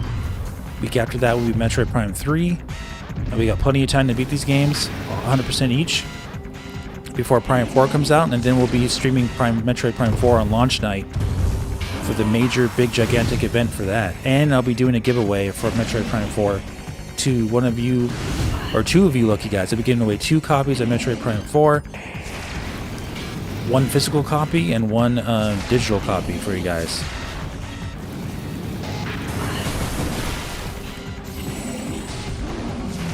Big event, big, huge thing for Metroid Prime.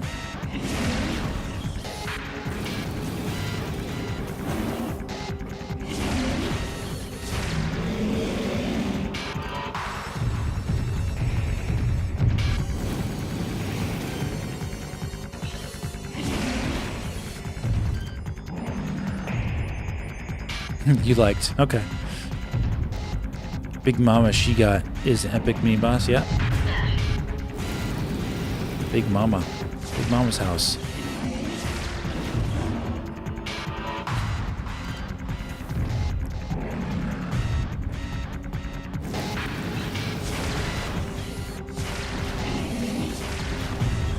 Almost dead.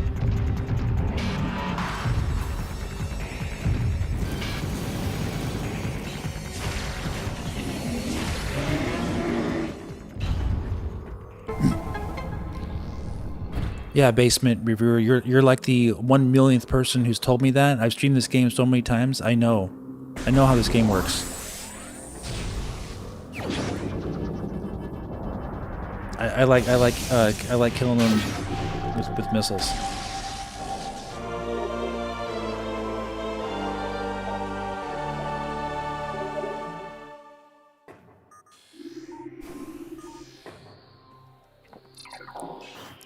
Okay.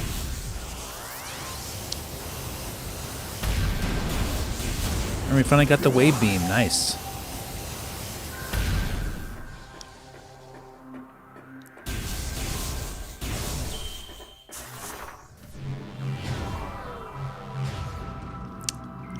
Okay.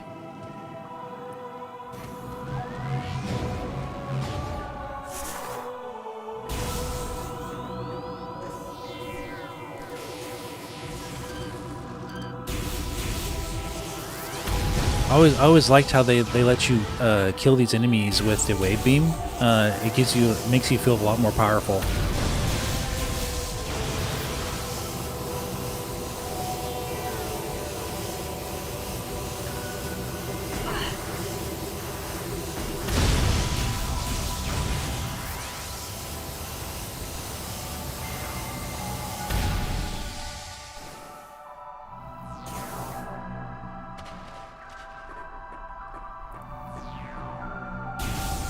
Viola beam, yeah, very similar, right?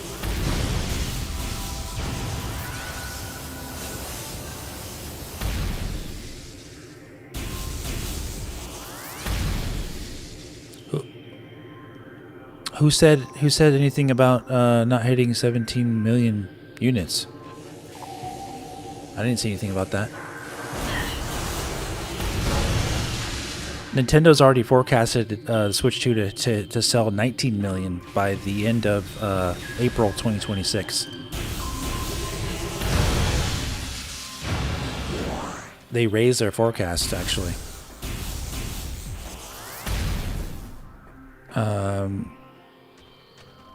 They're probably going to hit 20 million is my guess.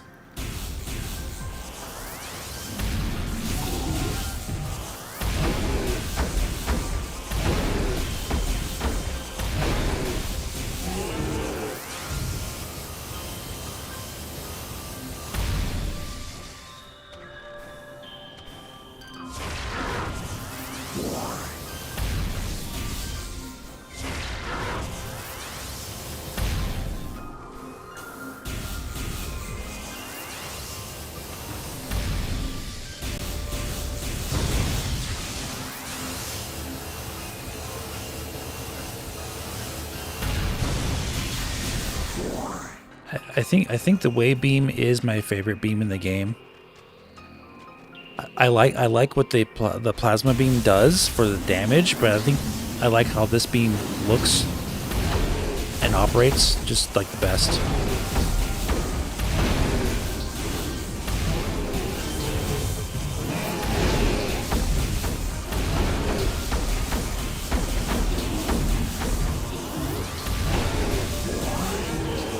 So nice.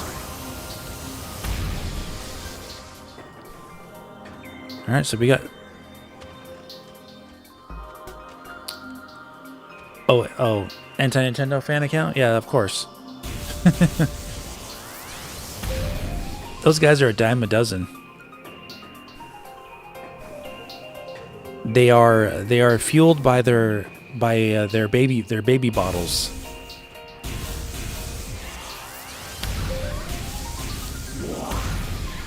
In order to post those things about Nintendo, they need to drink their milk from their bottle and eat their Gerber baby food before they do so.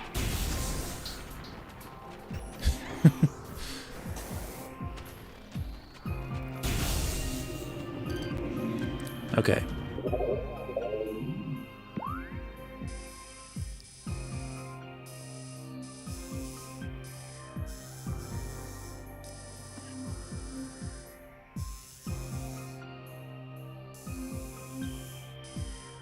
There.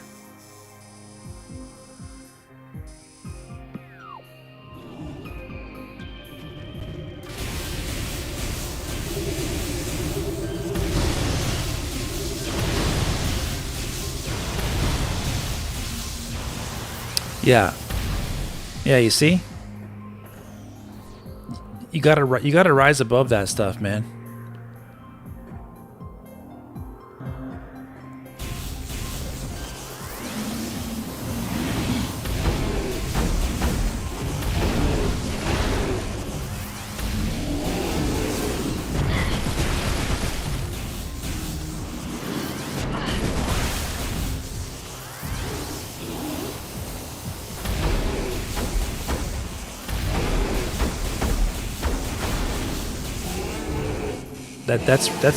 That's really fun. This beam is really fun, and also the rumble on the Switch 2 Pro controller feels really good. Feels really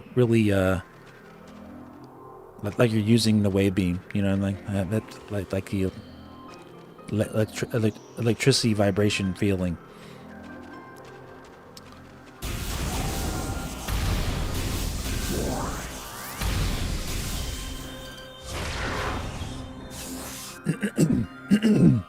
But yeah, those guys, they're gonna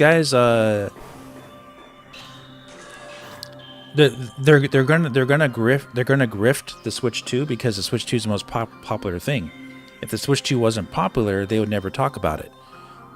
That's the whole like point of why these guys will always talk negative about Switch 2, because they know they're gonna get attention from the Switch 2 fan base or Nintendo fan base, because people are easily triggered by something they like are supporting, you know, like no, I know the Switch 2 is good. How dare you say it's not good, you know?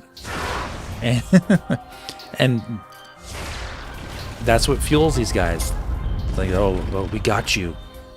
Now I'm going to say the Switch 2 is even more crappy because I got a rise out of you, and you're giving me attention. You're giving me views on my posts. You're giving me views on my videos. Yeah, don't fall for that, man. These guys are a dime a dozen.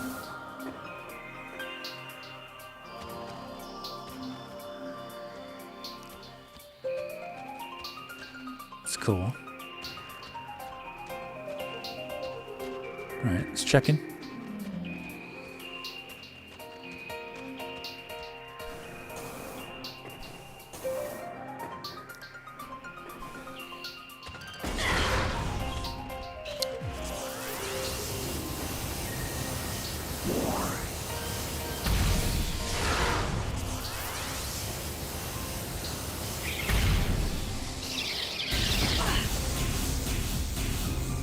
Yeah, that's one thing the wave beam is not good for. It's not good for shooting multiple enemies like that at the same time. It's because it's one beam at a time. But you know, otherwise it's pretty cool. Pretty cool beam.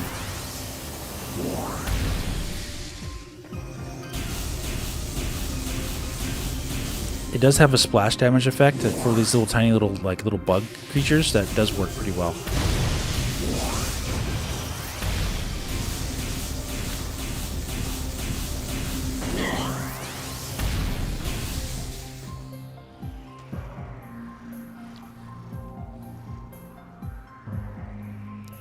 Yeah, Jim. Yeah, they other people say that too. The visuals look a little bit more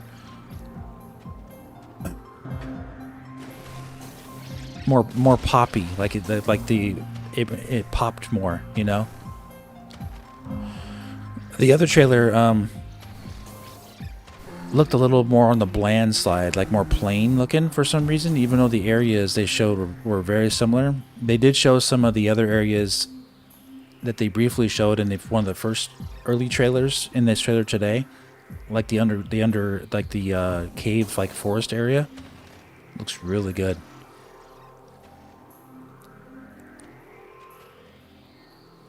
All right, let's do this puzzle.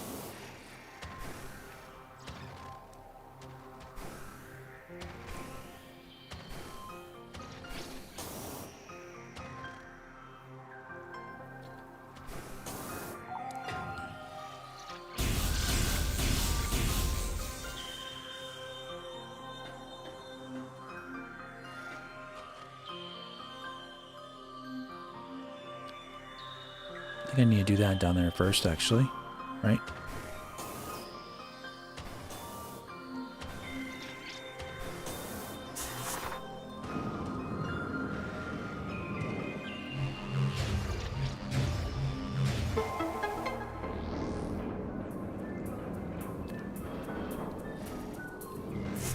So Nintendo started the 10th gen.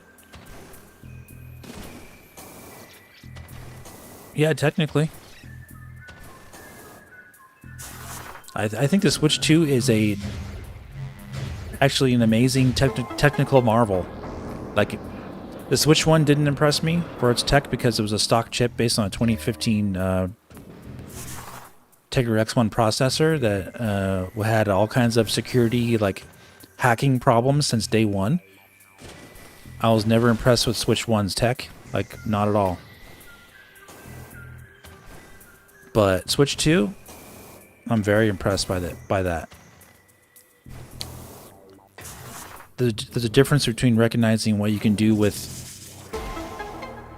the type of hardware you're using versus just using hardware that's been available and that like doesn't actually do the full amount of what its goal was. And that's Switch 1 versus Switch 2 for me. Like, I'm very much a tech-oriented kind of guy. So, I was never really truly impressed by Switch 1's tech.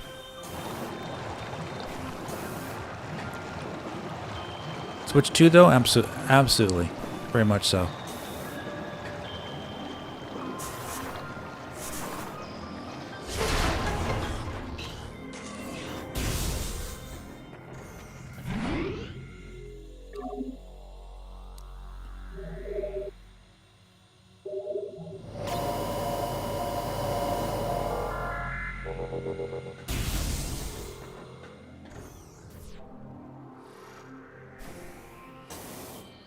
Alright, let's see. Can I get this down here? Let's see.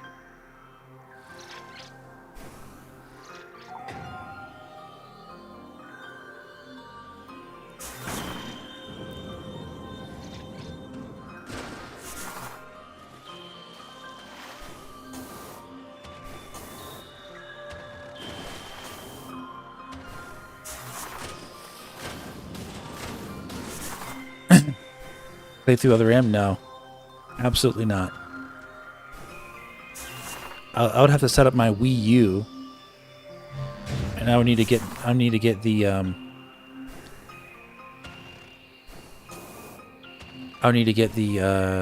Wii remote set up, the sensor bar set up, and on top of that, I don't even like the game that much. So, sounds like a lot of work for me to play something I don't really want to play.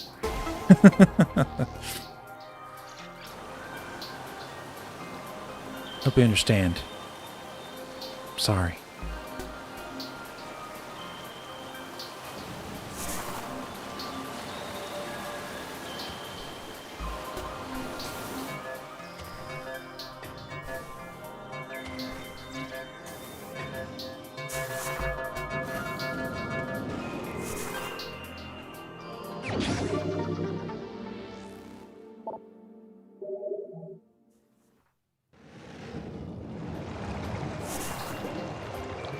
Nice.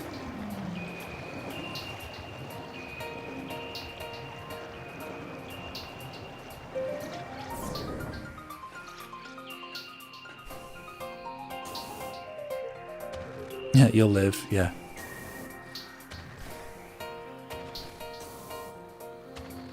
You're going to have to find another man to play other M for you.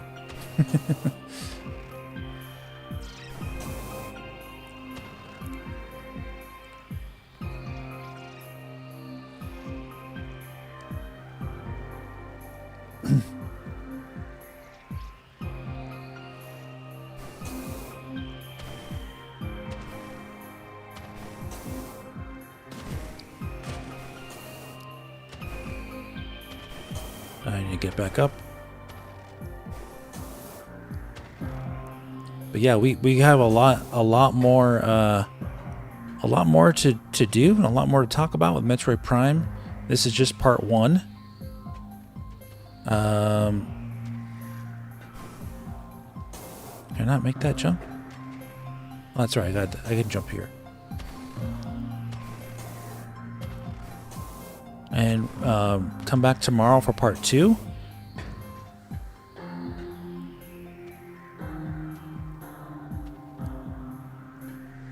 Let me see.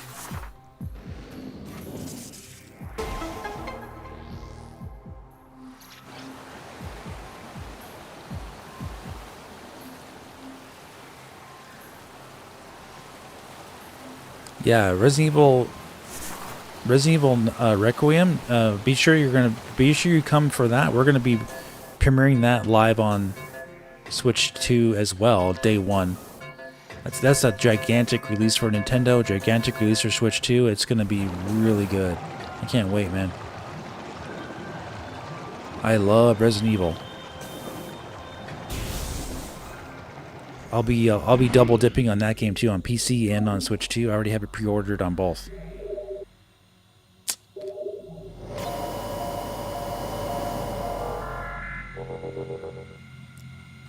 But yeah, guys, we're going to call it there for tonight. That is part 1 of Metroid Prime Remastered. Come back tomorrow, same time, same channel, for more Metroid Prime. We're going to be going into the next pirate-infested area, and we're going to get our first visor upgrade. So come back for that. It's going to get really intense and crazy right off the bat when we start tomorrow. And I'm probably not going to be going into a long introduction like we did today, because there's probably not going to be a new trailer to go over. We're going to jump right into the gameplay. So come back tomorrow for part 2 of Metroid Prime Remastered. In our legacy playthrough of Metroid Prime Trilogy, this is part 1.